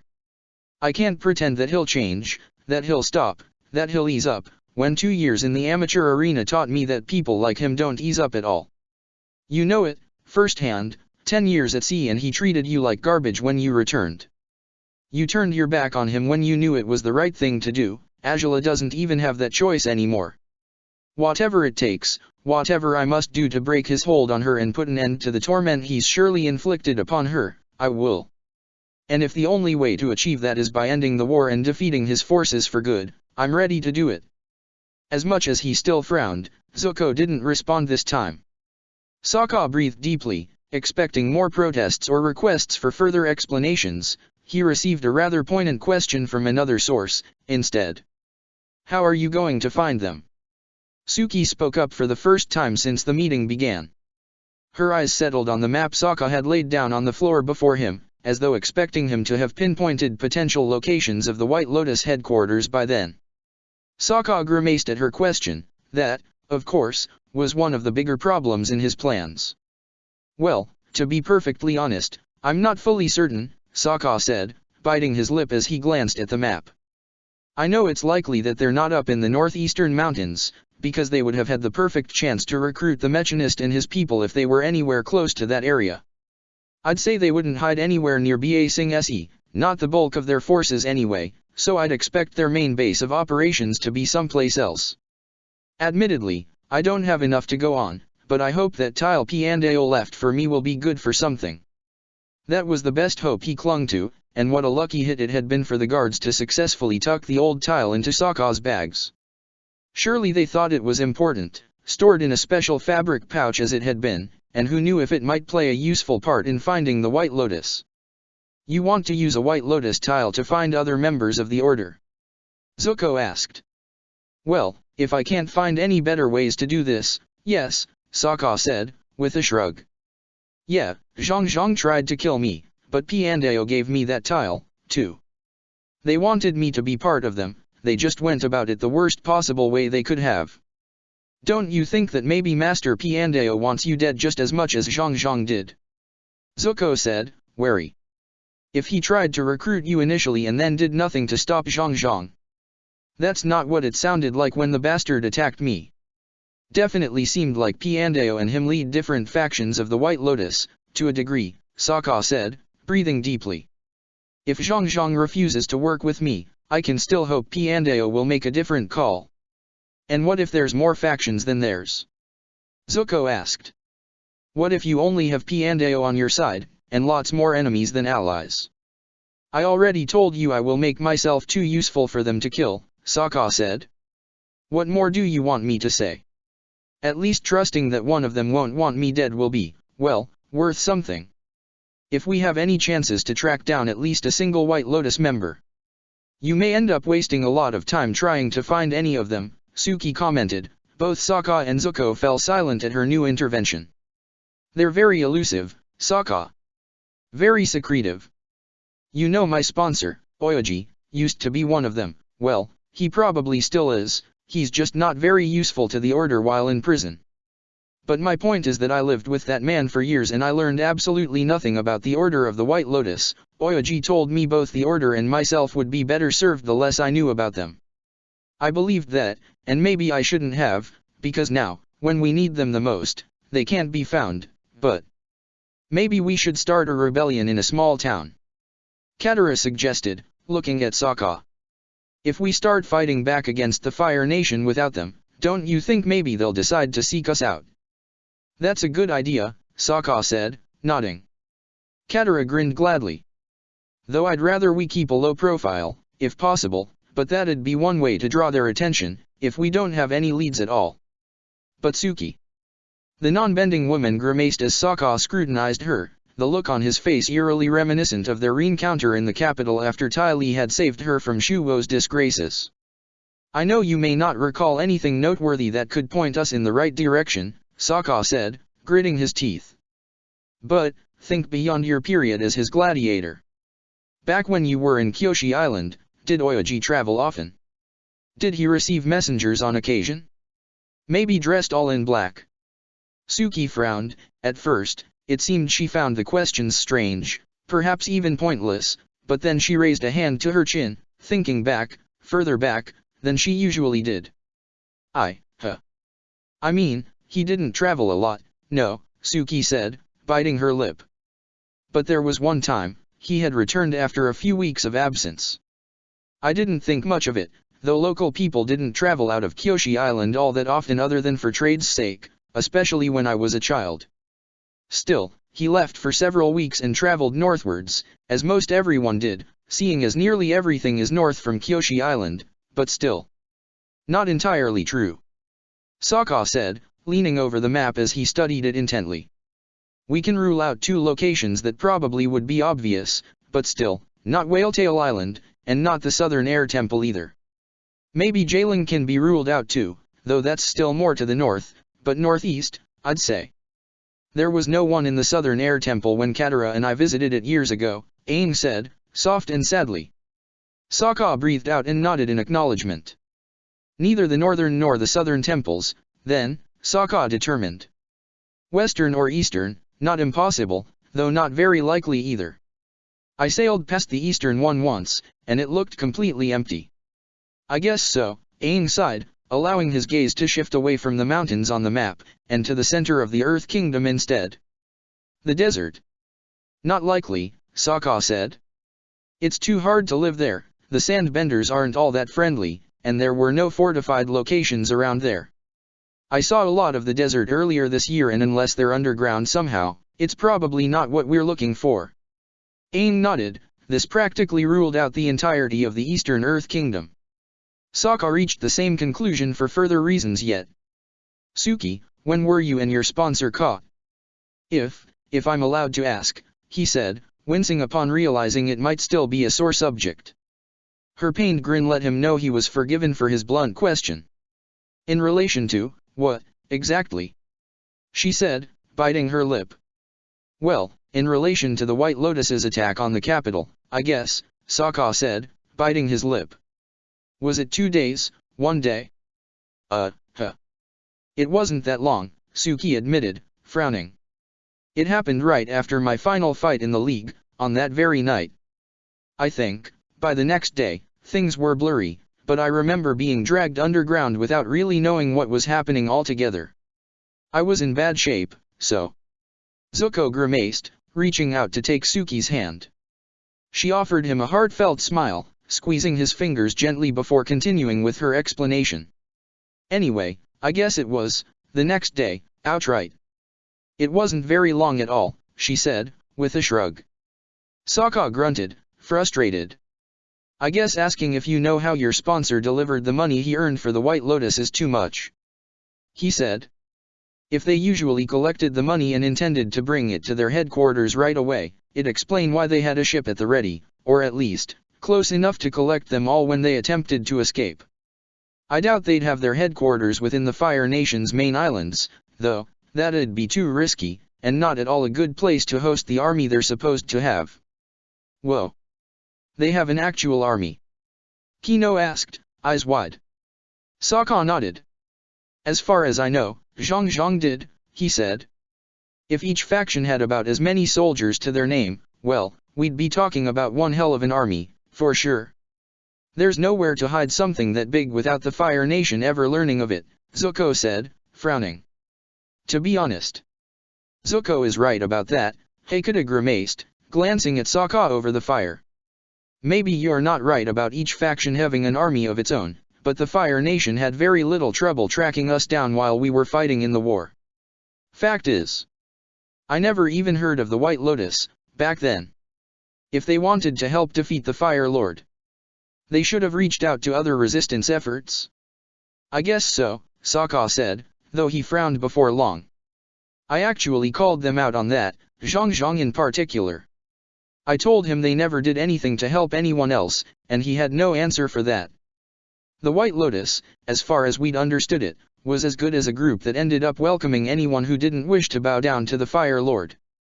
They may not have been strong enough, back in the day, to help you in the war, Dad, but they might be strong enough now, 10 years after the Fire Nation occupied the Earth Kingdom and subjected their people to their rule. Those who escaped slavery and who wouldn't pay the coin to become honorary citizens, the White Lotus might have welcomed them all. Maybe their numbers aren't as big as I expect, but maybe they just found a good place to hide from Oze. A place where their troops wouldn't be likely to. His gaze swept over the Western Earth Kingdom territories, the likeliest locations where the White Lotus's base might be. Back when he had been attacked by Zhang, they'd set up a campsite, if their base had been anywhere nearby, in some strategic location in the northwestern Earth Kingdom, they could have rushed out from their hideout, without needing to resort to camping and tents. So perhaps, despite being sighted in the area, that wasn't truly the center of their operations. Which led his eyes lower, to the mid and southwestern Earth Kingdom instead. There were many forests in the middle area, he remembered Haru and Song's villages had been around these territories. But further down south, closer to the desert. His finger fell upon the darker section, near the western shores of the Earth Kingdom, outlined on his father's map. It was one place people wouldn't venture into, willingly. It was dangerous, he knew so himself, and he had only been at its outskirts, he hadn't set foot inside it. Entering that thicket of vegetation would be far more dangerous than traveling near it, he surmised, and wouldn't that make it the perfect means through which to protect the presumed base of the White Lotus? Suki, Sokka said, frowning as he glanced at her again. Did your sponsor ever say anything at all about a swamp? Her puzzled expression suggested Sokka wouldn't confirm his suspicions through her, something that didn't surprise him much, considering Suki's previous claims to have been in the dark, willingly and willfully, regarding her sponsor's association with the White Lotus. Still, he had the feeling he was on the right track. You're sure? Sokka asked. Suki shrugged.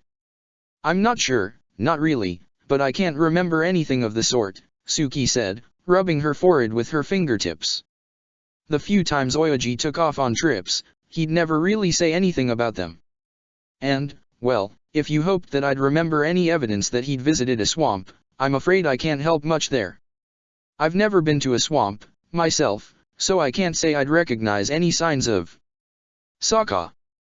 That Zuko would speak again, cutting off Suki, but not with his same hostile tone from earlier, came as a surprise to everyone in the room.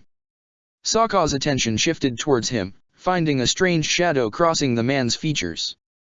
That his gaze would carry confusion once it found Sokka's own seemed strange, out of place, but the firebender appeared to have understood something suddenly, something he wasn't sure of how to share with the rest of the group.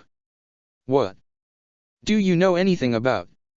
Sokka asked, falling silent as his own mind filled the blanks in what Zuko wasn't saying just yet. A specific person had ensured he and Azula wouldn't enter the swamp on the third stage of the race. He had spoken of the spiritual qualities of the place, credited their dreams to it. Sokka and Azula had dismissed it all, carelessly, unwilling to give the man the satisfaction of their agreement or acknowledgement. Then, they had discovered spirits were no folk tale upon finding the library, and the bloodlust spear had proven as much all over again. So, the man could have been right about the spirituality of the swamp, but was he fully honest in his warnings and efforts to keep them away from it? Because, if Azula's suspicions about his loyalties had been right all along. Zuko, Sokka's voice darkened with an unsettling steel, reminiscent of that of his otherworldly blade. Did Iroh tell you anything about the swamp? Zuko flinched, tearing his eyes away from Sokka. The warmth within the igloo seemed to freeze as a heavy atmosphere took its place. Sokka's brow drew, hands trembling as he clenched them into fists. Naturally, Azula had been right. Iroh had been the traitor, the White Lotus spy in the Fire Lord's circles, all along. Sokka breathed deeply, releasing each breath slowly, as though to let his rage pour out that way, but it was a failed errand before it even began. He snarled before long, shaking his head, as his mind cycled back through every moment, to his very first encounter with the Order of the White Lotus. Iroh had meant to help Suki's sponsor, and those agents caught with him, by enabling White Lotus agents to march into the palace, disguised as soldiers, breaking out prisoners and attempting to kidnap Azula. They had made their way into that secret river, they meant to escape that way, and Sokka had stopped them. That trial for Azula's advisors. Iroh had been there, too. He had approached him, spoken to him, talking placidly about Sokka's so-called loyalty to the Fire Nation. Sokka had the distinct feeling that he couldn't read the man back then, but now, upon thinking of him as the actual spy, the man had been gauging him, trying to unravel whether his loyalty was genuine or not. Whether it was a simple front to gain Oze's trust, or whether he truly would fight by Azula's side for as long as he could do so.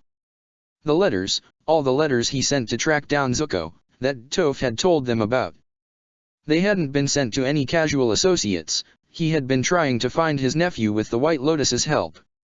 The White Lotus had never set foot on the South Pole, so naturally, they'd fail to locate the exiled prince. His persistence while trying to discover if Sokka's relationship with Azula was intimate or not, he had been trying to achieve this very outcome, then. To get her to lower her guard, to make her admit the truth about their bond, also he could strike her down. The White Lotus wanted Zuko as the heir to the throne, of course they did. Iroh surely had persuaded the others that he was the best choice, who knew if perhaps the only choice. But no. Piandao, he had believed in Sokka as an alternate plan, Zhang Zhang had admitted as much. Piandao hadn't wanted Sokka to join the White Lotus unless he had no choice. He had trusted, believed, that Sokka's influence alone would suffice in helping Azula become a better leader for her people.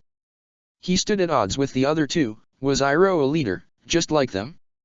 If so, the White Lotus was certainly an ironic organization. All three of their known leaders were Fire Nation. All had fought in the war in the Fire Nation's favor once, even if nowadays they worked against it. Sokka breathed out again, running his hands over his hair, over his face. He needed to calm down, to stave off the fury, the resentment towards Iroh that he had set aside, and that now bubbled up and surged powerfully. Iroh truly had engineered Azula's fall. Knowing this, it became all the easier to believe that Iroh had revealed them to Ozai personally. Albeit so he could carry forward whatever wretched directive the White Lotus had chosen to follow. Sokka. Zuko's voice only grated Sokka's patience further. He shuddered, unwilling to hear a single word meant to excuse the demmed dragon of the West. If you're thinking what I'm thinking, then it means your fucking uncle was working with the White Lotus all along. Yes, Sokka hissed. Zuko flinched, but he frowned again. Which means your big plan includes working with him. Zuko's previous arguments against his plans had seemed easy enough to dismiss, until now. This did give him pause. Working with Zhang Zhang? That displeased him, but he thought he could handle the discomfort, so long as they had enough common ground when it came to their ultimate goals. Yet Iroh? If he ever stood in the same building as him, Sokka wasn't sure he'd know how to hold back from hacking the old man's head off with Space Sword at once. No doubt, Ozai warranted far more hatred than Iroh did, but in moments like these, it was hard to stay rational regarding whom to blame for it all. Yes, if Ozai had a shred of decency in his rotten soul, he would have never acted on Iroh's accusations. He would have never hurt Azula in the countless ways Sokka knew he had, and in who knew how many more ways he didn't even wish to fathom, but Iroh had pushed him there, knowingly. Had he really been so stupid as to hope Ozai would pull his punches? He had to know Sokka would likely die for the so-called crime of defiling the princess, and he had decided his death was unimportant, or, worse yet, a good trade-off for whatever outcome he had hoped for. So far, that outcome had been a debacle, constant grief, and sorrow for the woman Sokka loved, all of it, schemed and set up by Iroh. I didn't really think my uncle had anything to do with the White Lotus, okay. Zuko said, grimacing. In the years I spent on the road with him he had lots of friends everywhere, he always had money well in hand, but I guess I thought my father was providing him with money somehow, or that Uncle Iroh had saved up a lot during his years as crown prince. But I guess it was the White Lotus, Sokka hissed. Zuko lowered his head, as good as surrendering to Sokka's conclusion. Did he ever take you to the swamp? No, never, Zuko said, quickly. But, when I was about to leave the Fire Nation, the last time I ever spoke to him, he tried to come with me. I told him no, but he didn't want to listen. When he finally accepted that I'd leave, though, he started trying to tell me what I should do, where I ought to go, even though I had no intentions of following through with whatever he was telling me. I didn't want him or his friends to take care of me. I wanted to build my own life and set out on my own. Suki came with me in the end, but I didn't want to burden anyone else, let alone anyone who had helped me in the past, the way my uncle had. And where, exactly, did he tell you to go that connected with the swamp in any way? Sokka asked, still snarling. Zuko swallowed hard. I think he said, that if I traveled northwest to the swamp, in the southwestern Earth Kingdom, I'd find friends of his who could give me a hand, Zuko finished, burying his face in his hands.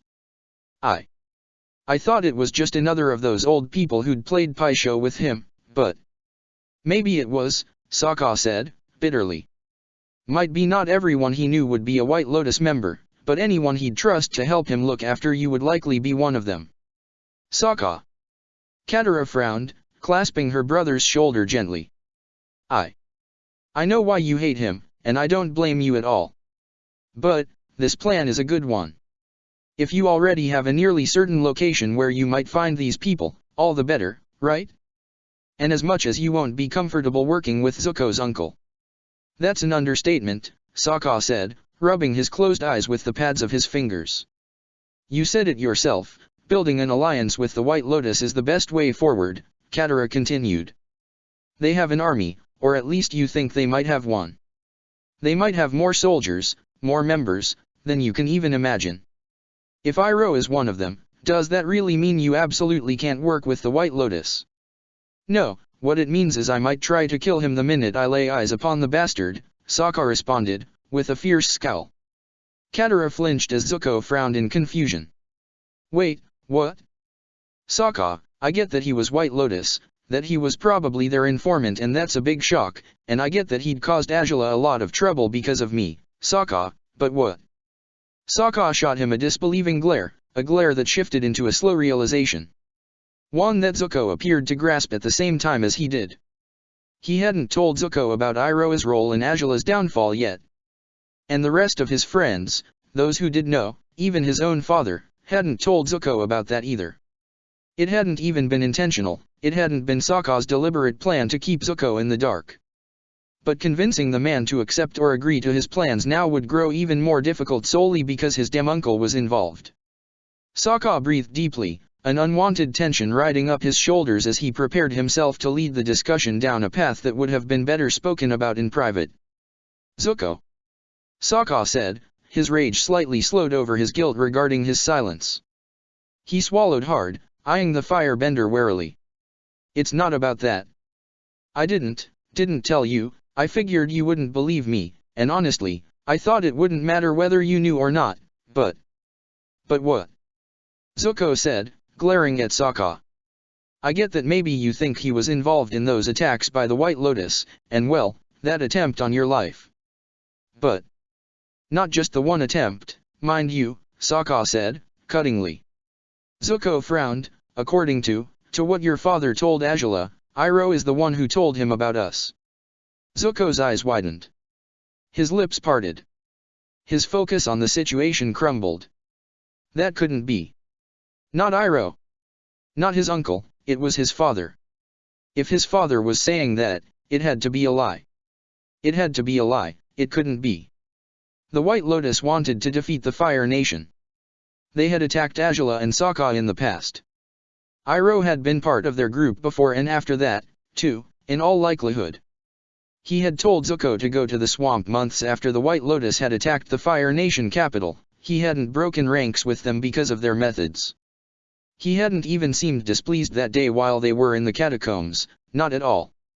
A huff left Zuko's lips as he shook his head, but he buried his face in his hands instead of speaking. Even if his hatred for Iroh wasn't bound to diminish just because of this, Sokka's heart clenched at the sight of Zuko's sorrow. He, too, would have been destroyed if someone he had admired, cared for and idolized had done something as heinous as what Iroh had. You're sure about this? Suki asked, staring at Sokka in disbelief, even with an accusatory gleam in her eyes. Sokka, that's something really serious to say, and if you're not sure, then... I'm not sure because Oze is the one who said it, but I am sure that he would have been capable of it, Sokka said, bluntly. Zuko winced, still breathing heavily into his hands as Suki placed a reassuring hand on his back, though her eyes were still focused on Sokka. The way he was acting in the last days, the way he pressured Azula into revealing our relationship last year? He was out to get her, and yes, we were careless and stupid for giving him a way to do it, but it seems he figured us out somehow, and he didn't pull his punches. If it's not true, then, great. I'll have one less person to hate as much in the White Lotus, but honestly, the odds aren't in his favor. Everything suggests he's the one who gave us away, and now it turns out that I'd have to join forces with him. Of all people, fucking Iroh. Sokka, I get that this is starting to sound like the worst idea ever, but isn't defeating the Fire Lord the main goal we have to work towards? Katara said, uneasy. If I go forward with this, Katara, and I see him again, I don't know if I'll be able to hold back my sword, Sokka said, shaking his head. Just as I wouldn't if I laid eyes upon Oze again.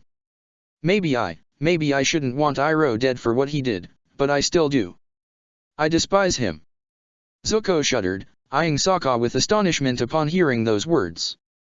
He lowered his hands, shaking his head still as Suki spoke quietly with him, caressing his hair gently. Sokka's eyes flickered towards them briefly before returning to his sister. Then, we'll have to hold you back from going that far, especially if we don't know for sure that it's his fault, right? Katara said, grimacing. Well, we would be able to contain Sokka, I hope, Aang said, sighing. But, maybe it's for the better that we realized this now. If he'd bumped into Iroh in their headquarters when we finally found them and he had no idea about his involvement with the White Lotus, well, it could have been way more catastrophic. Right. Right, Katara agreed, though she still watched her brother with uncertainty. Sokka. Sokka breathed out, feeling a pounding, pulsating headache drumming under his skull. He had really allowed himself to forget all about the Dem spy, careless about its significance at this point, expecting he'd never see Iroh again, outright hoping he wouldn't. Now, though, right now, he couldn't help but guess the swamp headquarters of the Order would be exactly where the bastard had fled to, once Ozai started unleashing his Medrage. Iroh had been nowhere to be found, he'd taken Toph too, in all likelihood. Then, would he find Toph in the White Lotus's hideout? Or would she have abandoned Iroh after understanding what her sponsor had done? Sokka wouldn't be surprised at all if she had. He would gladly track down Toph and attempt to defeat the Fire Nation with just her, Aang, Katara and Kino, if that was all he could bring with him. Just thinking of joining forces with the bastard who had caused Azula's downfall, who had practically orchestrated Sokka's near-death by Combustion Man's hand. I know we'd have to do this, one way or another, Sokka hissed. As much as I hate it, as much as I don't want to have a damn thing to do with that asshole ever again. If we don't find stronger allies, we'd be facing an uphill battle of the sorts we might never win at all. But damn, if there were anyone else worth allying with, anyone at all, I'd choose that over the White Lotus in a heartbeat. You'll probably think I'm mad to be much more willing to join forces with Zhang Zhang, someone who tried to kill me than, someone else who also tried to kill me. Guess the limit of people willing to kill you that you'd accept in a potential alliance would be, 1. Kino guessed, tapping his chin. Ugh, but who knows? Sokka said, shaking his head as his mind raced madly through the possibilities.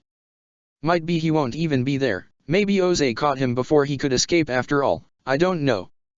That's not exactly reassuring, Zuko finally spoke again. Sokka eyed him warily. Look, if this is true, it's madness. I'd understand exactly how you feel, Sokka, and I'd respect your hatred of him entirely. But if it's not true, then, what, you're going to be out for my uncle's head just because my father manipulated you into it? Maybe that's his play. Maybe. Zuko. Sokka said, and Zuko shook his head. You don't understand, okay? Zuko said, swallowing hard. Iroh is, It was the very same uncle who had taken care of him, raised him, protected him in countless ways. He had taught him firebending, he had offered his wholehearted support, and yet he was part of the White Lotus, in all likelihood, and Zuko had traveled with him for 10 years without knowing that. How much had he known or understood of Iroh? How much had Iroh been willing to show him of himself? Only the good things, perhaps? Only whatever was convenient to persuade Zuko that he was harmless, innocent, a good influence, a gentle-mannered member of their family as opposed to everyone else. Zuko shuddered, rubbing his brow with his fingertips as Suki caressed his back affectionately. You should have told me this sooner. You should have. Zuko said, shaking his head and glaring at Sokka. Zuko, it was hard to explain a lot of things at first, Sokka said, lowering his gaze. You know I was in no shape to talk about, well, everything. I barely am nowadays. But I didn't think I'd ever have to face your uncle again, all right? And now it turns out that he might be one of the only people who can help me get back to Azula.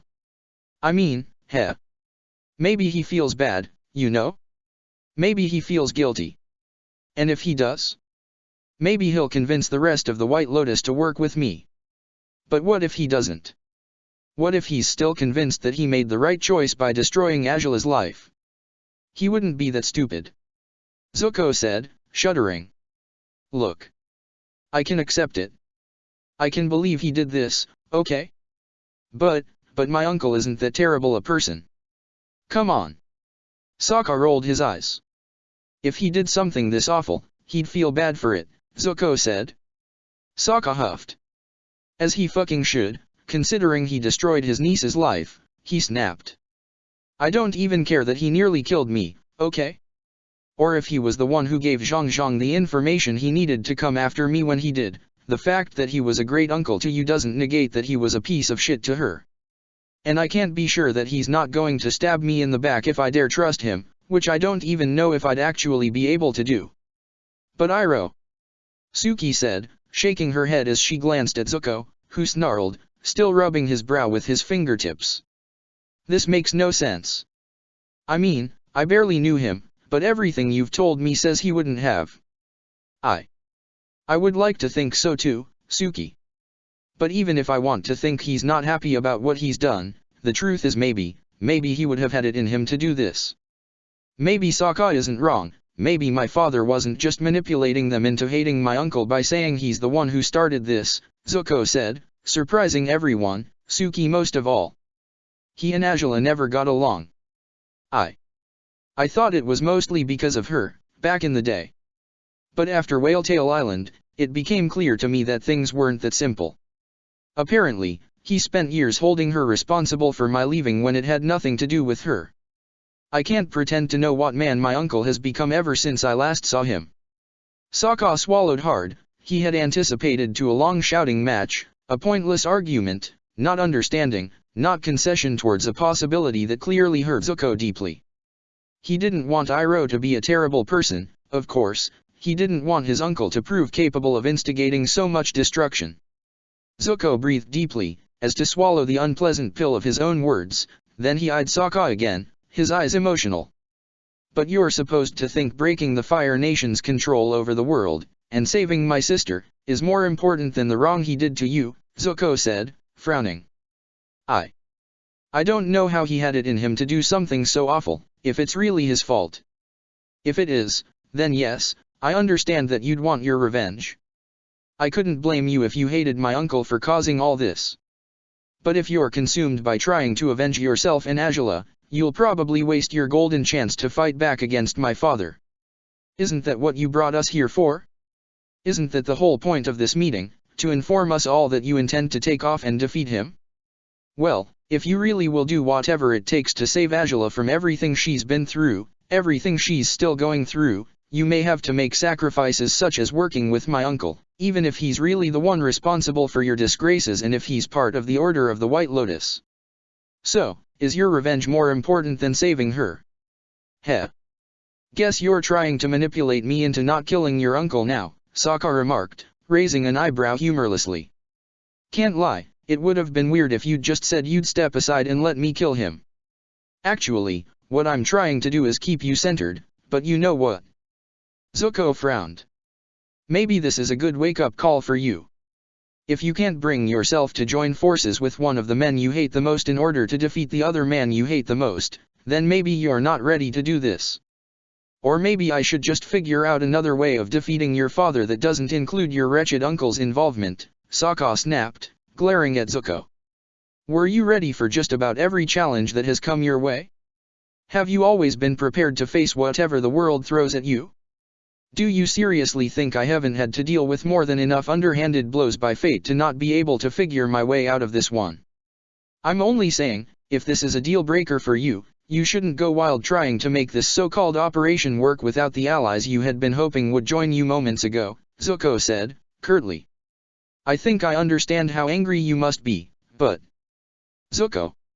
I'm talking about ending the war, Sokka said, sternly. Zuko grimaced. I'm talking about setting whole nations free from your father's control.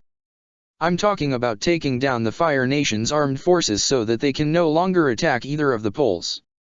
I'm talking about giving you and your family a chance to live wherever you may wish to be, with no more fear of whatever might happen because you're Oze's son. I'm talking about letting Aang find his place as the Avatar and working with him to build and protect true balance.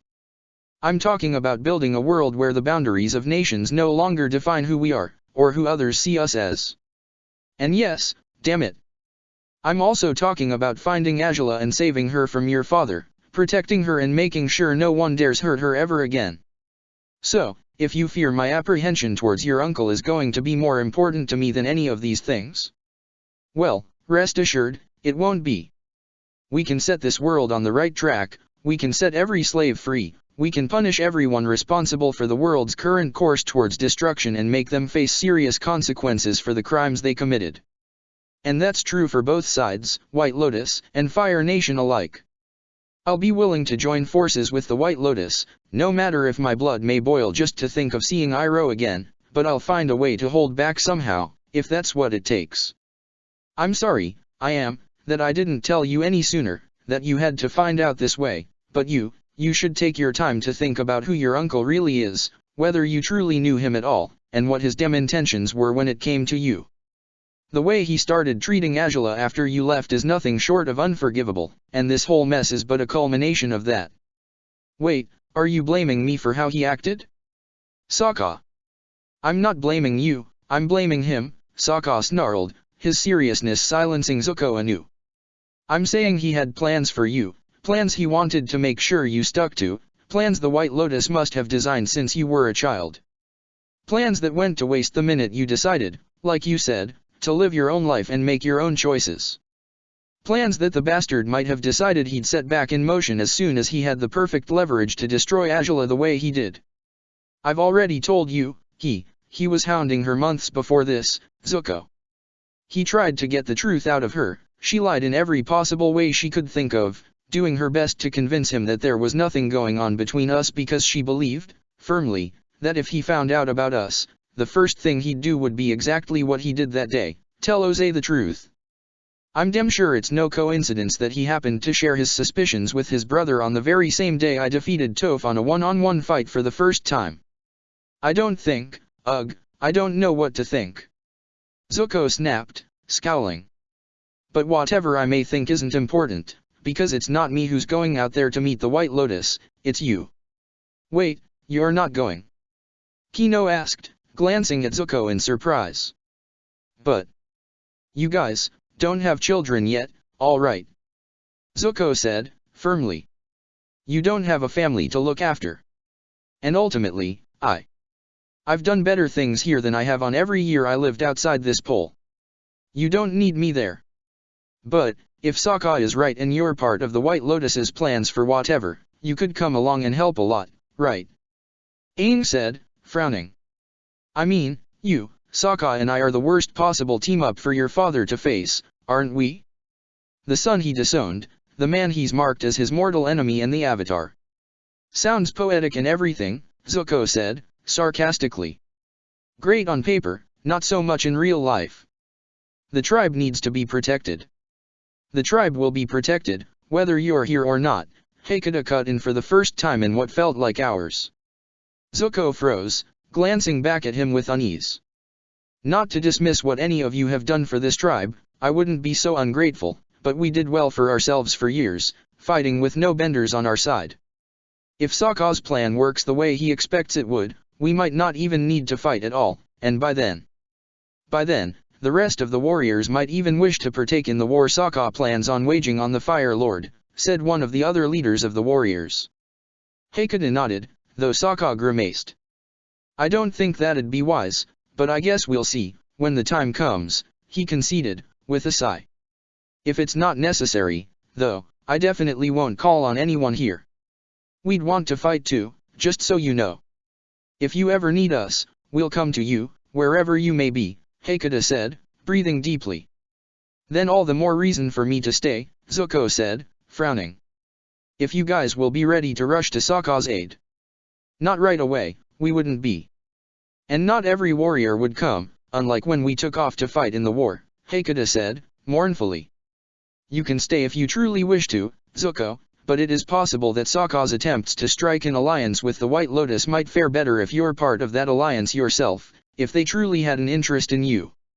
The way you guys phrase it sounds like my uncle was just using me for all those years. Zuko said, glancing between Hakata and Sokka while shaking his head repeatedly. What he did to Azula, however wrongly he acted towards her, despite all that, I know he did care about me. I can see that it's not fair that he treated her as poorly as he did, but there's no way he was just trying to make me into some sort of puppet.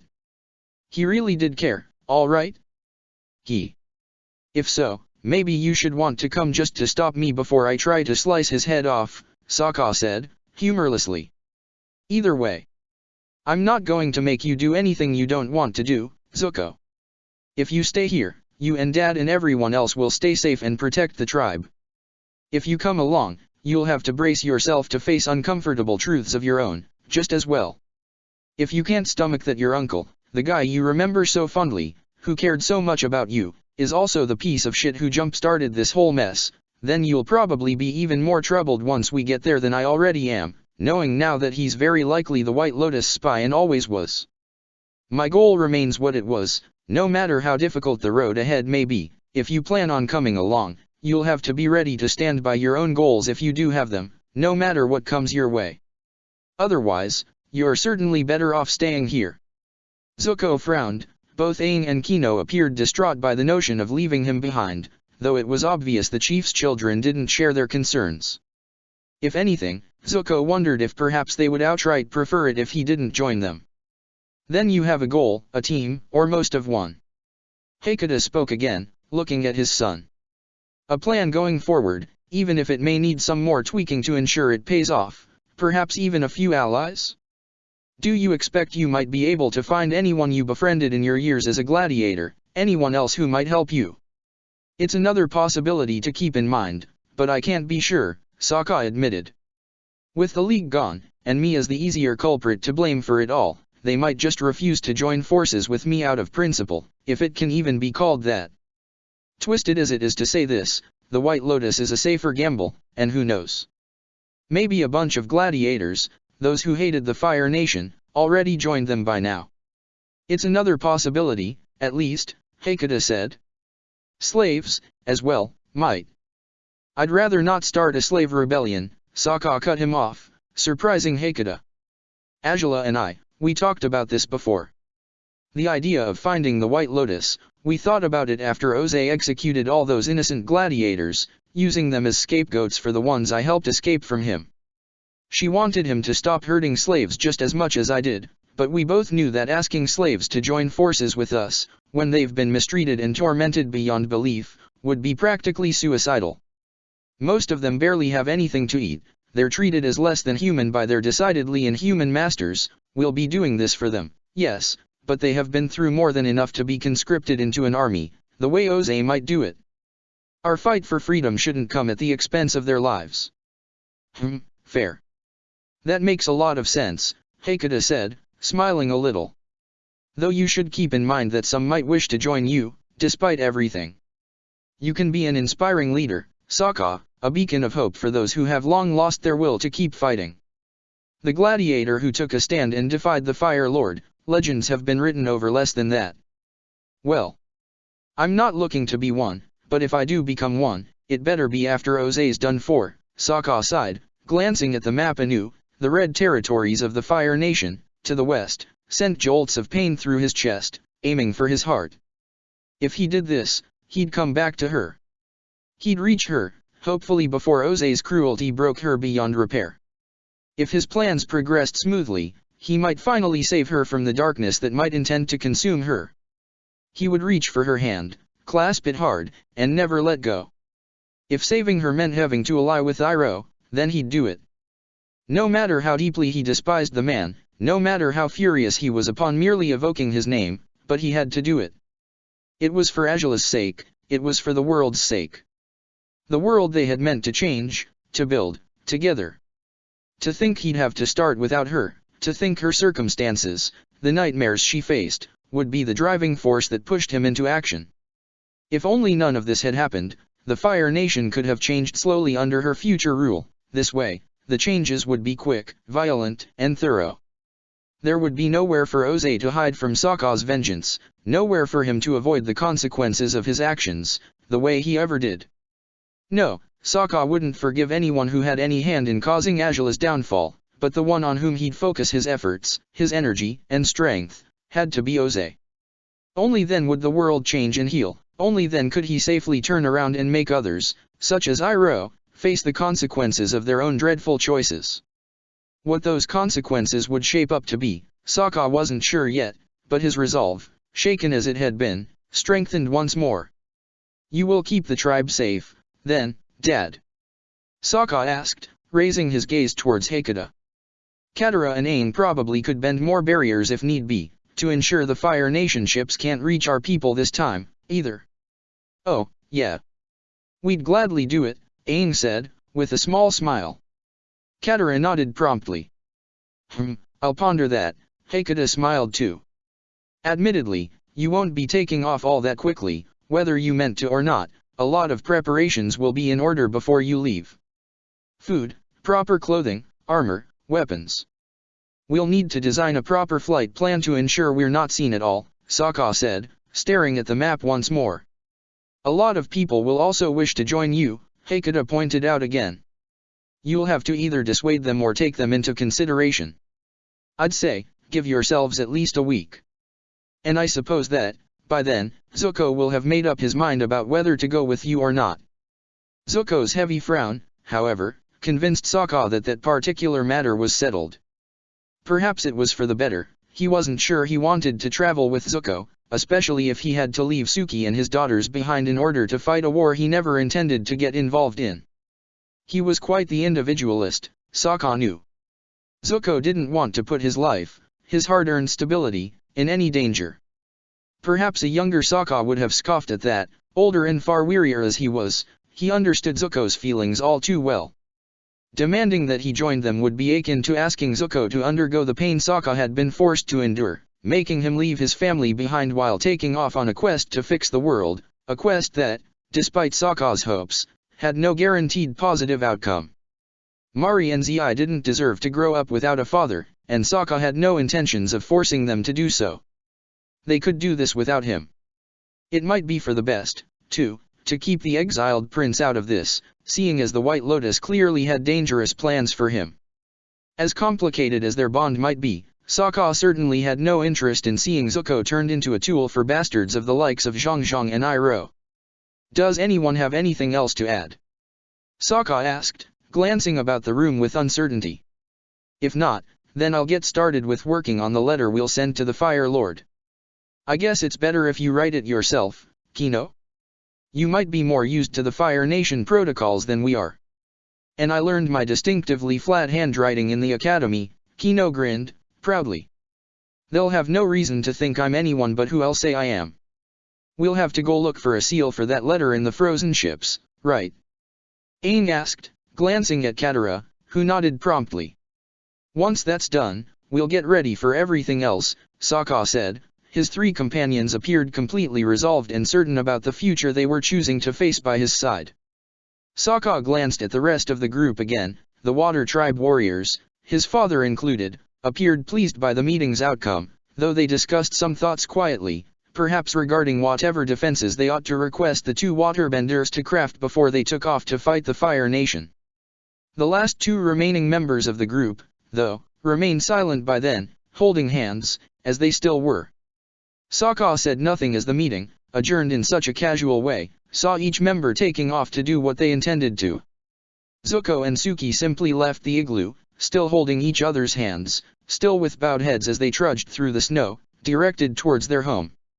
They didn't collect Mari and Zi right away. Zuko made to stop for them, but Suki yanked his hand urgently, leading him to their home.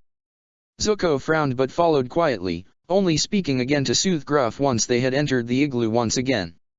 "It's all right, Gruff. We're back now," he said, patting the creature's head gently before shedding his parka anew, and with it, a powerful sigh. "Curses, but he's mad." Zuko rubbed his forehead with his fingertips, no doubt trying to chase away the latent headache that had been building since Sokka had requested them to join him on that meeting today. Fighting the Fire Nation, the Fire Lord, allied with the White Lotus, no one could ever say Sokka lacked ambition.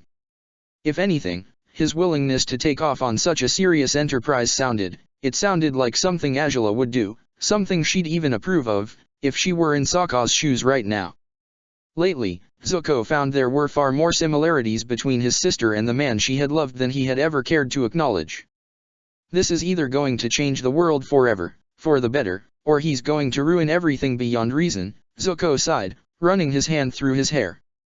If the White Lotus really has an army, and they truly have been building it up for ages, then great, maybe he can make proper use of them, but he's never led troops of that size, and he has to set aside his feelings towards my uncle to do it, too. Beyond that, keeping my father from learning the truth about his survival until the so-called right moment it's wishful thinking at best, a deadly mistake at worst. My father, he wouldn't be so stupid as to believe he's really dead unless he's given genuine evidence of it. I don't even know what, maybe, a broken boomerang or something. Even that would be hard to buy as conclusive evidence, frankly. There's no way my father will be satisfied with anything but Sokka's corpse.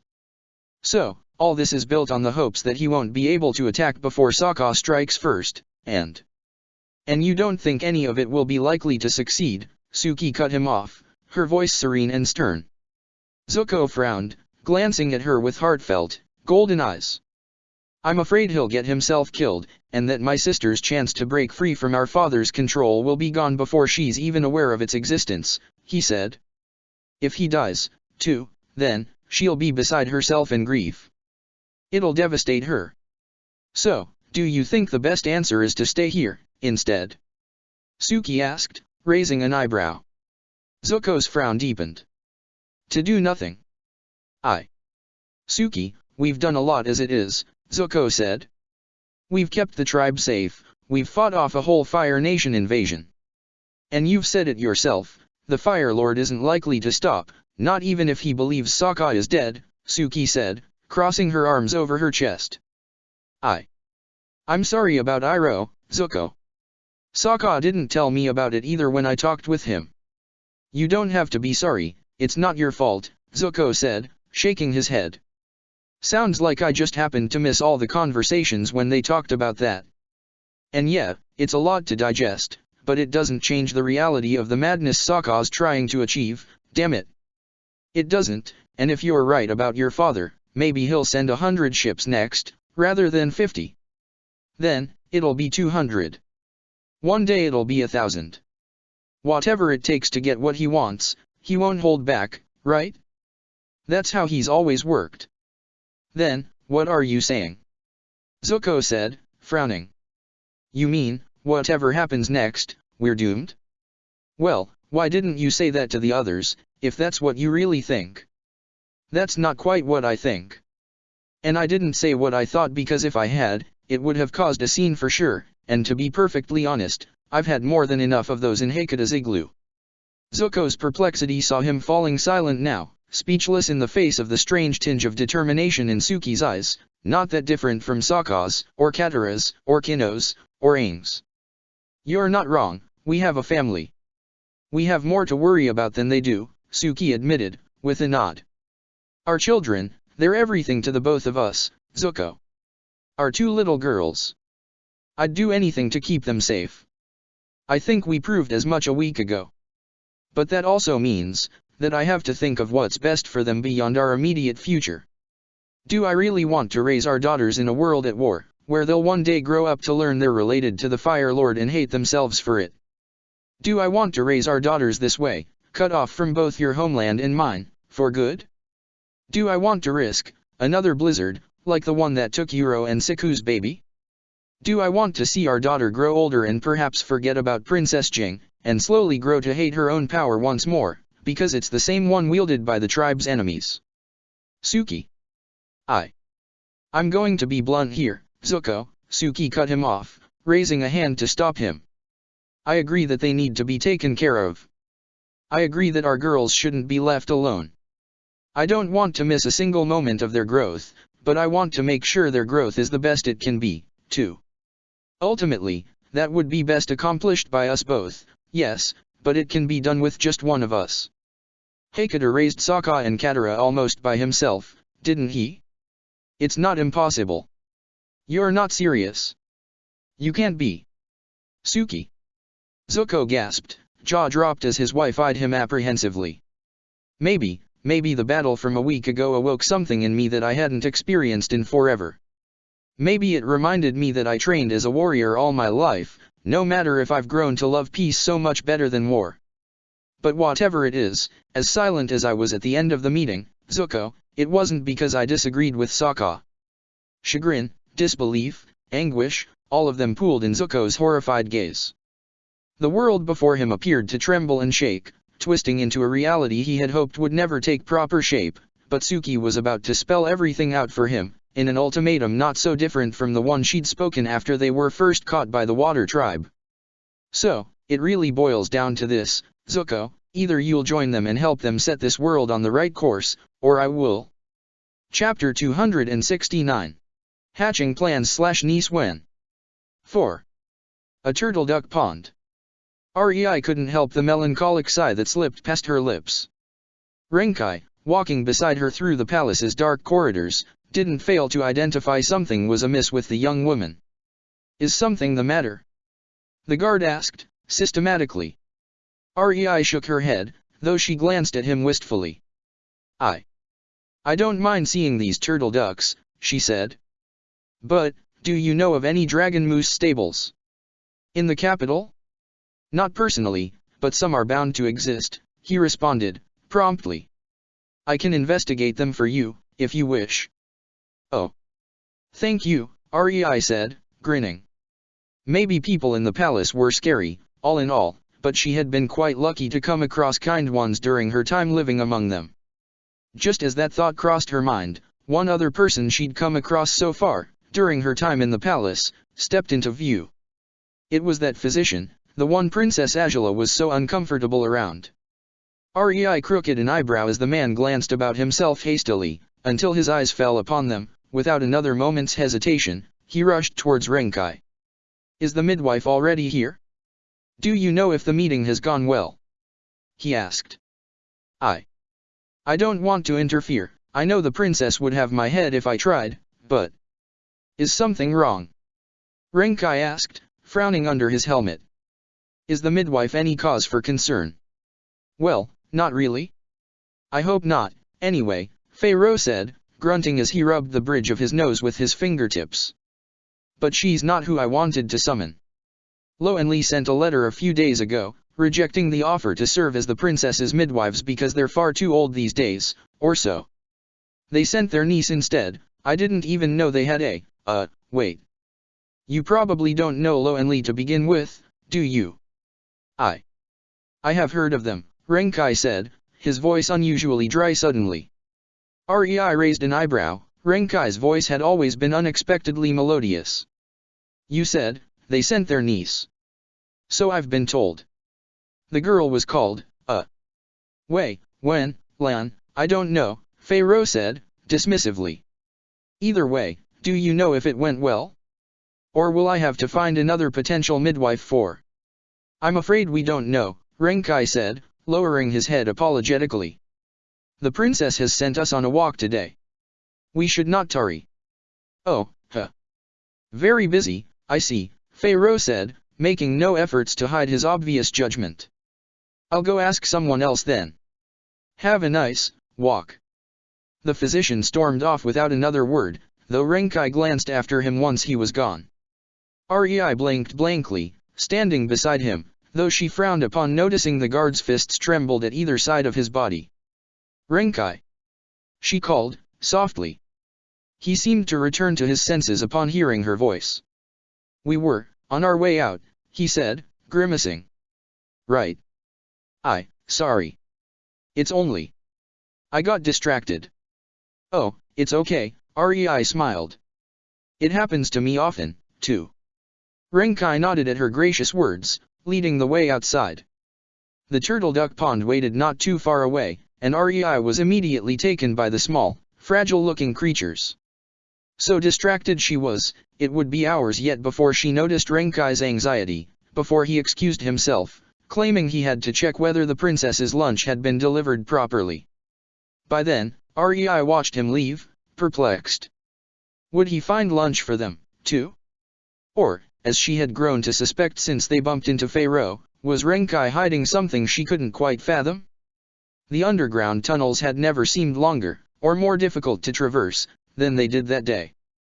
Azula reached the basement successfully and, after rummaging through some of the discarded pieces of furniture, she finally scrounged up a simple enough soldier uniform with its proper helmet. Dressing up in the basement proved awkward, and the armor felt heavier than it should have been, than it would have felt months ago. Her shoulder, as much as it had improved, still wasn't in the best of shapes. Paired with that, her latest sedentary life, mainly comprised of lying down in bed or sitting at the privy or, at most, walking through her room once in a while, had seen to the slow decay of her resistance and physical strength, when she had scarcely regained a minimal amount of them after the incident with the bloodlust spear, too. She tired quickly, dressed in the uncomfortable armor, walking across the complex tunnels that shifted in many ways, forcing her to make considerable efforts to surmount the frequent uphill climbs. She needed breaks often, during which she panted heavily and clung to the walls. Her exhaustion, no doubt, was worsened by the latest of her health conditions, too. I don't want to blame you for my weaknesses, but maybe you're taking a bigger toll on me than just by making me throw up everything I eat, huh? Angela said, a hand on her lower belly.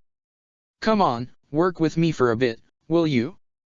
We've made it this far, we have to go the last stretch of the way, for song's sake. All right. Perhaps she ought to think herself meant for speaking to her unborn child, but the notion of having someone with her, even if someone quite so small, soothed her somehow. She breathed deeply, resting against a wall before restarting the journey through the complicated earthen tunnels that kept arching upwards. The temple stood tall on a suspended hill past the palace, after that long flight of stairs. Surely, if she kept going this way, she'd find a trapdoor sooner than later. Though she frowned upon happening into a dead end first, instead, it was a tall, ornate doorway, meant to be powered by multiple firebenders.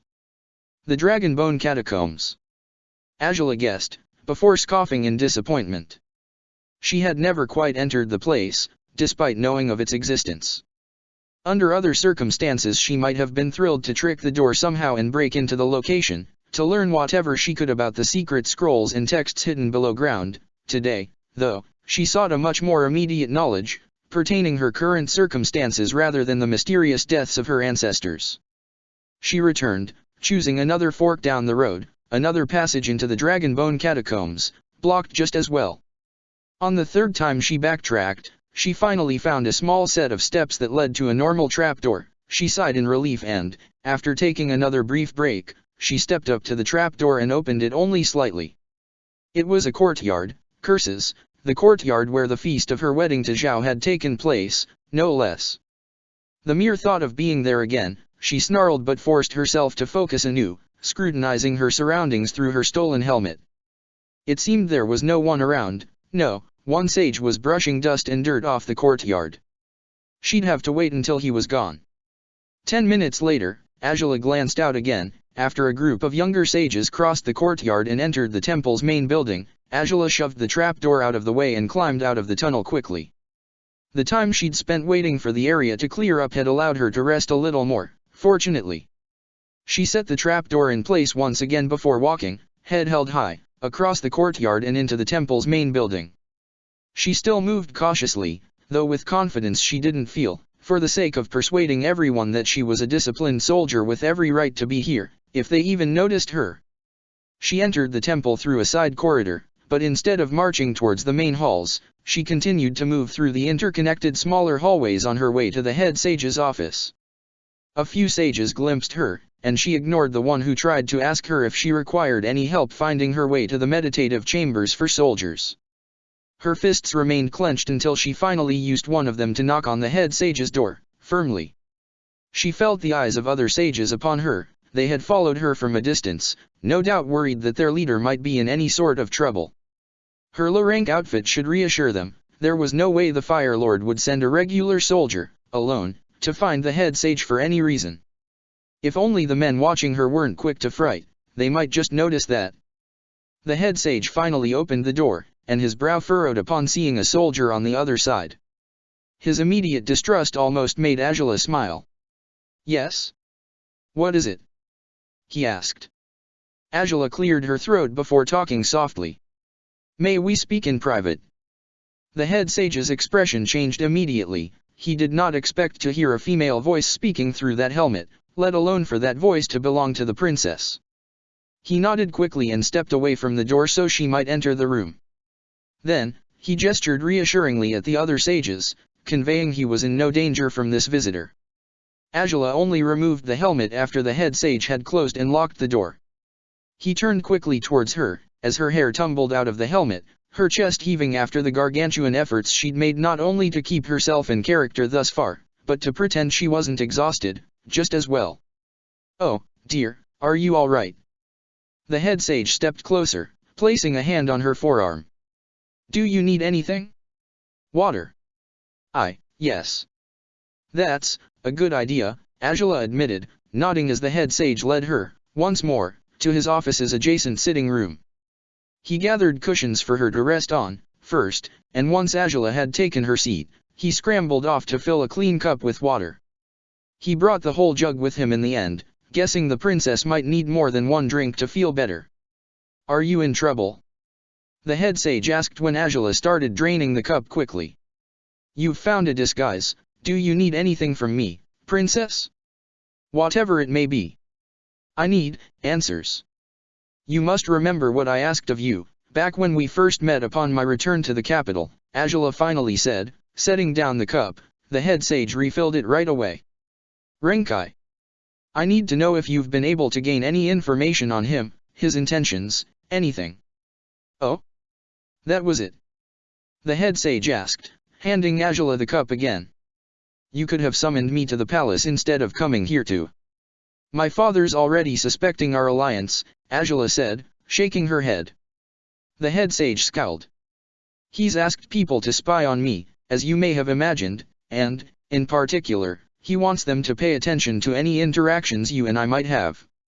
He knows there's a connection between us, but he can't be certain that it's dangerous yet. He may be looking for evidence of our alliance, so he can accuse me of taking advantage of Zhao for my own ends, I suppose. Ironic, if so, you wouldn't have the chance to take advantage of anything or anyone at all if he hadn't forced you into this situation in the first place," the head sage snarled, shaking his head. "But he will never acknowledge his own fault and blame in any of his misfortunes, of course not." "Then, you meant to come here in disguise to warn me about this, and to ask about Captain Renkai too? Was he the one who was asked to spy on us, by any chance?" "No, it's someone else," Angela said, unwilling to reveal Song, at least, not for now. "Renkai may be a threat, though, if he truly is attempting to spy on me for Xiaofeng, even now. Have you tried to bait him yet into joining any groups to support me, as you said you would?" "Or? Well, I have, yes. He hasn't responded yet, though," the head sage grimaced. Angela frowned. "I've been in touch with a few people who are fiercely loyal to you, people who are distraught over the strange, unwanted changes in the Fire Nation as of late. There's a whole underground movement now." "That's..." Angela gasped, looking at the head sage in chagrin, but he raised a hand to ease her concerns. "They're mainly in grieving, princess. They miss so much of what has been lost, and they ache to understand why any of it has been lost at all," the head sage said. "While some may yet wish to fight back against the Fire Lord, they're also terrified of attempting it. The domestic forces had long seemed allies to the Fire Nation people, never had any of us expected that they would be so quick to turn against us if the Fire Lord commanded it." "Then, they're not planning on doing anything dangerous?" "These people?" Angela asked, nervous. The head sage shook his head. "I've made certain that their leaders know any overt rebellions in your name will only worsen matters. So far, all they want is to ensure that they can have a safe place to express their support for you. Doing so anywhere public is ill-advised, as of late." Angela gritted her teeth but nodded. Unsurprising as the information was, it still stung her. "Regarding Captain Renkai, I've had some people watching him, princess," the head sage admitted, and Angela frowned anew. "It's much harder in the palace, but he did venture outside several times over the last weeks. It may be he merely meant to trick us, perhaps he could tell he was being followed and watched, or perhaps he's up to something more sinister than what it seems on plain sight." "What did your spies see?" Angela asked, directly. She hadn't known for sure that the head sage had any sort of spy network at his disposal, but it came as no surprise to confirm as much. "He frequented marketplaces," the head sage said, with a grimace. "Bookstores. At one point, one of my spies actually entered the store just to ensure he wasn't collecting information, perhaps, or doing anything nefarious. The books he requested might have been suspicious, though. No man of his standing would require books on learning how to read and write, so perhaps it means something. Princess. Angela's expression had changed as the head sage's explanation progressed. The man crooked an eyebrow at the chagrin he now identified upon her features. Did he buy anything other than that? She asked, softly. The head sage shook his head. Is this meaningful? If so. It's meaningful simply because I asked him to get those books, Angela admitted, almost bashfully. He took a long time to succeed at it, so I thought perhaps he was doing something murky on the side, but perhaps he was simply being thorough. You asked him to? The head sage frowned, perplexed. Angela sighed. I've been helping someone learn how to read and write. I didn't wish to set out of the palace myself, I didn't even know if I'd be allowed, to begin with. I'm not even supposed to blow my nose without express permission from my father, so I asked Renkai to do it for me. But he truly only looked for books. There was never anything else. No, not that my people reported, the head sage grimaced. Angela bit her lip before reaching for the cup, still full, that the head sage had poured for her moments ago. You were testing him, to a fault? If I'm allowed to ask. Some would, though I did want those books, Angela clarified, gritting her teeth. He still hasn't done anything worrisome, not as of late, but a new factor has come up that may just put us all at risk. If Renkai isn't trustworthy after all, he might reveal to my father a new deceit I've become part of, starting today. If he does, there's no telling what will happen, not to me, to you, or to the new ally I've found. A new ally, then? Good, the head sage smiled, nodding approvingly. Whether you intend to fight back or not, it did worry me quite a bit that you'd be in this dreadful situation by your lonesome. I suppose, little by little, things might fall into place. If we're lucky, yes, but the threat Renkai represents would need to be either disproven or done away with, to see to it that they do, Angela said, rubbing her forehead with her fingertips. Truthfully, Princess. The head sage stroked his beard gently, brow furrowed anew. If Captain Renkai is supposed to seek out any movements to support you, he certainly is doing that job quite poorly. Said movements exist, I've seen to it myself, and he has made no efforts to uncover them. He hasn't approached the people who were close to you before all this mess happened, so. Wait, people I'm close to are involved in this? Angela asked, frowning. Who, exactly? It may be for the best, both for their sake and yours, if I don't share their identities, the head sage said, grimacing. Though, suffice to say, some of them knew you personally. I don't know if any of them could have been counted among your closest friends, but they would certainly commit treason against the Fire Lord for your sake if you ever asked it of them. Either way, they're not difficult to track down. Investigating these people would even be a matter of protocol for someone spying on you, I believe, so that Captain Renkai has made no moves to look them up, in the first place, suggests he's either a terrible spy or not looking into this at all.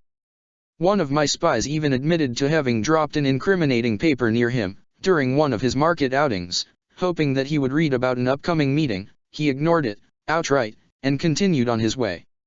Which doesn't entirely confirm anything, does it? Angela said, softly. He might just have failed to notice it, or assumed it was none of his business. I suppose he should have paid more attention if he's a spy, but it's possible that pretending he's not interested in anything about these movements is part of how he attempts to play that role. Avoiding and deflecting everything until we lower our guard, assuming blindly that he can be trusted. And then he'll strike. It's not impossible, the head sage said, breathing deeply and shaking his head. I may, perhaps, attempt to meet with him personally, if you deem it a good idea, or a necessary one. That might just get us into further trouble if he's truly a spy, Angela said, shaking her head, but the head sage appeared adamant. Then I could simply not meet him myself, perhaps. Offering him a more direct invitation, something a spy would struggle to resist, could be the final test. If he refuses the invitation, even so, then he may just be blatantly refusing to fulfill his duties to spy on you, if he still is expected to do so. And if that's the case, you might at least be able to trust he will remain neutral to you, if nothing else. Neutrality isn't enough in this case, I'm afraid, Angela said, grimacing.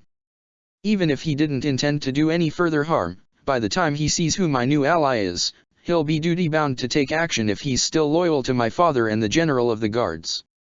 So, what you require is his absolute, genuine loyalty? The head sage asked, puzzled. Angela sighed in defeat.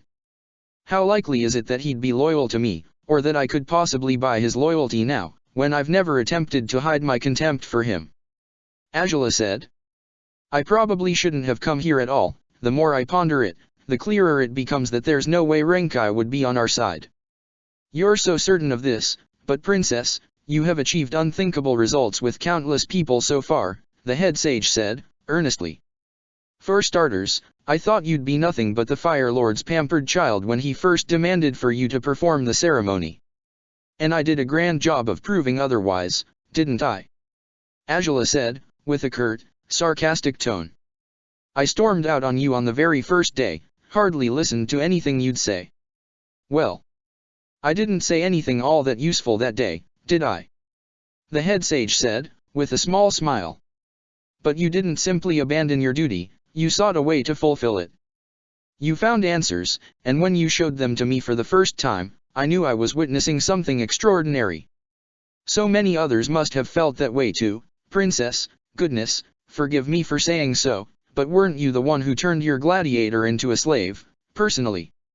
Angela flinched at the last question, tensing up immediately. One of the worst decisions of her life, or one of the best, whichever it had been, it definitely stung to remember it, and to remember every sorrowful day and night she'd inflicted upon Sokka, unknowingly, uncaringly, back then. Yet, by the time I first met him, yours was a unique bond, so powerful you could even bend indirectly, together, the head sage continued. Everything he did to help you, as many times as he did, he was the true embodiment of everything a gladiator was expected to be. Loyal beyond reason, representing his sponsor on every battlefield, proud of serving you, standing in anguish and agony as he waited to know whether you'd live or die, sitting by your bedside every day in hopes to see you recover from your wounds. If he could grow to love you as much as he did, should you give up so readily on the challenge of eliciting such loyalty from others? Well, as you may have already noticed, he wasn't like anyone else, Angela said, pushing the words through her choked throat proved quite difficult. Curses, she'd already wept enough for one day, hadn't she? It was enough, and yet the dim tears sprang in her eyes all the same. Maybe I did persuade others to trust me, to a fault, maybe I could earn the loyalty of some just with my feats and choices, but if that's the case, wouldn't my latest choices result in the exact opposite outcome? My father has made it starkly clear that I'm a disgrace these days.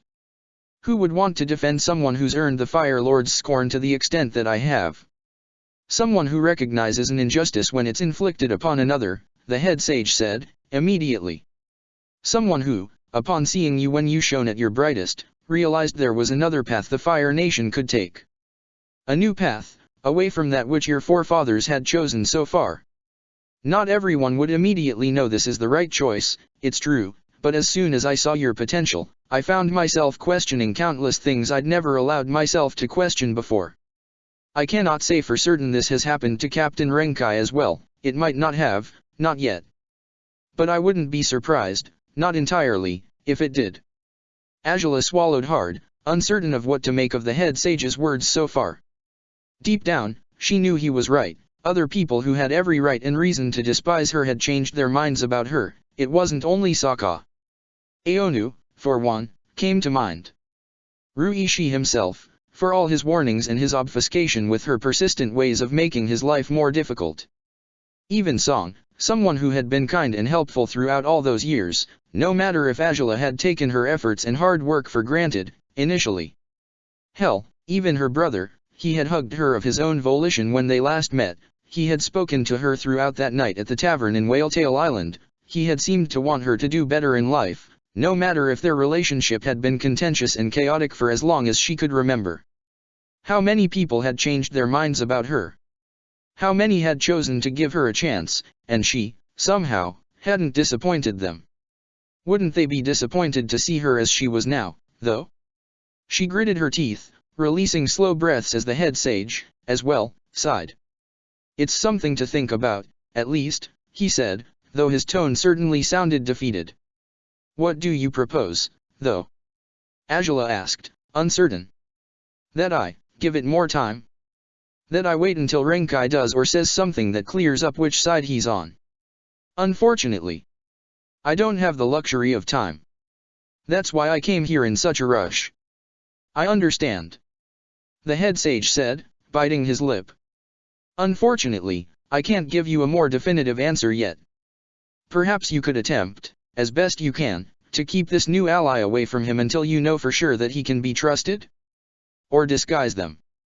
We've thought of that, but I'm not quite sure how to alter someone's features beyond recognition, Angela confessed. I thought of makeup, but it's not a guaranteed success. I can't say I have much experience in altering someone's physical appearance this way, the head sage admitted, with a grimace. But I suppose wearing a mask at all times wouldn't be all that suitable. Well, not unless your new ally is another soldier. No, it's not a soldier, Angela shook her head. The head sage sighed. If so, I'm afraid we may need to take quicker action to determine where Captain Renkai's loyalty lies, he said. I may be able to contact him through a spy of my own tonight. Do you expect that will be quick enough? I hope so, Angela said, raising her eyes to meet the head sage's. Keep your new friend hidden for the rest of the day and night, if you can afford to, the head sage said, softly. I understand it may be challenging, but if I can persuade Captain Renkai to come to us, I may be able to learn the truth about him at last. You needn't handle this yourself, not when you already have enough of a challenging situation to deal with. What with the child, would you like another chi reading, perhaps? Well, I won't reject the offer. Better to know if everything's flowing the right way so far, Angela admitted. She hadn't sensed any sudden changes in her body recently. If anything, Song's reappearance had relieved her heart so much that it felt as though half of her anxiety regarding how she'd face the ordeal of pregnancy was gone. Then we'll get to it once you're ready, the head sage offered, with a kind smile. Was that enough water yet? Angela reached for the jug once more as a response. After a third cup, she waited briefly before lying down on the cushions the head sage provided. The man could read her chi regardless of how thick the armor might be, so Angela simply relaxed and waited for his verdict. When she heard a soft chuckle and opened her eyes, the old man greeted her with a smile. The child is growing, he said. Her heart somersaulted in her chest upon hearing those words. Of course, it's still quite small, but it's growing at a good rate, I believe. Your chi paths are channeling energy properly towards it. Have I? Angela asked, softly. The sage's smile faded quickly, an unequivocal bad sign that saw her stopping on her tracks even before posing her question. Never mind. If you've regenerated any chi lately, it has been at a slow rate, I'm afraid. Too slow for me to detect it, he said. No need to be so distraught about it, at least I'm not getting any worse, Angela said, releasing a breath before sitting up again. Thank you for the reading, and for the water. For seeing me, too, and more than anything, for being so willing to help me with Renkai. You're sure you wish to leave right away? The head sage asked, eyeing her with concern. If you haven't recovered your energies fully just yet. I can't leave my new ally alone for a whole afternoon. I'd do best to stay close and ensure Renkai won't do anything he shouldn't, Angela said. She offered the head sage an apologetic grimace before picking up the helmet she'd removed earlier. Please, be careful. If you do this, you needn't worry. I've taken care of myself for years, I'll be fine tonight as well, the head sage said, smiling confidently at her. Be careful on your way back, and the best of luck protecting all your secrets, princess. I certainly will need it, Angela sighed, nodding in his direction before setting the helmet in place. Good luck to you as well. Thank you, and goodbye. The head sage smiled kindly as he made for the door. He unlocked it quickly, glancing outside to confirm the corridor was empty. Angela stepped through the room's threshold and the man bowed his head in her direction. Farewell, he spoke, softly. Angela appreciated that he wouldn't speak her name or title aloud, even if it seemed the corridor was empty. Lurkers and spies, of all varieties and allegiances, could be hiding anywhere.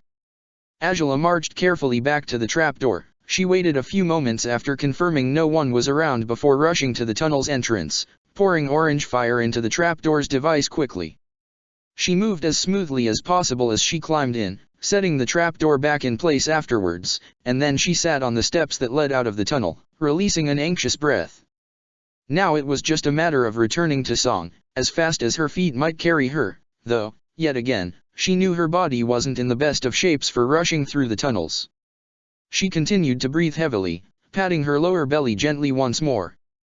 "Go easy on me now, all right? Should be faster if we're going down rather than up," she said with a grim, dishonest smile. "I can assure you, it's much easier to fall than to rise. A lesson for you to keep in mind for the future, once you're old enough to grasp it." Again, her conscience chided her for talking to herself, to a child who couldn't hear or understand her yet. Just so, her heart seemed placid, calmer for it, allowing herself a more honest smile at the unusual smidge of peace she felt now. Upon attempting to communicate with her child, Angela took a step forward, deeper into the darkness of the tunnels, on her way back home. News of Sokka's plans spread like wildfire across the Water Tribe. Reactions rained on him the minute he stepped out of his family's igloo, a few hours after the meeting had ended. Some of the older warriors congratulated him, encouraging him to do his best. Just so, the older women in the tribe had groaned and whimpered, begging him to take good care of himself, despite complaining persistently about the stubbornness of their warriors, who couldn't seem to stay put and stop fighting wars and battles. Then, there were mixed opinions just as well. While Uro seemed to understand Sokka's need to travel with a small group, content to stay behind with his wife, Katon, and Haka couldn't have been more outraged by the notion of remaining in the Water Tribe, even if Sokka impressed upon them that they needed to protect and defend their people as fiercely as possible. Their initial enthusiasm about Sokka's new venture receded quickly upon realizing they wouldn't be joining him. They still seemed willing to encourage Sokka to fight the Fire Lord, but they remained adamant about standing beside him once he did. Before leaving the igloo, Sokka worked with his father, Kino, Katara, Aang, and the other warriors to craft the seemingly perfect letter to send the Fire Lord, reassuring him of his demise just as it had been commanded. To strengthen the deceit, Hakata picked out an old knife of his, cracked and dented, intended to be strapped on the messenger hawk's container. It reassured Sokka in one regard that had been, so far, the only thorn that stuck out in this particular plan. If Ozai dared reveal the contents of the letter to Azula, she would be able to take one look at that knife and realize it wasn't his.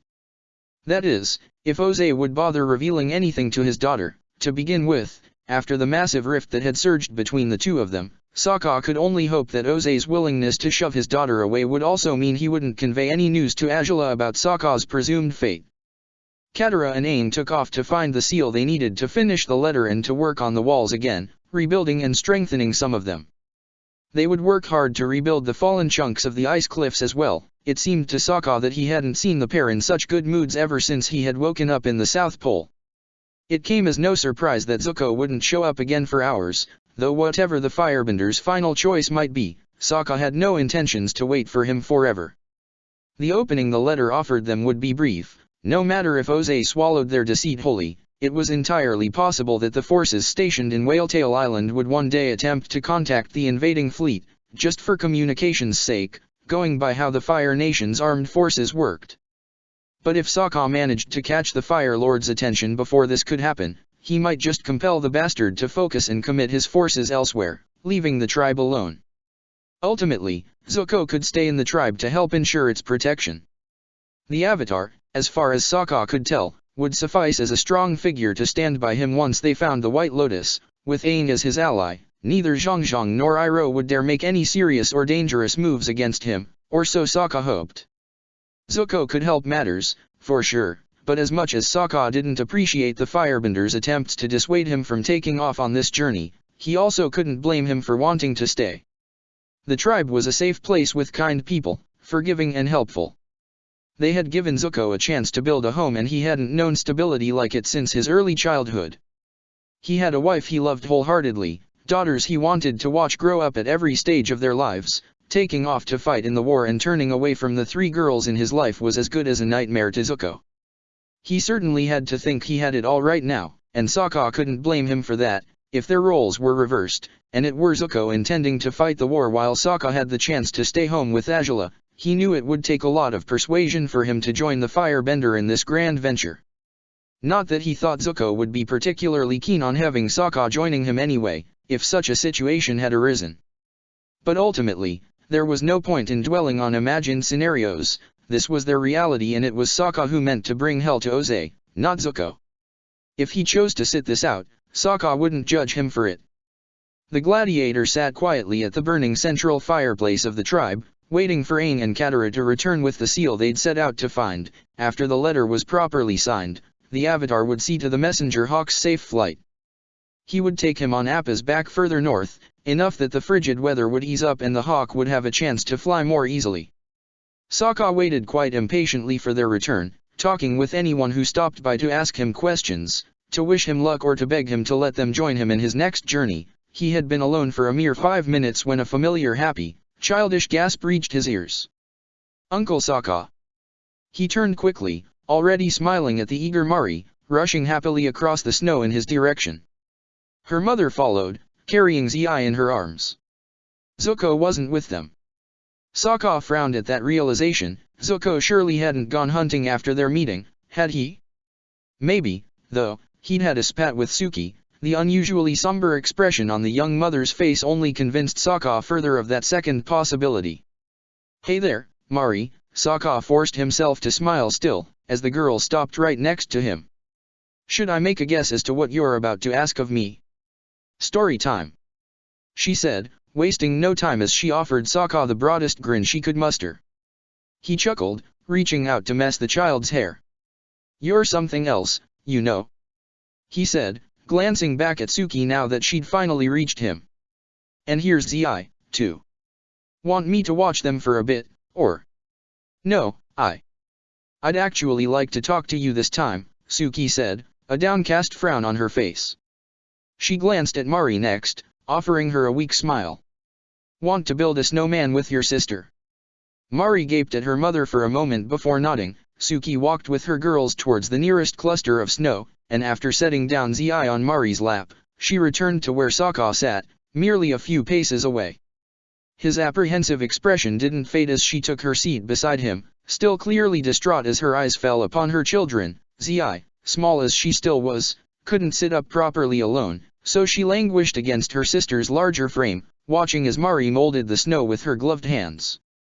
"I'd ask if everything's okay, but I can tell it's not," Sokka said, glancing at Suki warily. "If you're going to tell me you guys aren't coming with us, it's okay.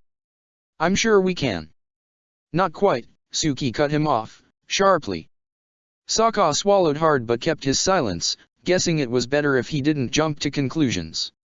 "Zuko, as you could tell, isn't particularly big on this plan of yours. He thinks it's reckless and crazy, and that you'll get yourselves killed by the White Lotus or the Fire Nation, maybe a bit of both." "Very confident of him, yep," Sokka said, with a grimace. "I can't say I expected him to give us more credit than that." "He didn't expect me to disagree, though," Suki said. Sokka raised an eyebrow, puzzled.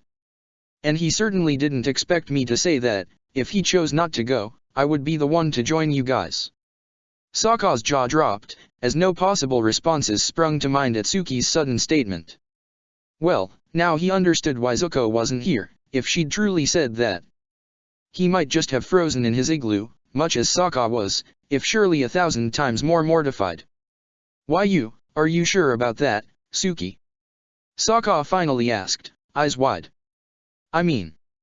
Well, he had only just been thinking about what might have happened, if their roles had been reversed. He had a hard time imagining Azula choosing to sit back, waiting for Sokka to accompany Zuko on a journey of this sort while she did nothing. It made perfect sense that Suki would have reacted this way, too. "I have my daughters to think about," Suki filled in, not knowing Sokka's thoughts hadn't been anywhere close to those lines just then. "There's Zuko's daughters just as well. You'd know even better than I do that a father can raise children on his own, not to say that I'd intend to leave him alone to look after Mari and Zi forever, of course. But you think you should come with us anyway?" Sokka asked, uncertain. I get it if you feel that way, Suki. You've been through lots of hardships caused by the Fire Nation, and if you want to fight back to avenge yourself, so to speak, well, you'd think it's fine. You wouldn't claim it's ridiculous, or madness? Suki asked, raising her eyebrows. To be honest, anyone who's been through hell because of the Fire Nation has every right to fight back if they want to do that, Sokka said, eyeing her mournfully. If you truly wish to do it, I won't get in your way. I didn't expect this, is all. To be honest, I was bracing myself for the possibility that neither you nor Zuko would come.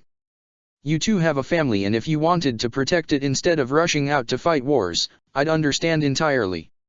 Well, good to know. Because we do feel that way, Suki said, leaning forward, her forearms over her knees. I believe I have a right to fight against the Fire Nation, for all they took from us and all they'll try to take if we don't put a stop to them now. What the Fire Lord has done to you and Azula is unforgivable. If you're confident you can pull off your plan and fight back somehow, reach her once again and save her from his clutches, then I'm absolutely not going to hold you back. Just so, until you came back here, I thought my fighting days were over. As much as life here is difficult, often dangerous in thousands of ways, I was at peace with my family right here. Zuko and I had a rhythm, and he's thrived in this peace, in this stability. He spent all his life trying to be a great prince, someone worthy of the respect no one ever granted him, never realizing they were fools for not understanding his worth. He forced himself to be someone he wasn't, to the point where he had no idea who he truly was anymore, and I feel he's found himself, as well as true peace and happiness, right here. That he doesn't want to sacrifice those things, well, I hope you don't think it makes him a coward. I would never think something like that, Sokka whispered. He scoffed, shaking his head as his eyes drifted into the low fire. I didn't share much about the time I spent alone with Azula, in Shujing, did I? Well, no, not really, Suki said, somewhat apprehensive now. It was the best week of my life, Sokka said, his chest aching as he recalled the blissful memories that brought tears to his eyes. Every pressure was gone. Every shadow that might have hung over either of us, they were out of the way, entirely. We were freer to be ourselves than we ever had been, and it was a dream come true. We even talked about not going back to the capital at all, that we'd stay in Shujing, living perfectly careless lives without anything to burden us. No war, no slavery, no Gladiator League, no Fire Lord, just us, spending our lives together. So, if that's what you and Zuko have felt like, for all these years, trust me when I say I can't judge either of you for not wanting to let it go. I was tempted to set aside all my ambitions for the future, all my hope to set this world on the right path, just to be with the one I loved for the rest of our days. If that's what Zuko is choosing, then I'm definitely not going to get in his way. That's good to know, Suki said, watching Sokka with a mix of compassion and uncertainty. But as much as that's quite close to how we've felt, well, other than because we're constantly freezing here, that finding food in the Fire Nation is much easier, and that you guys probably didn't have to prove yourselves trustworthy to a whole community of strangers who were ready to kill us if they decided we weren't worthwhile after all. Yeah, you guys definitely must have had it worse, Sokka grimaced. Suki let out a humorless laugh. We did. And the truth is, I love it here, but I love it despite all those dreadful, difficult factors, Suki said, earnestly. Blizzards terrify me, at this point. I miss the sunlight constantly during dark periods.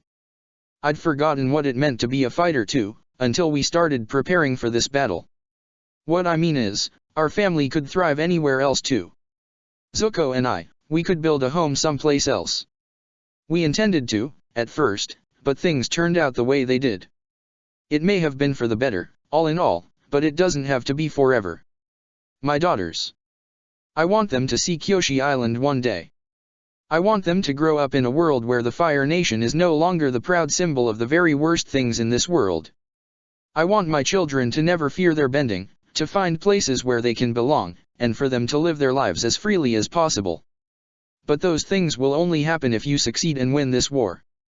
Sokka gritted his teeth. When she put it that way, the mission before him did appear overwhelmingly large. If he succeeded, if he broke Fire Lord Oze's hold on the world, if he pulled that off, countless lives would change forever, for the better. He wasn't fighting solely to prove he wouldn't be daunted, to avenge himself and Azula, to set her free, but for every victim to the Fire Nation's cruelty. For everyone who wanted and deserved better lots in life than they'd been given. For those who couldn't fight any longer, whether because they had been broken or killed in the process, for those who needed someone else to step in and liberate them from the chains of enslavement and dishonor the Fire Lord wielded upon them all. So, all this is why you want to come along, too. Sokka said, gritting his teeth. Zuko mustn't have taken it well. He tried to reason with me, if that's the right word for it, Suki said, skeptical. And I, of course, tried to reason with him, too. Ultimately, none of us are truly free to do whatever we want, to be wherever we might want to be. If the Fire Lord goes all out to destroy the tribe one day, it'll be the end. Zuko knows this. He wanted to find his own path, yes, but that doesn't mean he never wanted to return home. Basically, he hoped to return to the Fire Nation once his father was gone, but if a chance to put a stop to the Fire Lord has presented itself, how could any of us waste it? Well, the fear of failure, I guess, is the main reason why someone might waste it, Sokka commented. If this went wrong, Suki, not that I plan on allowing it to go wrong, but still, if something gets past me, if someone on the other side outmaneuvers us, it'll be the end. If you come with us, and we make even the smallest mistake, whether with the White Lotus or the Fire Nation, my daughters might have to grow up without a mother. Suki finished. Sokka sighed and shrugged. Or without a father, if Zuko somehow chose to come instead, Sokka said. Suki gritted her teeth, running her hands over her hair. He probably will, you know? Just to make sure I stay safe. Just to make sure Mari and Zi won't grow up without me, Suki whispered. Sokka tensed up. I don't know, it's probably easier being the one jumping into the fray because you have more control over what's happening. Waiting, far away, with next to no chances of learning what's going on, it sounds like a nightmare. Maybe part of the reason why I wanted to go myself was so I wouldn't have to wake up every day wondering if Zuko's still alive. Sokka grimaced but nodded. It was, after all, an acute fear of his own as well. To this moment, he wouldn't put it past Oze to attempt to kill his own daughter in a fit of rage. So, I would rather not stay here, waiting forever, yet I know he'll be able to do much more than I can, if he goes with you, Suki said. Sokka scowled. You shouldn't sell yourself short. He's the Fire Lord's exiled son. He has a claim to the throne, no matter how much his father may hate him, Suki said. If you're right to say the White Lotus wants Zuko because of his position as possible heir, then he has much more to offer in gaining that alliance than I would. I'm but a washed-up gladiator who has done nothing for them for the past 4 years. You did a lot for them before that, though, Sokka pointed out. Suki simply shrugged. Probably not enough that they'd trust me blindly. Certainly not enough that whatever trust they might feel towards me would be more important than the political advantages Zuko would provide. Deep down, I wonder if he needs this more than he realizes he does. True closure with his family, with his father, to a fault. Yet, I can't pretend I'm comfortable, or eased, by sending him into a beast's den without standing by his side through it all. Whichever of us dares go, one of us will have to stay, and I guess it makes more sense for me to stay and help rally the troops in the tribe, in case another attack happens. The women, they fought bravely, but they were terrified. Most the mistakes they made were caused by their fear. They weren't ready for that sort of fierce fight just yet, but if I stay and train them further, they might be, one day. Then, you're saying you want to go with us, but you think your place is here? Sokka asked, puzzled. Suki shrugged.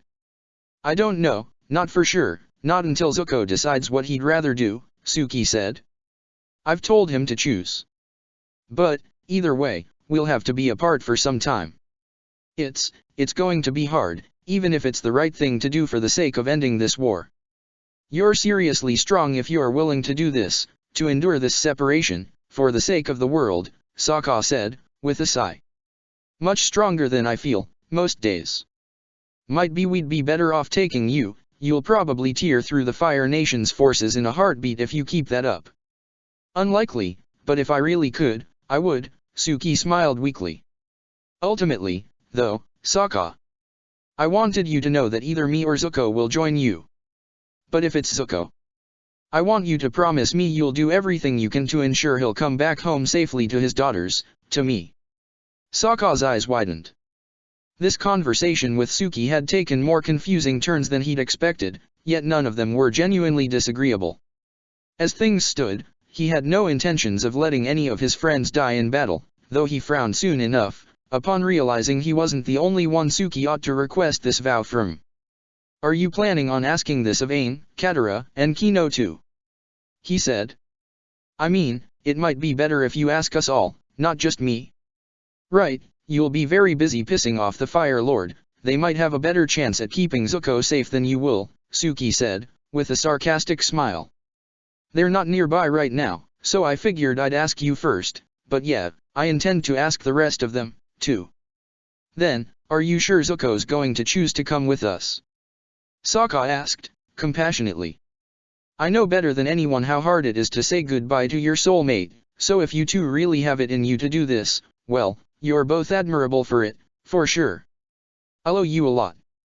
"Come to think of it, no, you won't owe us anything," Suki said, curtly. Sokka raised an eyebrow. "You and Azula saved my life in the Fire Nation. She may have saved Zuko too, to an extent, by procuring his ship for him when he was exiled. Then, she saved this whole tribe from facing worse consequences to those nightmarish blizzards last year. And by coming back here, and helping us rally our forces to prepare for the Fire Nation's assault, you saved us all, yet again. How on earth could either of you possibly be indebted to us? If anything, as far as debts are concerned, the whole world owes you two a massive one. I think this is the best way for you to collect it, if I may say so." Suki's blunt response shouldn't have surprised Sokka, but it did. Before he knew it, he smiled to himself upon thinking of how many people he and Azula had affected with their actions and choices, how much of the world they might have changed without their awareness. They had acted impulsively often, assuming most their decisions to help others would go unrewarded, not caring for rewards, either. Even in the early days of their partnership, Azula had used the favors owed by Ty Lee and her brother for missions that, all in all, hadn't benefited her half as much as what she'd done for either her friend or Zuko. One day she'd have the chance to see that her good choices, the lives she'd saved, had circled back to help her in unexpected ways. Then. "I guess all I can say is thanks," Sokka whispered, with a small smile. "And I'll promise that, whether it's you or him, I'll do my damnedest to bring you back to each other and your two daughters. I promise." "Good, then. That's what I needed to hear," Suki said, smiling a little as well. Mari's work with the snowman hadn't progressed all too well just yet. The snow was stuffy, uneven, and falling apart easily, more so because her sister sat between her and her materials.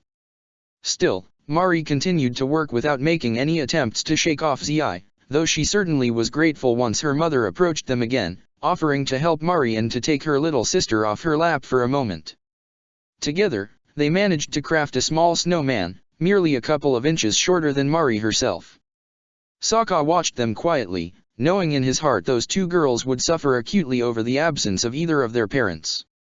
He knew it wasn't, completely, his fault. He hadn't pressured either of them to come, and he had conveyed as much to the two of them, both during the meeting and now, to Suki, but he should have anticipated that either one would join the battle they intended to take to Oze.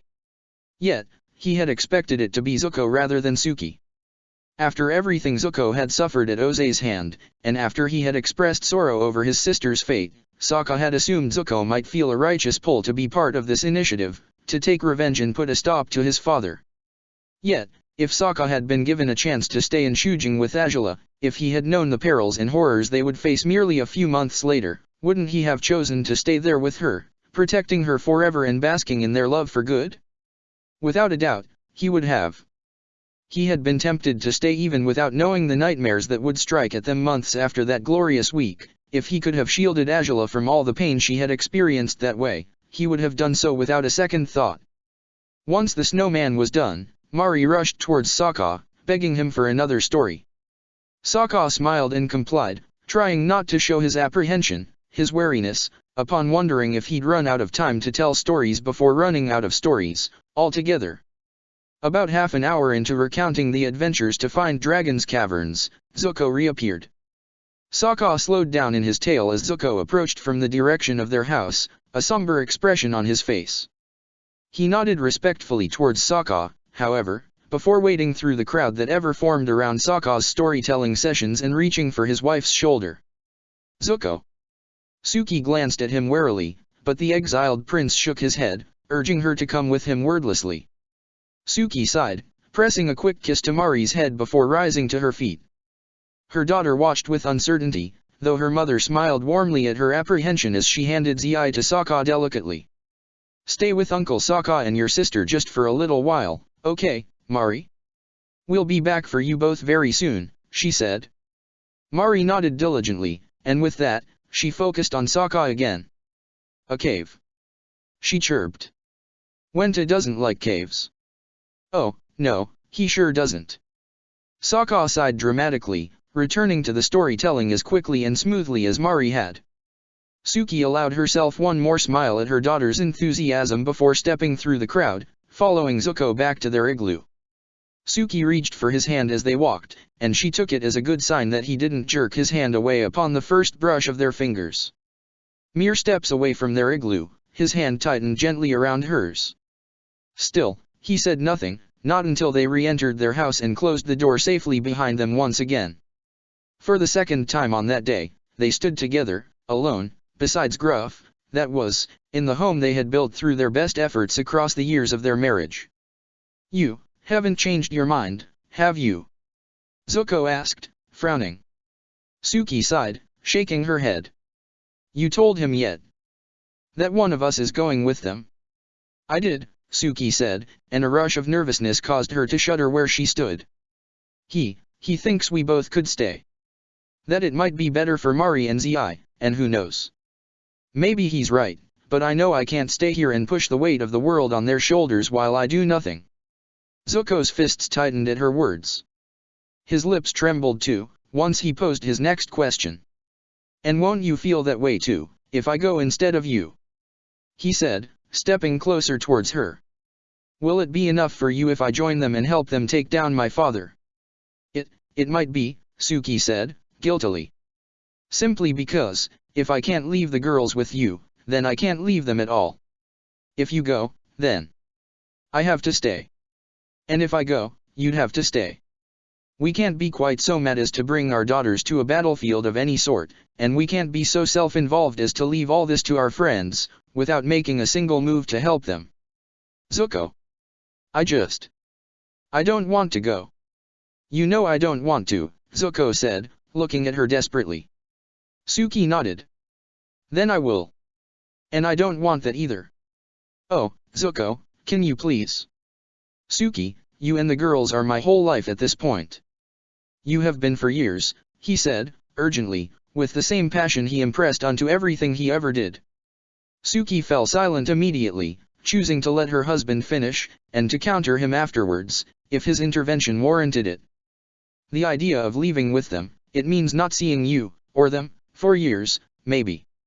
It means being torn from my true family for longer than I'll likely be able to bear. And if you go, it'll be the same thing. You are essential here, with Mari and Zi, with me. It's the four of us. Nothing in my life has ever been as right as our family, as what I feel when the four of us are together. You understand that, don't you?" "I do. I understand completely," Suki said, earnestly. "And you understand that the last thing I want to do is break us apart? If it were up to me, I wouldn't go a single day in my life without you, Zuko. If this could be done while bringing our daughters along, then the decision would be so simple we would already be packing our bags. But, being part of this, joining this fray, feels like the right thing to do. For the world, for your family, too, the one you're estranged from, the one that caused you no end of sorrow before. You know your father is inflicting as much pain upon your sister, if not more of it, as he did upon you. Can you truly sit back and just hope Sokka will fix everything alone? I know he's a talented leader and an incredible fighter, Zuko, but if that weren't enough, and you could make up the difference, wouldn't you want to be there?" Zuko gritted his teeth, tightening his fists. "I can't say I feel half as important as that, even if I know I am, objectively. But, to those White Lotus people, won't I just be a pawn, means to an end, a new Fire Lord to impose upon the Fire Nation once my father falls? Won't they try to use me for that purpose, when I've seriously given up all thoughts and even hopes of becoming Fire Lord? The mere idea right now is... It's madness, Zuko. I know it must feel that way, Suki sighed, stepping close enough to cup his face in her hands. It's not the lives we've led lately. But, you are a true-born heir to the throne, aren't you? So is she, Zuko said, softly. Right, but what if she can't take the throne anymore, after all this? Suki asked. Zuko's brow furrowed. What if the Fire Lord does something awful to prevent her from ever succeeding him? Whether injuring her even more than he did you, or forcing her into an unwanted marriage. Zuko said, scowling. Her husband would be the crown prince by then. Can you be sure he won't do anything like that to her? Suki said, desperate. If he does, wouldn't it make sense for the Fire Nation's leadership to fall to you? I mean, the way Sokka talks, it sounds like he and her wanted exactly what we've had, Zuko. I don't even know if Azula would so much as protest if you stepped forward to become Fire Lord once your father is out of the way. Not that I know her very well, but I do know what it's like to be broken. I do know what it's like to lose everything. I've spent all these years recovering from that nightmare, and the only reason why I've been able to pull through is because I was free from all the horrors, because I no longer needed to live in that world. I never fought as a gladiator again, I even took off with you, and I haven't set foot in the Fire Nation ever since. Azula may be stronger than me, but no one could be, Zuko said, pressing his brow to Suki's. She swallowed hard, her throat choked up. All I'm saying is, being Fire Lord is no reward. It's no child's play. It's a responsibility, a duty, a heavy burden, one that not every prince or princess may be able to handle. I don't know for sure whether you or Azula would be better suited for the job, but I know, Zuko, that you could do it. You've raised this family, you've protected it, you've solved problems that plagued the tribe altogether, yet you've lost all sight of your achievements, of everything good you've done, because all your focus on is me, Mari and Zi. But the truth is, Zuko, that you, as you are worthy of that throne, of that crown. If anything, I'd say the throne and crown might be the ones who aren't all that worthy of you, all things considered. Then, is this why you think I should do this? Because I might need to be Fire Lord if we defeat my father? Zuko asked, softly. Because it might even be better for Azula not to be the one to succeed our father, after everything she's suffered at his hands? Suki. I don't know anything for sure, but, yes, Zuko, I think this is possible. I know it wouldn't be easy, but you're a good man, Zuko, the very best of them, Suki said, brushing some of his hair out of his face before kissing his lips promptly. And that's why I know that, if the reins of that nation were to fall to you, you'd do what's right. You'd make the choices that matter, and if those choices aren't what the White Lotus wants, they can fuck off just as well. Ultimately, I believe in you, Zuko. If it comes down to it, I know you could do this. But the only way you'll ever have the chance to try is if you go with them and fight by their side. Zuko gritted his teeth, wrapping his arms tightly around Suki. Deep down he only wanted to stay with his family, but he did see the sense in trying to fight back, the way Suki had framed it. Reclaiming his birthright, it wasn't truly a priority, not as much as it once might have been.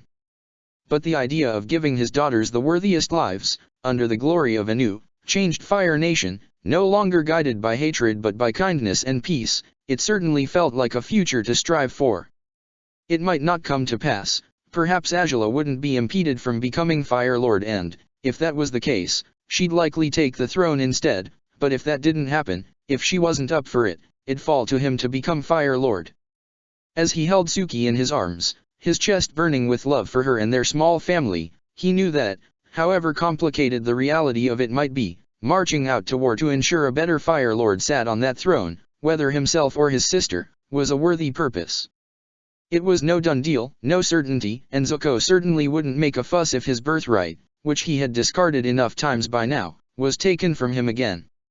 Yet, Sokka might even decide to ditch Zuko halfway through their trip in a fit of outrage if he thought Zuko's only motivation to join their group was to steal a throne that, as far as Zuko could tell, Sokka believed was rightfully Azula's. Beyond that potential conflict for the throne and crown, though, Zuko wanted to do right by his sister. It was his turn to help her after the countless times she'd helped him, and perhaps Suki was right to say that the burden of ruling a nation shouldn't fall on the shoulders of someone who might feel broken beyond compare after all the struggles she had faced. Long ago, he had treated the throne, and the position of Fire Lord, as a privilege he was entitled to claim once he was old enough, after his father had died or abdicated. He had thought it would be the best way to prove himself, to earn the respect he had long been denied. Upon reaching the Water Tribe he had known the hard life of a common man. He had understood their struggles and built a home for his family with his own strength. He had defended the tribe as fiercely as though he had been born to it, and he would do it again, 1,000 times, if he needed to. One way to defend it was by fighting back against the tides of war. Another was by turning them into tides of peace, instead. Perhaps the latter was what Azula had intended, all along, and now she was powerless to make it so. But if Zuko tried, if the White Lotus worked with them, if it stood with them, Zuko might be able to usher new change, breathe new life into the Fire Nation after so many generations of stale and rabid Fire Lords had wringed it into a husk of the greatness they claimed to preserve. But all of that meant he'd have to go, and Suki would have to stay. He swallowed hard, tightening his grip around her all the more, burying his face in her neck, breathing her in and feeling her every heartbeat against his chest. He didn't want to do this, but he had meant to tell Suki he'd go, anyway. She had seen more than enough destruction, lived through hardships no one should have ever faced. From the moment she had dropped that ultimatum on him, the only answer forward had been clear. You'll take care of Mari and Zi, and yourself, Zuko said, his voice marred by the tears he didn't want to shed. You'll ask Hekata to give you a hand, if anything's going wrong. If you need food, then I'll learn to hunt, if I have to, Suki said, her voice just as fragile as Zuko's own. Don't worry. I can handle it. I know you can. You're the strongest person I know. Zuko said, gritting his teeth. But Suki, I'm going to miss you. You, Mari, and Zi. We're going to miss you too. So much, every single day. Suki managed to say, and the tears did rush down her cheeks by now. But we'll make it through. We'll make you proud, Zuko. As will I. I'll do my best. And when I come back to you, the world will have changed. I promise you that, Suki. No matter what, he vowed, finally daring to pull back from her neck, but only so he could press a powerful, passionate kiss to her lips instead. Suki responded in kind, holding back nothing as she wept into their kiss. Just as always, she had stood by Zuko and helped him find the right path when he hadn't been sure of which fork along the road he ought to choose. She knew it was the right choice, but ensuring he picked it hurt her all the same. To think she'd face this world, this life, without the husband who had chased away the darkness that plagued her, the man who had brought her the happiness she had long thought she'd never experience again. Perhaps her challenge now was to prove herself capable of standing on her own, of no longer needing Zuko to offer to carry her on his back. Perhaps she had learned how to walk side by side, hand in hand with him throughout all these years in the Water Tribe, and now it was time for her to stand on her own for some time. Their paths would converge again, their love, their marriage, and their family would endure regardless of their struggles. Zuko would come home again, and Suki and their daughters would wait patiently, growing stronger every day, until he did. The mix of familiarity and strangeness Song felt upon returning to Azula's room didn't fade away easily. She hadn't locked herself up in the bathroom yet, as the princess had advised, not until she had any reason to suspect anyone was coming. Instead, she had taken to inspecting the room, and its annex dining room, to ensure they were genuinely empty, that there were no strange vents or openings, perhaps even cracks on the wall, through which anyone might spy on the princess. Perhaps there were secret passageways that led here. Lo and Lee had mentioned as much when they prepared her for her mission, despite not knowing where those corridors were and warning her that they might be sealed behind fire bending, like the tunnel's trapdoors, but that would be yet another possible method through which the Fire Lord might attempt to spy on his daughter, from what Song could tell. Playing Wen's role certainly had helped matters considerably when she came face to face with the Fire Lord. A surge of fury had taken hold of her when he'd entered the room in all his regal semblance and behavior, but she had toned it down quickly, drawing strength from her pretense and lies, sticking to her performance faithfully. Who knew she actually had it in her to deceive others quite so thoroughly? She had been quite a mess so long ago, upon attempting to perform that puppet theater play for her home village, and now she was lying to the Fire Lord, blunt and directly, without getting caught.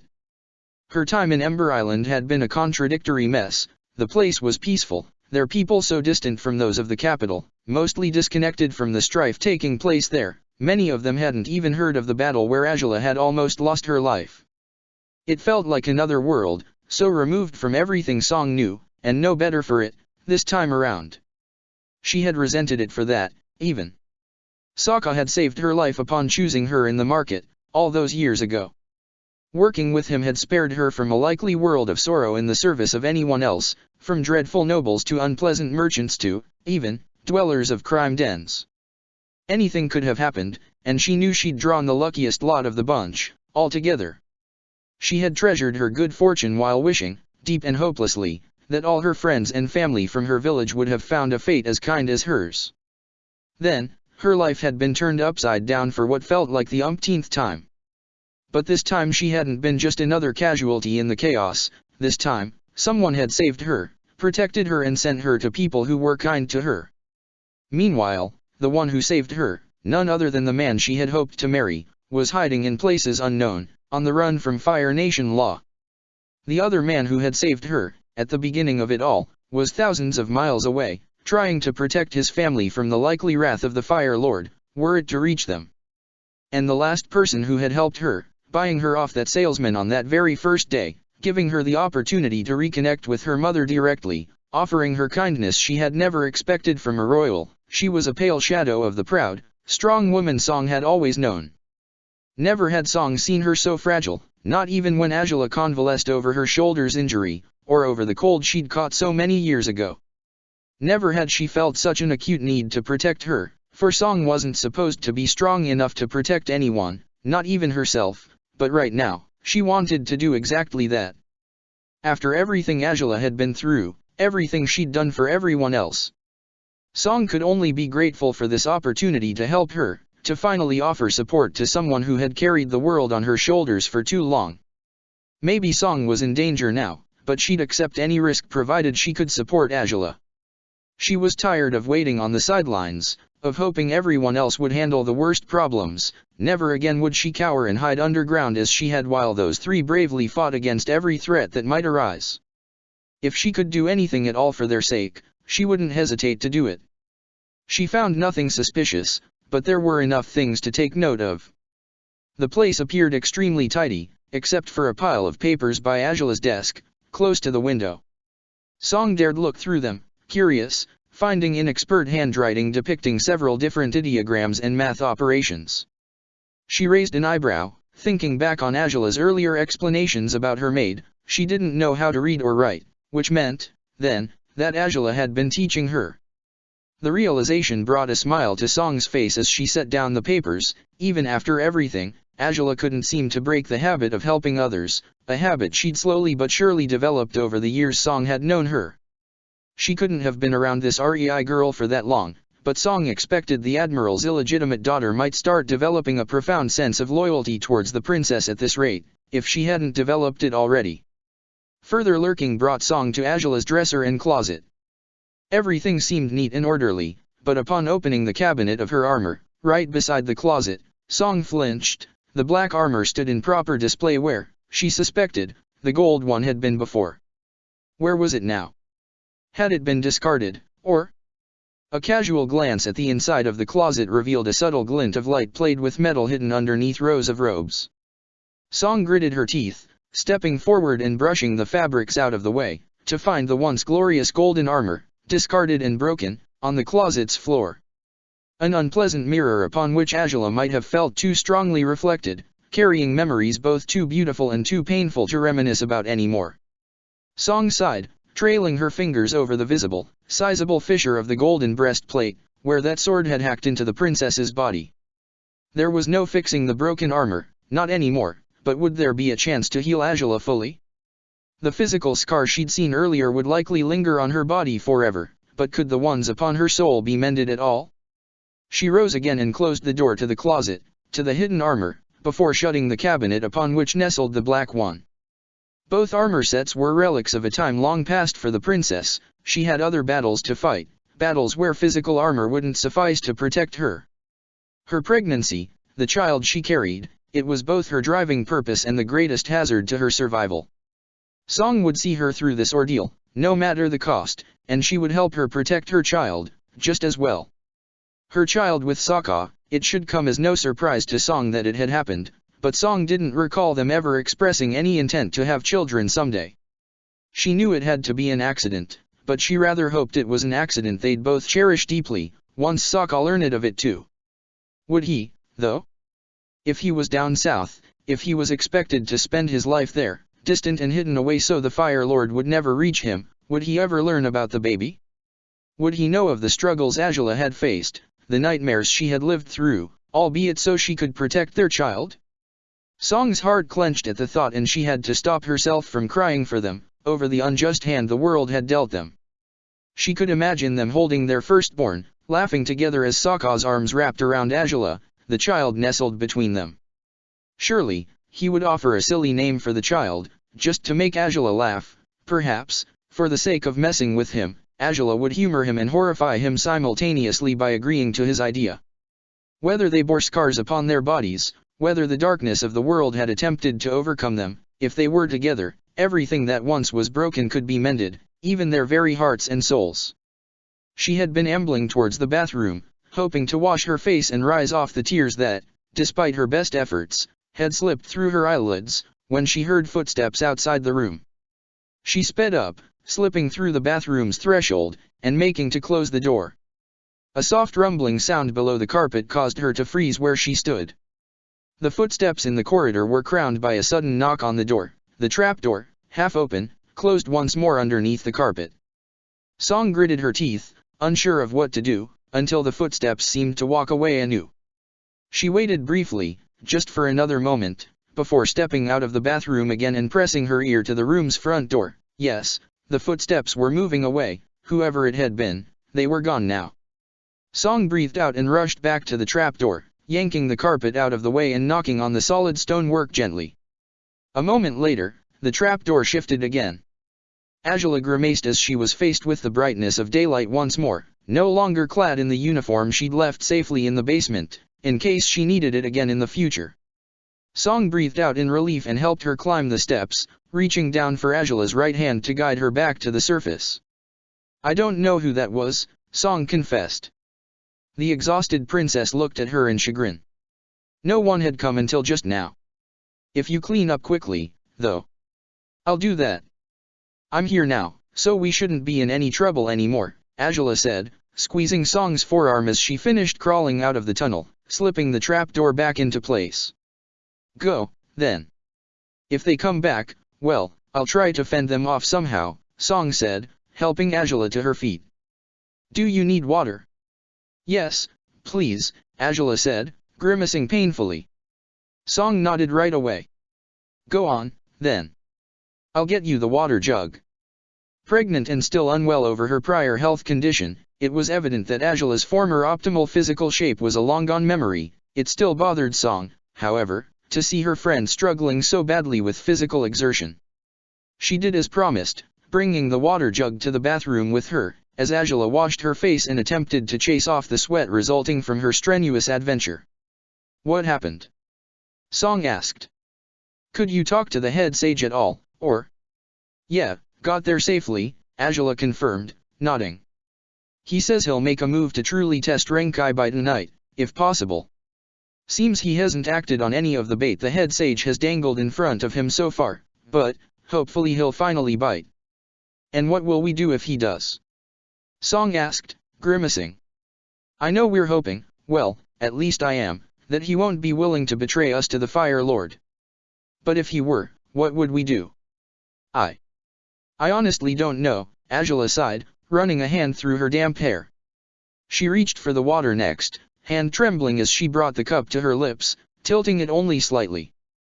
But I suppose, if the head sage truly has stirred up some movement of people who support me, in the shadows, whatever trap he intends to set up for Renkai could even be lethal or threatening enough that you and I wouldn't need to do a thing. Ugh, hell, You should rest, sit down and take it easy, Song said. Angela sighed and nodded, dropping on her bathing stool, shoulders squared. You could even clean up fully, maybe you'll feel better if you take a warm bath. No idea. Angela admitted, flinching. To be honest, I've faked a lot of vomit today, but I might be about to. Song's hand, rubbing circles over Angela's back, pulled back when the princess raised a hand to cover her mouth. Immediately, Angela turned towards the privy and emptied the contents of her stomach with utmost disgust. Fuck, ugh, I hate this. Angela growled, hands tightened into fists. Song sighed, rubbing her back gently again before she tucked Angela's hair back, ensuring it wouldn't bother her as she relieved herself. It's okay, you pushed yourself too hard, but you won't have to do that anymore, Song said, reassuringly. Don't punish yourself further as it is. Just sit down, rest, clean up when you feel like it. I'll be right here for anything you need. I know.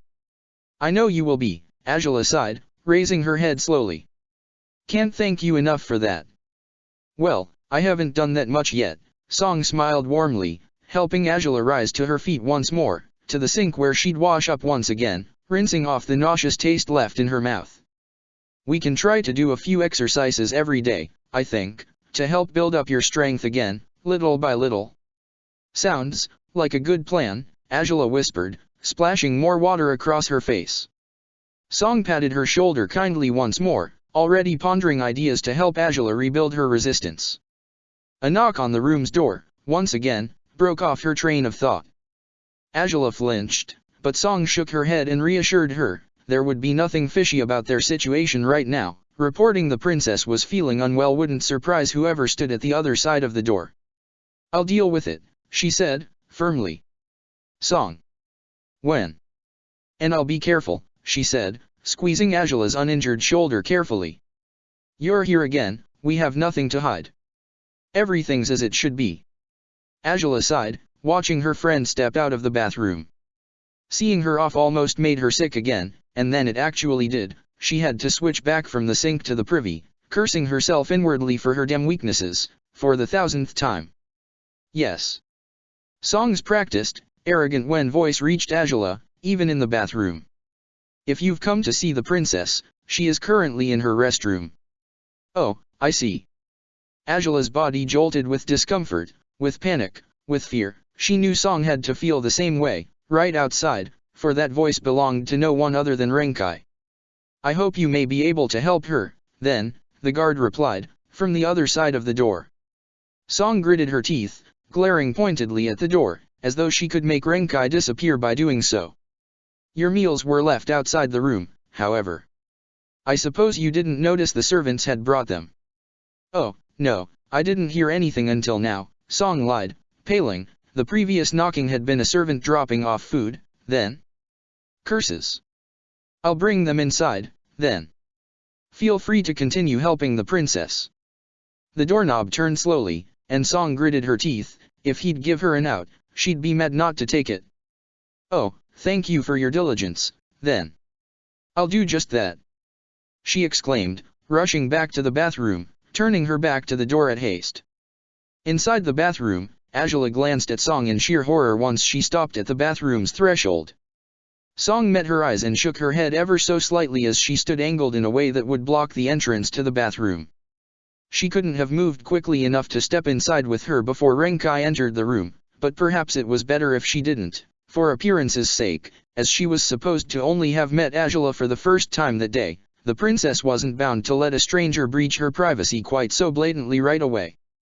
Renkai wouldn't be likely to recognize her from behind, anyway, as long as he didn't see her face, they should be safe.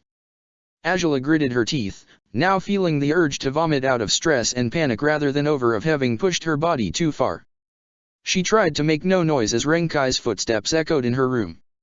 He would carry their meals, then, as he always would, but couldn't he just have stayed with Rei, Damn him, as Angela had told him to? Why did he decide to check on them just now?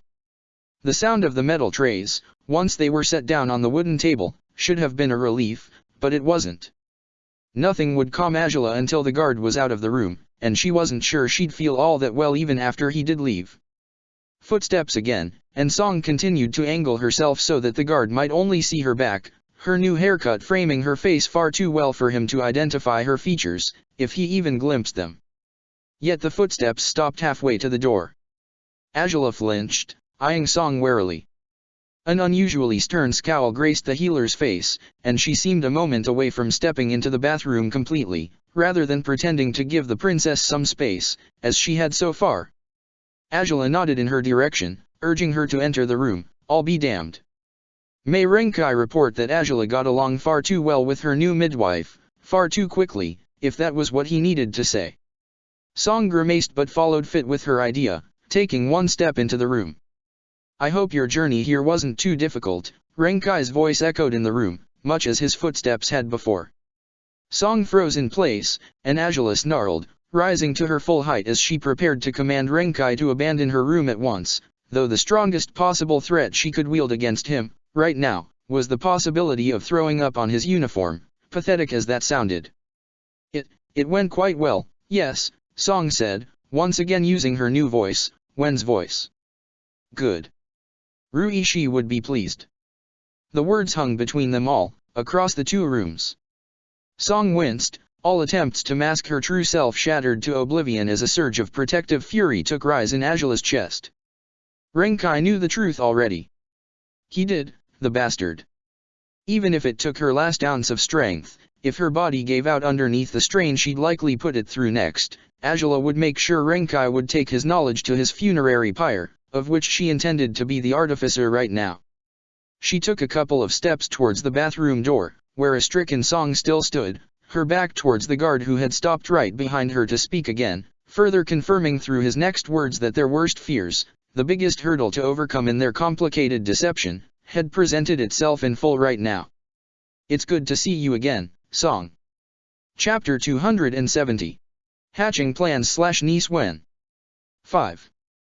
Sickly as she remained, but furious enough to see red, Angela stomped across the small distance between herself and the open door, where a frozen Song stood, breathing anxiously as Renkai's words and his sudden, willing revelation, sank in. She only snapped out of it when Angela nearly collided with her on her way out, and by then Song gasped as Angela, pale and sickly, stormed up to Renkai. The man even didn't flinch, though. It seemed he had braced himself for this sort of reaction. He would have had to have suspected it was coming well before saying the incriminating words he had. You. Angela started, raising a hand menacingly. Sparks of orange flames danced over her palm, and she didn't let them fade away when Renkai raised his hands, in an effort to placate her fury. Princess, please. How dare you? How did you?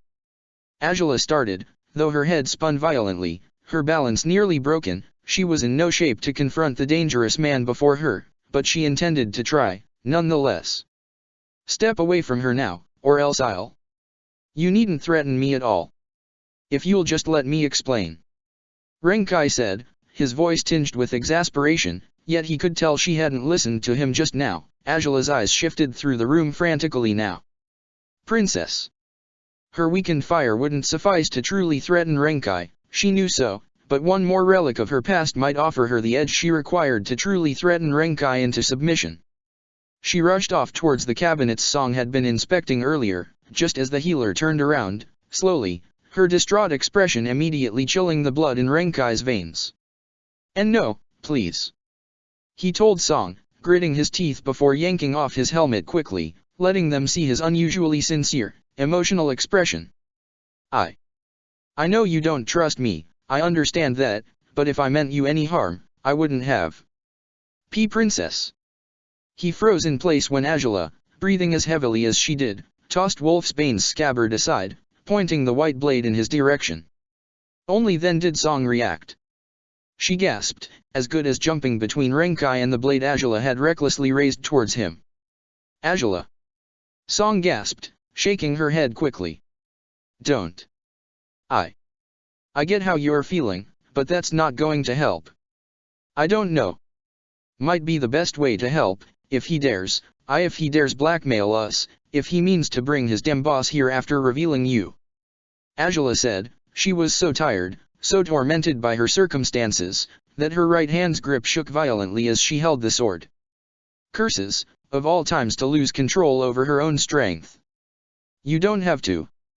Oh, please, just wait a moment and listen to me before waving blades around so carelessly. Renkai huffed, losing his patience for once. It seemed to Angela, exposed as his face was, the spy finally seemed to show her his true self, though it might just be another lie, a fake persona, for all they knew. Princess, you're going to hurt yourself if you keep that up. If my explanations don't suffice, then I'll let you run me through, freely. But please, stop forcing yourself right now. Ren. Angela gritted her teeth, but she lacked the strength, truly, to hold up her threat. Wolfsbane seemed to weigh about 10 tons today, to her utmost chagrin, but she did her best to keep the sword pointed at him anyway. What makes you think that I'd believe anything you say? That I'd trust any of your explanations? Perhaps you shouldn't trust me, then, but your common sense, which as far as I have seen, shouldn't be lost beyond hope. Renkai said, gritting his teeth, glancing at Song again. How do you think I'd ever recognize her from behind, when she's changed her hair and usual clothes as much as she did? You certainly would give my observation skills a lot of credit if you expect I wouldn't have been as fooled as anyone else just with that. You wouldn't have been. Not if you paid attention, which a spy is supposed to, Angela snapped, but he was right, to a degree. Even if he had somehow recognized Song's voice and when, although it would be easier said than done, her act was quite convincing, could he truly have been so certain of whom he spoke to, just by looking at someone from behind? And Ruishi would be pleased, he said? Angela snarled, gripping her sword's hilt tightly. You knew where she was? Angela asked, finally reaching the conclusion that, going by Renkai's relieved face, he had hoped she'd reach. How? Why? He didn't tell me, he didn't tell Sokka. Why the hell would he tell you? Because. Renkai gasped, gritting his teeth. He closed his eyes for a moment, potentially at a loss of how to explain himself properly, but he brushed his short bangs with his gloved fingers, rubbing his pale face with them before readying himself to answer earnestly. Because I helped him get her there. Angela's eyes widened, as did Song's. The healer stared at him in utmost confusion, glancing back at Angela quickly to confirm she was as shocked by Renkai's claim as she felt. Didn't you ever wonder? How he could sneak past the general's forces to find you that night? Renkai asked, looking at Song pleadingly now. Song winced. The general, he commanded me to go with them. The only member of the third squad who came along, because he trusted me, at the time. When I went to my room, though, to prepare for the assault, Ruishi was waiting for me there. We came up with a plan. I gave him one of my uniforms so he could switch places with me, told him to take my place in the assault team, and I tailed them from a distance. Once they entered the house, and the chaos began, I stood near the door. I waited for it to end, and I pretended I had just been keeping guard by the entrance all along. Meanwhile, Ruishi kept you safe in your room, and he had a chance to take you to the bay, to help you escape and reach Loenli. You were part of that raid? Angela asked, and her outrage now seemed to mix with her permanent heartbreak. She shuddered, glaring at Renkai as though he had just stabbed her in the back, despite he was, by all means, attempting to convey the exact opposite thing. I didn't do anything to him, Renkai said, gazing at Angela pleadingly. They shoved him down the stairs, at one point, that was when I first saw him. Angela dropped the sword. Renkai gritted his teeth as she covered her face with her hands, in a failed attempt to contain the tears so easily triggered by the memory of the worst night of her life. Song didn't feel all that differently about it, it seemed. She hugged herself, still staring at Renkai in disbelieving chagrin as the man stood in the room, glancing between them both, unsure if to continue or not, though he had to. If he stopped now, no, he had to ensure they understood. Of all things, he needed to ensure they'd understand what the past months, a little over half a year had been like, for him. I helped him up. I warned him to stop fighting back against them, or things could be worse for you, Renkai said, fists clenched.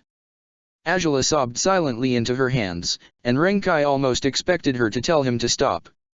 Yet, she didn't. All the better, then.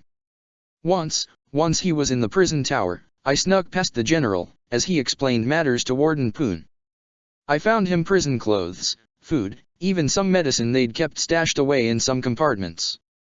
I brought it all to him. As soon as I could, I undid his shackles. That was. Angela gasped, finally looking at him through her tearful eyes. Renkai nodded promptly. Then he told you. Angela's horror suddenly shifted in nature as she stumbled back. It wasn't possible. Sokka did say a guard had helped him, he had told her so in prison. His story matched everything Renkai had said right now. It worked perfectly. Renkai had been helping them. All along, Renkai truly had been an ally, rather than a spy, an enemy. Had Sokka failed to recognize him because they weren't close? Because he had been beaten so badly he couldn't tell who hid behind that helmet? I tried to do away with his final shackle, the one on his ankle, but I couldn't, Renkai said, shutting his eyes tightly. Maybe, if I'd found the right keys, maybe you could have gotten away sooner, all of you. Angela shook her head, both as a response to his theories, as well as a denial of the unbelievable truths that swatted against her now. Renkai, was that why he'd been so kind as of late? Had he been working for them, helping them, faithfully, for all this time, without their awareness? Was that why he'd walked behind her, up to the temple, and then in front of her, always ready to cushion her fall, if she were to trip? Was that why he'd never been harsh, even when enforcing the Fire Lord's orders? The sudden discovery only brought up far too many questions he had to answer, immediately, yet it was Song who asked the most important of them all, rather than the emotionally overwhelmed Angela. Why? Song said, tears blinked in her eyes as well, but she still could speak, she still could formulate thoughts, when Angela seemed to be unable to do so, her mind rewinding to the nightmares of those days, to the horrors she had lived through while fearing she'd cause the death of the man she had loved most. If you did all this, Renkai, why? I'm grateful, don't get me wrong, but I was an outsider. Renkai asked, swallowing hard. I never fit in all that well in the group. Yeah, I didn't. It's true. Because, well, you were right, I was a spy for the general. From the moment I was assigned, that was the whole purpose of my being in the third squad. I was supposed to discover whatever secrets the princess was hiding. Angela flinched, raising her gaze again. She knew she'd be an unsightly mess now, but her vanity was the least of her concerns lately. Yes, it was obvious enough that Renkai was a spy, but had he learned anything about her? Had he actually reported on her activities to the Dem General? You didn't join them in helping us get away, Angela managed to say, her voice thick with tears. You stayed here. You're captain of the third squad now. Even if the general decided he liked you better than anyone else, if he'd thought you'd failed at your duties, he would have tossed you aside, wouldn't he? He would have gotten rid of you. But he didn't. He kept you, and even promoted you? Renkai. It doesn't make sense. Song said, glancing at Renkai warily, as Angela stepped forward, her confusion surging, and her accusatory, tearful glare falling upon the tall guard. You did give him information, didn't you? Angela said, gritting her teeth. You told him, you spoke out about. I did, Renkai admitted. Angela's face was contorted into a snarl as Song's confusion merged with outrage, too. But the general decided my suspicions were meaningless. The general, what? Angela repeated, her initial reaction receded as another rush of confusion took hold of her. It happened a long time ago, Renkai said, gritting his teeth. Shortly after I was assigned to the third squad. He tasked me with finding dirt on you, basically. Anything to prove that you were a threat, betraying the Fire Nation in some way or another. Fool that I was. I didn't slow down to ponder that petition. I just assumed my commanding officer had good reasons to distrust you, and your closeness with slaves and foreigners only strengthened my beliefs, at first. The others, they admired you, they never stopped singing your praises, and I didn't understand it all, for a long time. After my first mission watching you, I realized that your relationship with the Gladiator it wasn't normal. You too, you didn't act the way a royal would be expected to act with a slave. Angela gritted her teeth, lowering her gaze again. Renkai swallowed hard, determined to continue his story, even if it might break the princess's heart further. I saw only a few glimpses of evidence suggesting there might be an intimate relationship between you, Renkai admitted. I saw him placing his hands on your shoulders, embracing se, and the way you spoke suggested a closeness that shouldn't have existed between you. Then, one day, the two of you were nowhere to be found, while we were still staying in Se's palace. I learned later that you were in the prison cells, though I didn't want to believe that. I didn't expect this was enough evidence, so I decided I'd wait for something stronger, and something stronger did happen when I overheard the Gladiator speaking to that bastard, the man who attacked you that day, at the bay. You overheard them, when? The battle? How? Angela asked, her mind immediately flashing to the last moments of the showdown against Roan and the bloodlust spear in that empty beach. The confusion on her face increased when Renkai shook his head. You asked a group of us to follow them, to take down that monster if he did anything dangerous, Renkai continued. It was when people disappeared mysteriously in the capital, and you were looking into it. You were part of that group. Angela reasoned, remembering only briefly her annoyance over Renkai's presence that day. The Gladiator admitted to him, without a shred of shame, that he was in love with you, Renkai said. Angela flinched, again unwilling to meet the guard's eyes. I thought it was enough. That I could run to the general with this, and I did. Back then. Angela said, frowning. So long ago, and he did nothing. He didn't believe me, Renkai said, frowning heavily. Angela's lips parted. He said that he knew for a fact that women hid worse secrets than romantic affairs of the sort. He told me to find something worthwhile, or actual, solid evidence of your transgressions with him, or else I'd be better off not coming back at all. He was particularly angry that day when I asked to speak with him in his office. I didn't make much of it, but he hid something in his desk in a rush when I entered the room, as though I wasn't supposed to see it. I guess that worsened his mood, but ultimately, he rejected my report. And that's why I had a chance to save the rest of the guards, when the time was right. What's that supposed to mean? Angela asked, glaring at him warily now. Why you saved? But you could have gotten Sokka killed, if the bastard had believed you, he would have. I admit, I wouldn't have been torn up about it back then, because I didn't care about anything but fulfilling my orders, Renkai admitted, gritting his teeth. I didn't think twice of what the consequences would be, because his life didn't matter to me as much as my advancement did. I know it must sound revolting to you, but I swear, there's more to what I must share with you, princess. Please, listen to the end. Please. Angela snarled, hands balled in tight fists. In the end, that was how all of them had been raised, wasn't it? Angela herself had barely cared about the life of the woman who stood beside her right now, back when they'd first met. Yet if anyone even dared try to hurt Song now, Angela wouldn't hesitate to pick up her sword again and slit their throats, just as she had threatened Renkai just now. It made little sense for Renkai to have changed as much as Angela had, but how to explain his efforts to help Sokka otherwise? He couldn't be lying, taking credit for another man's actions. What other man under Xiaofeng's command could have attempted to help Sokka, or to save him? Perhaps his story wouldn't make any sense in the end, and Angela would determine Renkai was merely playing them after all, but so far, enough factors in it had won him the right to continue sharing his story. Go on, just go on, Angela said, shaking her head as she wiped her tears hastily with her palm. Renkai breathed out slowly before focusing again. He had truly expected his latest confession, however honest it might have been, might be a deal-breaker for the princess.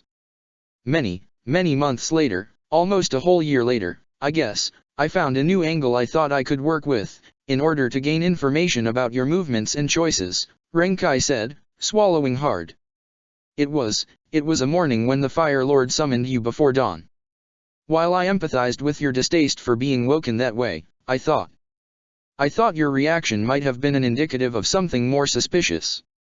I thought, back then, that perhaps you had spent the night someplace else. I had, Angela admitted, staring at Renkai in horror, unafraid of admitting the truth anymore. Song glanced at her in confusion, and Angela grimaced. It was, that night, after the executions. The slave riot. Song flinched. The only good part she recalled of that night was the strengthening of her friendship with the princess when they spoke before Angela went to Sokka.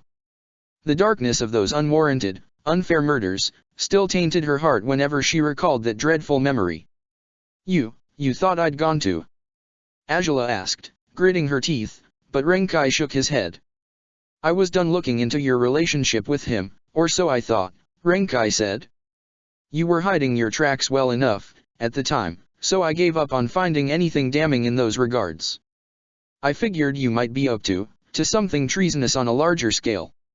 Conspiring with the Fire Lord's enemies, something like that. I wasn't, Angela said, sharply. Renkai nodded. You weren't, but after that morning, I thought maybe the general was.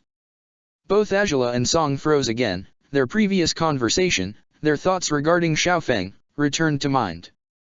Renkai's earnest, narrow and dark eyes gazed at them intently, begging them to hear him out now, more than ever. I left you to your meeting with the Fire Lord, and I went to see him, Renkai conveyed. But I didn't get to talk to him at all, that morning. I heard a ruckus in his office. As though he were moving things, changing the furniture's location, and then, through the ajar door, I glimpsed the brightness of fire, when I dared look inside. I'd never seen him more furious before. He was burning papers, wrathfully, tearing his whole office down, it seemed, and I couldn't understand why. But he'd acted strangely before, on the very day I reported my suspicions of your relationship with the Gladiator. So, on that day, I found myself wondering if perhaps the one with dark secrets, the one who intended to betray the Fire Nation, was him. If he simply wanted you out of the way over fearing that, if you ever gained enough power, you might thwart whatever he was attempting to achieve. Angela's tears had stopped by then, heartbreak replaced by utmost chagrin. Treason? What sort of treason? While it wasn't regulated, the slavery system before the laws hadn't involved anything that truly amounted to treason against the Fire Nation, or had it? 2 days later. I learned you were hard at work, persuading the Fire Lord's council to accept the slavery laws, Renkai said, earnestly again. It made sense to think that this was why the Fire Lord had summoned you that morning. And it also made sense to think that, whatever the general had been up to, it was connected to this matter, somehow. That's what we were talking about before, Song pointed out. Angela grimaced, a hand rubbing her pounding forehead. When you said that the general's taken over the enforcers. That maybe he was in charge of the slavery trade before. But why would it be something treasonous, if my father commanded it? Angela asked, looking at Song in puzzlement. Why would he need to burn any evidence? Why would he? Because something within his operations, if not the operations themselves, was treasonous indeed, Renkai said, frowning heavily. I'm still looking into it, in truth, princess, but... You were looking into this, Song gasped. And you asked Ruishi to help you, didn't you? And then? But, why? Why him? How? Because I made a choice quite similar to the one I made today, Renkai admitted, glancing at them both with a wary grimace. I knew I couldn't do it alone. Uncovering the general's secrets, it was easier said than done, and I needed an ally. Who better than the actual leader of the third squad? The man the general had as good as singled out as his worst enemy and threat. He was convinced, above all else, that you'd fire him, that Ruishi would take his place as soon as you took office. Sounds about right. Angela hissed under her breath. And he meant to prevent it by any means necessary, Renkai said, gritting his teeth. He wants Fire Lord Oze in power, because that, somehow, gives him the freedom to act, to conspire, to work in the shadows, a freedom that he wouldn't have under anyone else's rule. His role as general, it makes corruption and illicit dealings easy enough if the Fire Lord holds him accountable for none of it. But you wouldn't do that, so he couldn't have you interfering in his schemes. After a while, I realized that was the truth behind my mission to spy on you, and that perhaps the greater threat against our nation wasn't you, Princess, but him, instead. But I didn't reach that conclusion quite that easily. I clashed with Ruishi once, when I had been hoping to confirm my hunch about your relationship with the Gladiator. He asked me, if my job was to protect you, or to spy on you. The question sat ill with me, it forced me to question my choices and my allegiances. I saw the way the other guards acted with you. They trusted you, they followed you faithfully and they were happy, perhaps the happiest guards I've ever seen. They were men who never once doubted the direction in which you'd lead them. When you nearly died during that battle at the bay, every single one of them was distraught beyond belief. How could I possibly believe a leader who inspired her men that way could be hiding dark, dangerous dealings, while the general curses? Sometimes, members of the Imperial Guards simply would disappear. It didn't happen often, but it did, on occasion. Why? No one knows. They were discharged, retiring at an alarmingly young age. Every last one of the guards lived in fear of General Xiaofeng, at all times. He always had been much harsher and crueler than you ever were, even when you were at your most unpleasant, Princess. Despite the words were obviously insulting, Angela couldn't even find it in her to be offended. She had no illusions regarding the goodness of spirit of General Xiaofeng. Tossing him over the sponsor's balcony remained one unexpected highlight in an otherwise dreadful day, and she wished she'd done more damage to him than she actually had. Yes, she had certainly been harsh and even cruel to Renkai, but she doubted she'd dealt more harm to him with the worst of her grudges than Xiaofeng could with the smallest of his own. I started to rethink my mission even then, although I still intended to follow through with it, Renkai said, fists tightened, his face tarnished with regret. But I stopped keeping such close tabs on you. I thought, if you were doing anything wrong, the evidence would be easy enough to come by. If I saw any signs of harm, of choices that could hinder the Fire Nation, I'd certainly investigate and attempt to unravel how dangerous they might be. But if this was the full extent of your treason, your possible betrayal of the Fire Nation, I couldn't see the harm in it. For months, nothing you did was alarming. The general requested more reports, but I had nothing to offer, and he seemed cross with me for it. Then, once the slavery laws were official, he hardly contacted me anymore to demand for reports again. I had no intentions of doing anything but looking into his business at that point in time. I meant to learn why he was so hung up on destroying your reputation. Shortly after making up my mind, I confirmed, for certain, that you were intimate with the Gladiator. On the first day, when we were on our way back from Whaletail Island, I noticed the two of you were acting strangely. Simply for the sake of it, I followed him when he went to see you that night, and he didn't notice me. I saw, and heard, more than you ever intended me to. He didn't even glance out of your cabin to confirm you were alone when he ran to close the door. Angela snarled, again, a stupid mistake, one that could have cost them so much, if Renkai had made the most of it. But that had happened so many months ago, over half a year ago, and her downfall had only happened 2 months back. If Renkai saw indisputable evidence of their relationship, and he most certainly would have seen and heard enough that night, the general would have seen to informing Oze about it right away. You didn't report that to the general, Angela finished for him. Renkai shook his head. No. I went to someone else, instead. Someone I hoped would help me, in exchange for my silence, Renkai said, gritting his teeth. Angela's eyes widened, and Song's hands flew to her mouth. I thought he was going to throw me overboard that night. Ruishi was on patrol, alone, on deck, and I told him I knew you were sleeping with the Gladiator. He was furious, but he held back from doing anything rash, and I'll always be grateful for that. I explained everything I've told you to so far, everything I saw from the general, how he dismissed my previous report regarding the relationship, claiming you had to be up to something worse, and I told Ruishi of my suspicions that the general was behind something much more nefarious, something genuinely harmful for the Fire Nation, as opposed to you. Ruishi didn't trust me, Not for a long time, anyway. I told him it was fine if he chose not to believe me, but his hands were tied. If he killed me, the general would immediately take advantage of my sudden death or disappearance to level accusations both at you, princess, and at him. He had no choice but to trust me and hope I would come through, and I guess I did, both by investigating the general and by warning Ruishi of other dangers, whenever they arose. You see, at one point, General Iroh singled me out as a potential spy among your guards. Angela gasped, her dormant, pointless fury towards her uncle reared its head again as she snarled at Renkai. What did that bastard? It was before the Crescent Island summit, Renkai continued, frowning.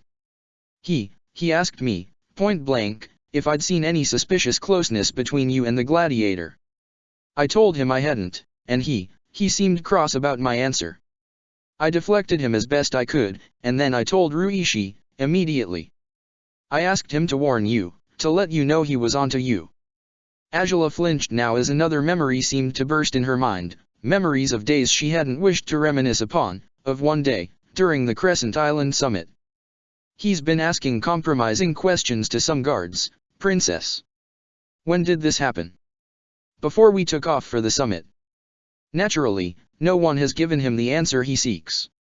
Angela gasped as she shook her head. Iroh had singled out Renkai. And Ruishi, he had thought Angela shouldn't know about Renkai being the one behind the warning. He hadn't said a single word about Renkai working with him, he hadn't explained any of this. Even if the story fit, that one element within it didn't work at all. Why didn't he say anything? Angela asked, glaring at Renkai again. Why? He didn't say anything to Song, even, why? He must have thought ahead, I suppose, Renkai whispered, lowering his head. He believed, as I'd already attempted to report on your relationship once, that I'd be safer than every other guard in your service.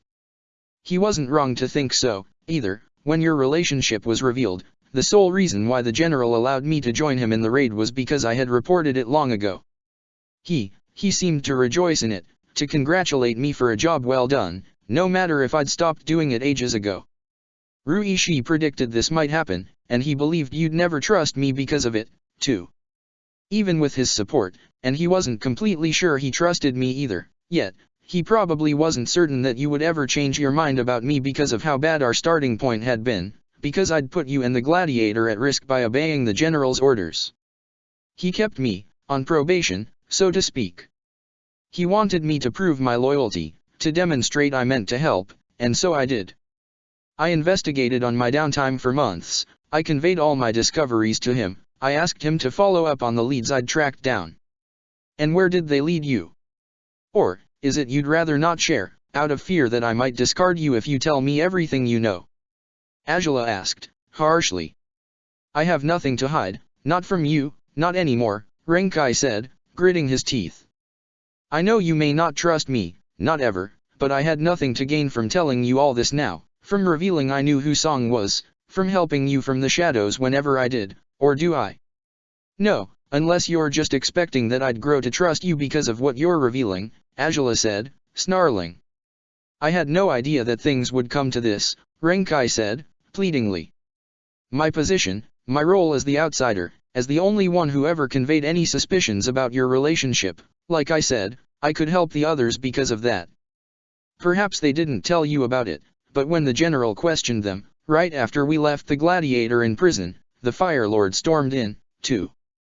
I knew it was my only chance to save the others, so I took it. I told the Fire Lord I'd conveyed my concerns to the general, and the Fire Lord lost his temper at the general for not telling him about it, rather than at the others. I pretended there was evidence that suggested you'd wanted to promote your guards so they'd no longer keep such close tabs on you, so that you could start your physical relationship with the Gladiator, and the Fire Lord believed me. If he hadn't, they wouldn't have had the chance to help us at all. Angela asked, eyes wide. It was true that the squad's ability to help her, during the worst of times, had taken her by surprise. The general could have easily chosen to place blame on them for Angela's choices and done away with their group even faster than he'd meant to do away with Sokka. Did they owe their survival to Renkai, altogether? The general was angry with me after that, He still is, Renkai said, gritting his teeth. My role as captain, it's no reward, like I told you before. He believes you'll treat me as poorly as Fire Lord Ajalan treated him, I suppose? He wants me to watch you just because he expects it to be some sort of punishment for having drawn a target on his back with my choice to speak out to the Fire Lord. But he also tasked me with keeping an eye on my fellow members of the 3rd Squad after the truth was out. I never did that. Other guards, I believe, also helped them. I don't know who, but I believe they were from the 2nd Squad. Either way, I did everything I could to keep as many of them alive for as long as possible. Ruishi, we didn't talk often after that first night, but he did tell me I couldn't go with them. That I had to stay here. That I was the only one who might be able to help if the Fire Lord happened to capture you all. He thought we'd fail? Ajala repeated, gritting her teeth. And you wanted to help them? To work with them, to escape with all of us? Rather than staying here? Yes, Renkai said, gritting his teeth. But Ruishi was right. I was the only one who was safe. I was the only one who could fend off the general. The only one who could still serve the royal family, once everything was said and done. If you had been captured, whether all of you, just you, and the guards, or you alone, my role would be to help, from the inside, however I could. And that's what I've tried to do, Princess. For all this time, that's what I've wanted to do. I don't know if I had anything to gain from it, altogether, but even if I didn't gain anything at all, my purpose as a guard would still be fulfilled if I kept the Fire Lord, and his heirs, as safe as could be. I did have the hope that the Fire Nation would gain something from it, though, Renkai admitted, lowering his gaze. Princess, I am not certain yet. I might be looking too deeply into it, thinking more of it than I should, but I fear General Xiaofang's secret motives. His choices with the slavery trade may conceal something much more treasonous and sinister than anything you could ever do.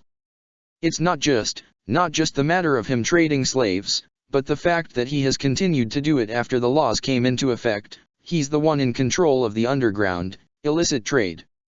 Every lead points to him. But he doesn't just control the slaves, he controls the crime dens, too. He protects them, and in the process, ensures their loyalty. Then, there's the forces he sent to poach Earth Kingdom folk from villages and towns, such as the ones who surely took you, Song. Song gritted her teeth. She remembered those men, but she hadn't thought much of them back then. Ajala's attention shifted towards her, visibly. Do you remember what they wore? Ajala asked, scowling.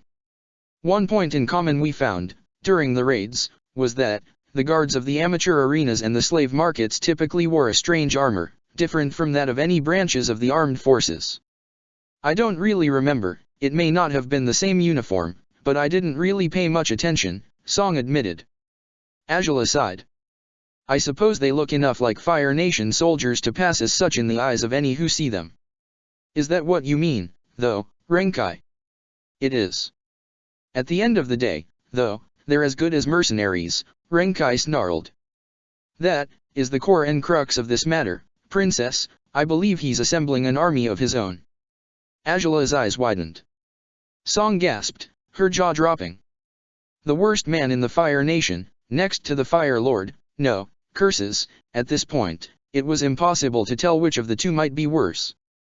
Oze, perhaps, had enabled Xiaofeng, but he had to be in the dark regarding the general's operations, especially if they endangered his reign. Would he truly be so foolish, so unaware of whatever the general of the guards was doing behind his back, if Renkai's suspicions were correct? The army, it's always spread too thin, Renkai said, frowning. We've incorporated numerous honorary citizens, though, haven't we? And after 10 years since we triumphed against the Earth Kingdom, isn't it expected that our forces would be bolstered, rather than constantly decreasing? Demand for soldiers hasn't stopped, recruitment efforts are still as strong as they were since I was a boy, countless prospects enroll in academies, both in the Fire Nation and in the colonies, but only a handful of them will finish their full education and join the ranks of any military branch. The official excuse, as far as I've heard, is that our people believe we don't need so many soldiers since we've already captured the Earth Kingdom. That this conquest meant our people take for granted that a victory against the Northern Water Tribe is all but guaranteed and will happen sooner or later, thus, they don't wish to enlist at all. But when I've contrasted the numbers of enrolling soldiers and graduating ones, the difference in both numbers across the years since slavery began has only increased. So, you think he's poaching recruits out of the academies? Ajala asked, shivering.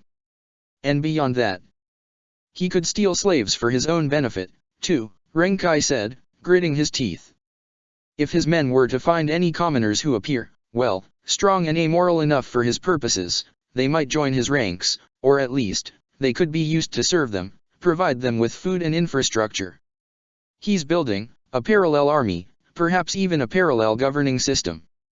Ajala asked, running a hand over her hair. That is, if you're right about your suspicions. Which, you might be.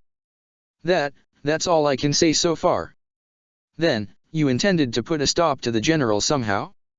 Is this what you're actually after? Because if you thought I could help you with that, or Song, when the circumstances are as they are. I don't know what to make of any of what I've learned anymore, Renkai admitted, lowering his head. The truth is, I had hoped that, once the Fire Lord stepped down, you would gain control of the Fire Nation and put a stop to the general's schemes, whatever they might be. Whether once the Fire Lord died, or if he simply abdicated, that's why I believed the one I needed on my side was the likeliest replacement for the general, Ruishi. Once he took office, if he'd learned enough about the general's betrayals, he would have had every tool at his disposal to take down this army, if there really was one. With his help, you'd be able to obliterate the illicit slave trade, even if some stragglers would likely attempt to rise where the general would be shut down, but it would keep the Fire Nation safe. It would ensure that no wars would burst from within our nation. If the Fire Nation were fractured in two, the chaos, the death toll, it wouldn't be any different from what that bloodlust spear could have caused if you hadn't stopped it. The fact that you put your very life on the line to stop the spear spoke for itself regarding how determined you were to protect this nation. It dispelled any doubts I might have had about your true loyalties. And that you returned, after everything. Ajala gritted her teeth, fist tightened anew, she shouldn't have returned. Her loyalty to the Fire Nation, if Renkai saw it as a good thing, he most certainly was wrong. Without it, Xin Long wouldn't be in danger. Her unborn child wouldn't be in danger. Song wouldn't be here, either. But she might have been stuck with Lo Enli for years, who knew how many years, waiting for Ruishi to find her. If Ajala hadn't returned at all, Mai and Tai Li could have been in greater danger too, held as hostages, used to force Ajala to turn her back on Sokka to save them, perhaps. She would have never known Rei, either. She would have never helped her. The girl would have never learned to read or write, or that she was passionate about math. And now this, a potential civil war, brewing right underneath her father's nose. If she hadn't returned, would that civil war have erupted while she was out of reach, with no possibilities to help keep the peace in the Fire Nation? It wasn't as though she could do anything right now, as things stood, she was powerless. Renkai had to know as much, but did he hope she'd be able to do something, secretly? Or that, if the time came, she'd be the one for others to rally behind, the one to take down the threat the general represented for the Fire Nation? I don't know what you expect from me, if what you prize is my loyalty to the Fire Nation, Ajala said, gritting her teeth. As it is. I don't feel like my loyalty was worth it, if this is how I've paid for it. I'm powerless, Renkai. If all this is true, if all your guesses are spot on, I'm afraid you've come to the worst possible person with them. I can't. I know, maybe not right away. Not until the child is born, at least, Renkai said, gritting his teeth. But surely, in the future. Once the child is born, my father will do away with me for good, Ajala said, sternly. Renkai flinched. That's all he wants. He's made it clear. Then I'll find a way to save you from that sort of fate, if it's within my power to do so, Renkai determined. Ajala froze as he raised his gaze towards hers, finding fire burning in his eyes. I never thought the day would come when I would pledge myself to you. For ages, I didn't understand why anyone felt as strongly about you as a leader as they did. But after everything we've seen, after everything I've lived through as a guard of the 3rd Squad, after the battle against the Bloodlust Spear, all my doubts have faded away. Any uncertainties I might have still held, they're meaningless. If you think I'm worthless, if you believe you can't trust me, there's nothing I can do about that anymore. If you believe my life should be forfeit because of the mistakes I made, I have no doubt I've earned that judgment, but if you don't feel that way. Renkai fell to his knees heavily. Angela and Song gasped, as the guard gazed at the princess wistfully, in a gesture of surrender towards her. Then I will pledge my fire to you, he said, with a thread of a voice. I will defend your life with my own. I will stand by your side until you command me to leave. I will protect you from any who might mean you harm. I will fight for you, until my last breath, if that's what it takes to truly serve the Fire Nation. His intense voice rang through the room, carrying the weight of those promises, even if they weren't vows Angela could trust wholeheartedly just yet. Her chest heaved, taking in the way Renkai had humbled himself before her, offering his service, his loyalty, everything she could have needed from him, at the very moment when she needed it most. Without him on their side, Song would be in danger, but was this truly happening right now, at the best possible timing? Had Renkai been completely honest with them? As far as Angela could tell, most his claims had to be true, but she couldn't be sure. It wasn't Angela, however, who stepped forward now. Song's fists trembled as she approached Renkai, who dared raise his head to regard her from below, still making no moves to rise to his feet. Ruishi trusted you, that he would tell you where I was, when he told no one else, says as much, she said, softly. Renkai swallowed hard, offering her a half-hearted shrug. We didn't get to speak much when everything fell to pieces. But when we agreed on what our course of action would be, when he told me I should stay in the Fire Nation, because I was the only one out of danger, he said he'd see you off to Loenli, if possible. He wanted me to know because I'd stay in the Fire Nation. Because he believed no one would think to ask me about you, and he was right, no one has. It's possible the Fire Lord simply forgot about you. All the better, if he did, Angela said, glancing at Song uneasily. I doubt he would have found you easily, but if he'd thought to search for you. Let's be grateful that thought hasn't crossed his mind so far, Song said, grimacing. But I guess, slaves like me are easily overlooked. That's the whole reason why I could do this. Indeed. Angela said, glancing at Renkai anew. Those vows you just made. I don't mean to sound sacrilegious here, but you'll extend them to Song as well, won't you? Song gasped, and Renkai eyed Angela with perplexity for a moment. He nodded before long, however, and Angela released a slow breath afterwards. I'm not the priority here, Song said, looking at Angela meaningfully. I appreciate it, I do, but whatever happens to me, Song, if anything does, I intend to ensure that you leave this palace untouched, Angela determined, sternly. No one will get to you, but I can't do anything to ensure that myself, as I am. I'm too weak to even hold my damn sword. She leaned down, collecting the dropped wolf's bane. Angela grimaced, eyeing the weapon hopelessly, remembering countless, painful, and blissful memories upon gripping it. She had reached for it impulsively, quick to distrust Renkai. Even now, she wasn't sure she could trust him. Yet she didn't aim the sword in his direction anymore. She walked back to where she'd tossed the scabbard, sheathing the weapon and setting it on the right cabinet, letting her hand linger on the deep crimson sheath she'd crafted, so long ago. I don't know if I can trust you yet, Renkai, Angela admitted, sharply. The fact is, if you had meant us any harm, none of your actions and choices so far would make any sense. Unless you had a malicious mind of the sorts that would impress even me, there's nothing to gain at all from revealing everything you just have. I'm not a spy for the general anymore, Renkai said, pleadingly, as Angela turned around again, eyes narrow. After what I did, he doesn't trust me at all. He must blame me for whatever treatment he gets at the Fire Lord's hands right now. He's promoted me, like I said, to punish you. He expects me to treat you to every indignity that might cross my mind, Angela finished, stepping closer once more. Renkai nodded. But ultimately, he believes you're powerless. That whatever threat you represented for him is gone now, Renkai said, snarling. Either he'll undo all your work with the enforcers, or he'll attempt to assimilate them into his forces. I can't imagine him doing anything else. Angela snarled, fists tightened.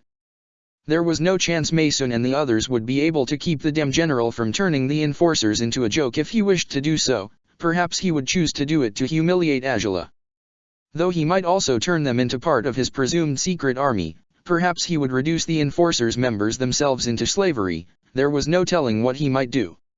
She had no strength, no versatility, no possibilities to reach them, to warn them. But perhaps she could try, couldn't she?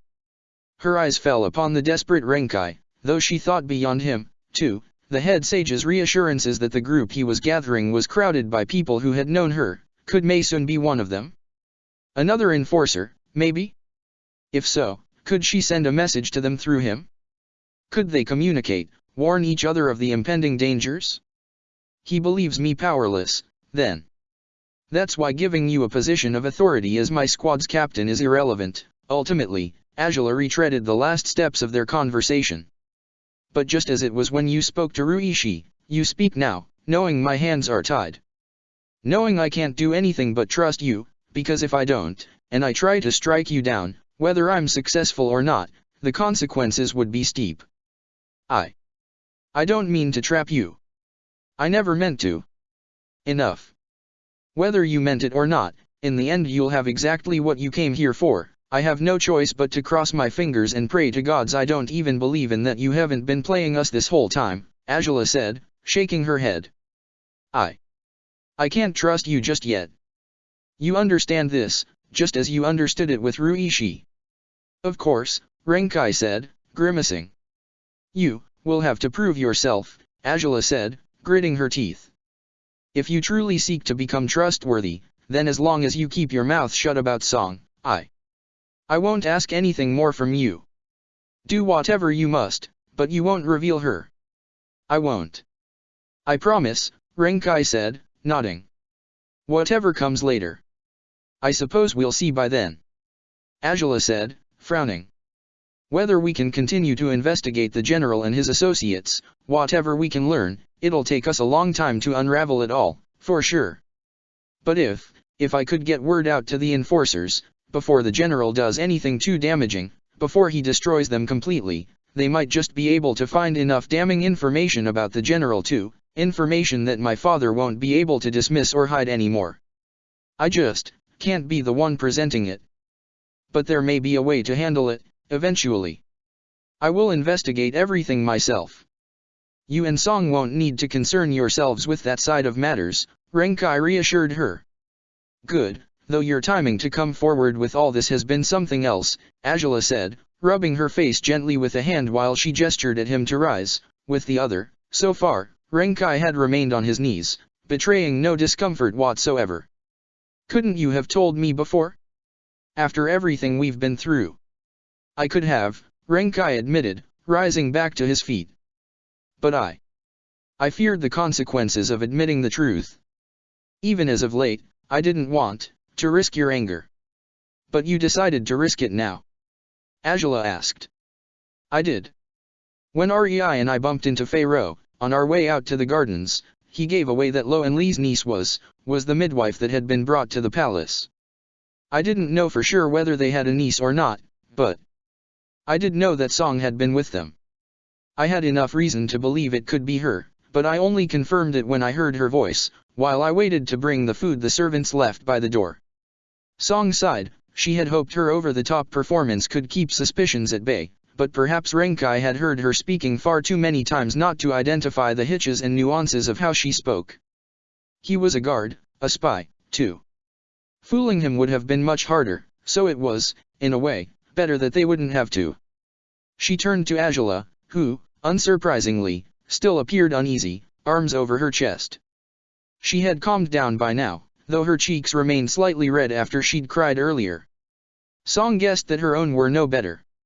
This is what we were worried about, Song said, grimacing. I know that it's, well, really lucky that Renkai might be on our side. But this way, we won't have to worry about tricking him, or confirming whether he's no longer loyal to the general through any other means, right? You thought I might be an ally? Renkai asked, glancing at Azula. The princess huffed, shrugging slightly. Your weird behavior ever since I came back, it was one possibility, even if not one I was all that ready to believe, Azula admitted. Renkai hummed, lowering his gaze. I still don't know what to make of you. Not entirely. But if you truly intend to live by those vows you've made, I may just learn how to trust you. In the end. I probably have no choice but to do so, to begin with. Renkai breathed out slowly, holding the princess's gaze with his own. The occasional moments where he'd glimpsed any form of kindness in the princess typically were directed towards others. He had seen how self-sacrificial she could be, firsthand, in the battle at the bay. He had struggled to protect her that day, along with the rest of the guards, expecting it to be a thankless duty, and caring nothing if it was.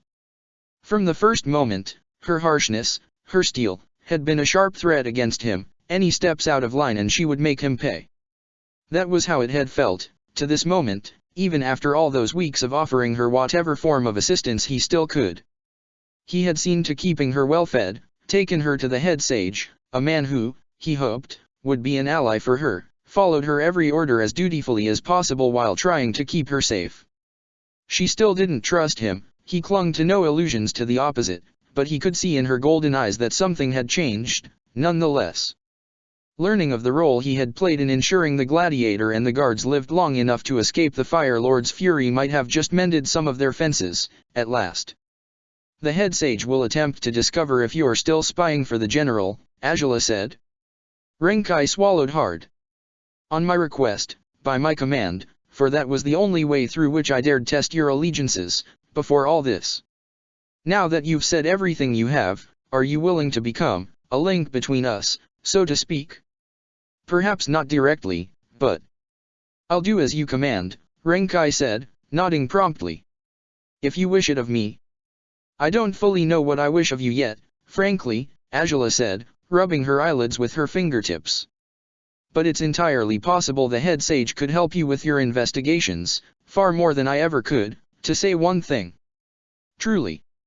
Renkai's eyes seemed to brighten at the possibility. You'll have to be careful with your work. Azula said.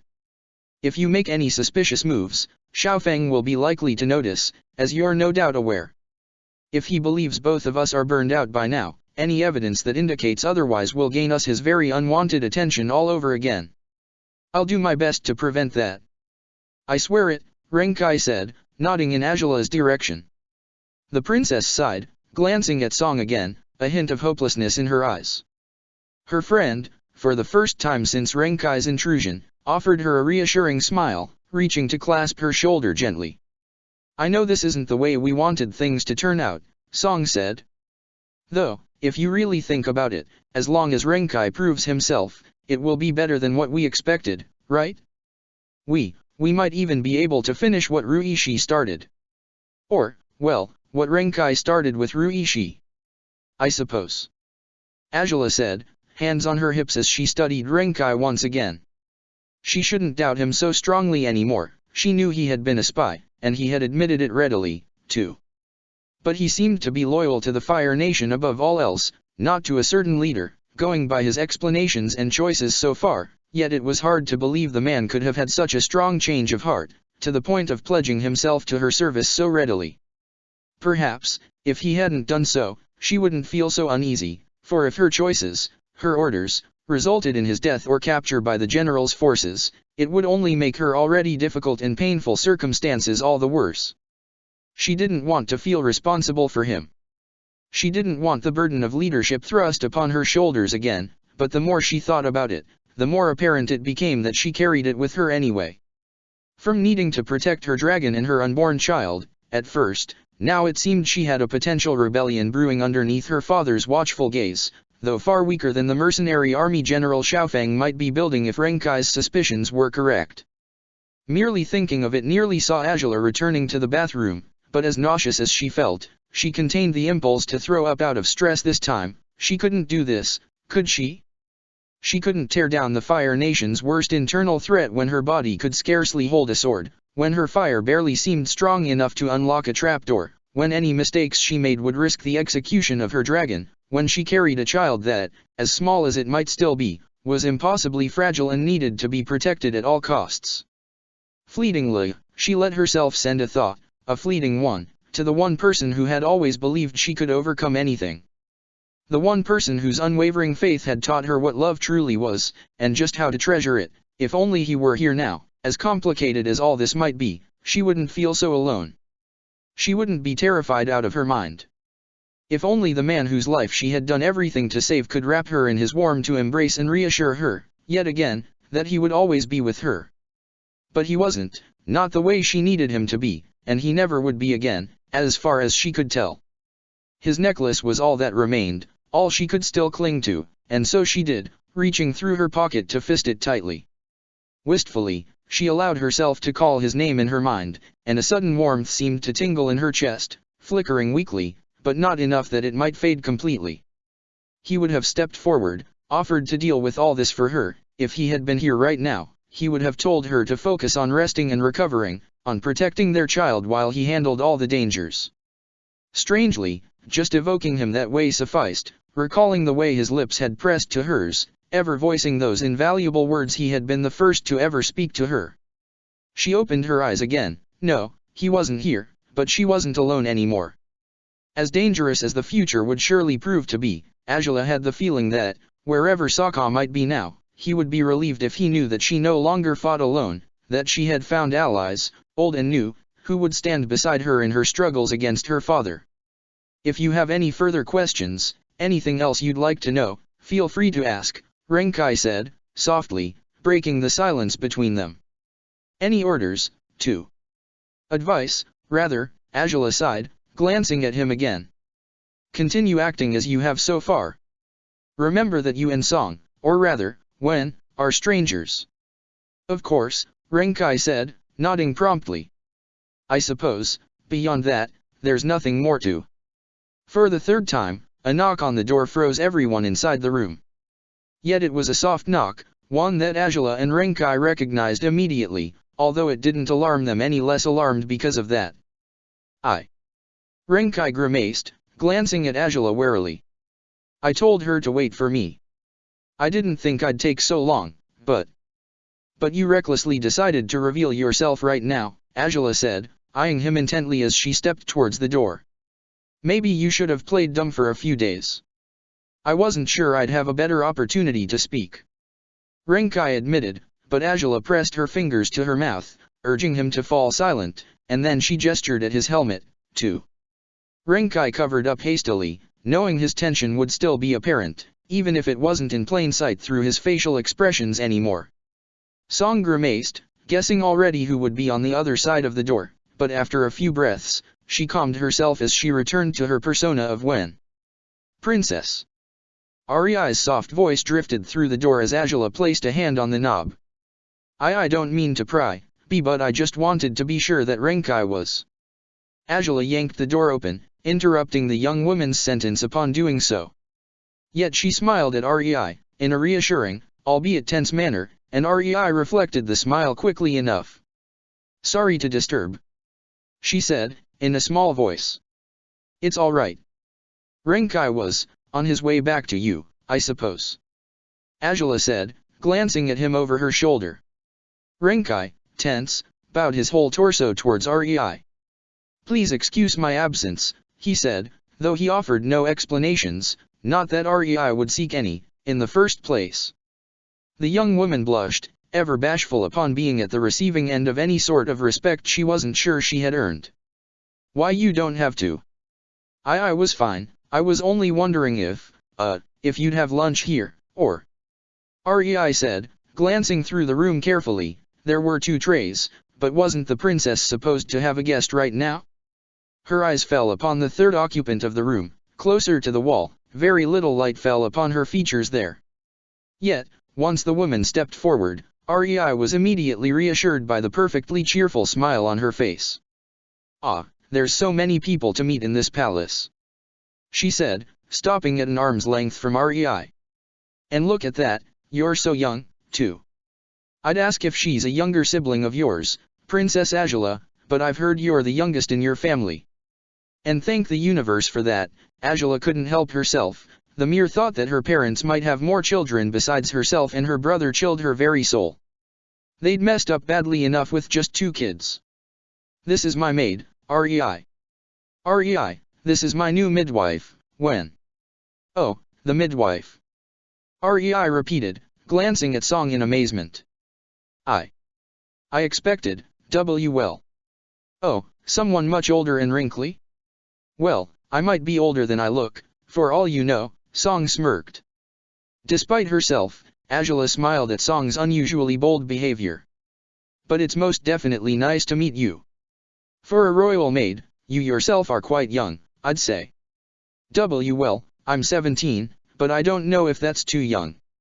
17. Ah, if that's so, you may yet grow a little taller, Song declared, measuring the top of Rei's head against herself. The younger girl reached the bridge of her nose. I'm doomed to always be small, you see, my family is full of short people. My aunts, they were about my height, and then they shrank so much in their old age. You met them, right, princess? Were they any taller when you were younger? It's hard to say, considering I used to be rather small myself, Azula said, with a lopsided grin. I suppose they shrank just as I grew, and I was too focused on measuring my own height to care for theirs. Well, I should definitely start measuring mine more often, Song said, grimacing. Imagine if I started shrinking in just a few years. It would be terrible. And to think I'd always dreamt of being tall, too. You're quite lucky, Rei, that you're still young and you might grow more, at least until you hit your early 20s, if what I learned in Ember Island's sanatorium is true. It's too late for me now, though. I see, Rei blinked blankly, no doubt taken by surprise by how talkative and friendly this midwife was, confused, as well, by how to respond to her enthusiastic rambling and melodramatic sighs. My condolences. Song seemed as unsure of how to answer those words, just as Rei herself had been clueless about what to say after the midwife's ramblings about height. The two stared at each other blankly for a moment before the moment was interrupted by an unexpected snort of laughter, coming from the princess. In an instant, the awkwardness was dispelled as all 3 women laughed carelessly, a sound that no doubt hadn't been heard in the palace for many months. Standing back as he was, Renkai straightened up and smiled too, underneath his helmet. Innocent as she was, removed from all the dangers and horrors that had plagued the princess and Song, Rei appeared to calm rushing tides effortlessly with her kind presence. One day, Renkai suspected, she would learn more about the countless secrets hidden by the many occupants of this palace, but for now, Rei appeared content enough to make a new friend. Whatever came next, Renkai could already take solace in knowing the princess he'd found on that dark day, crying and clinging to the door of her dragon's refuge, under the pouring rain, had learned how to smile and laugh anew, how to trust, too. Azula hadn't asked him to extend his vows to Rei, but as far as Renkai was concerned, she didn't need to request as much verbally. He had done his best to watch over the 2 of them during the past weeks, but his resolve to do so strengthened further today. He would protect the princess and her friends in place of the previous 3rd squad, of their true leader, who had tasked him with standing by the princess's side if she returned to the Fire Nation. He had no idea where Ruishi might be now, what fate had in store for him or the rest of the guards, but Renkai's resolve to serve Princess Azula was only made stronger because of those uncertainties. His former comrades might be free to come home one day, and if Azula accepted their services once more, the 3rd squad would be certain to serve their princess as faithfully as they ever did, in the distant horizon of a brighter future, a future Renkai wholeheartedly hoped he'd be part of. Check the description for the links to the author.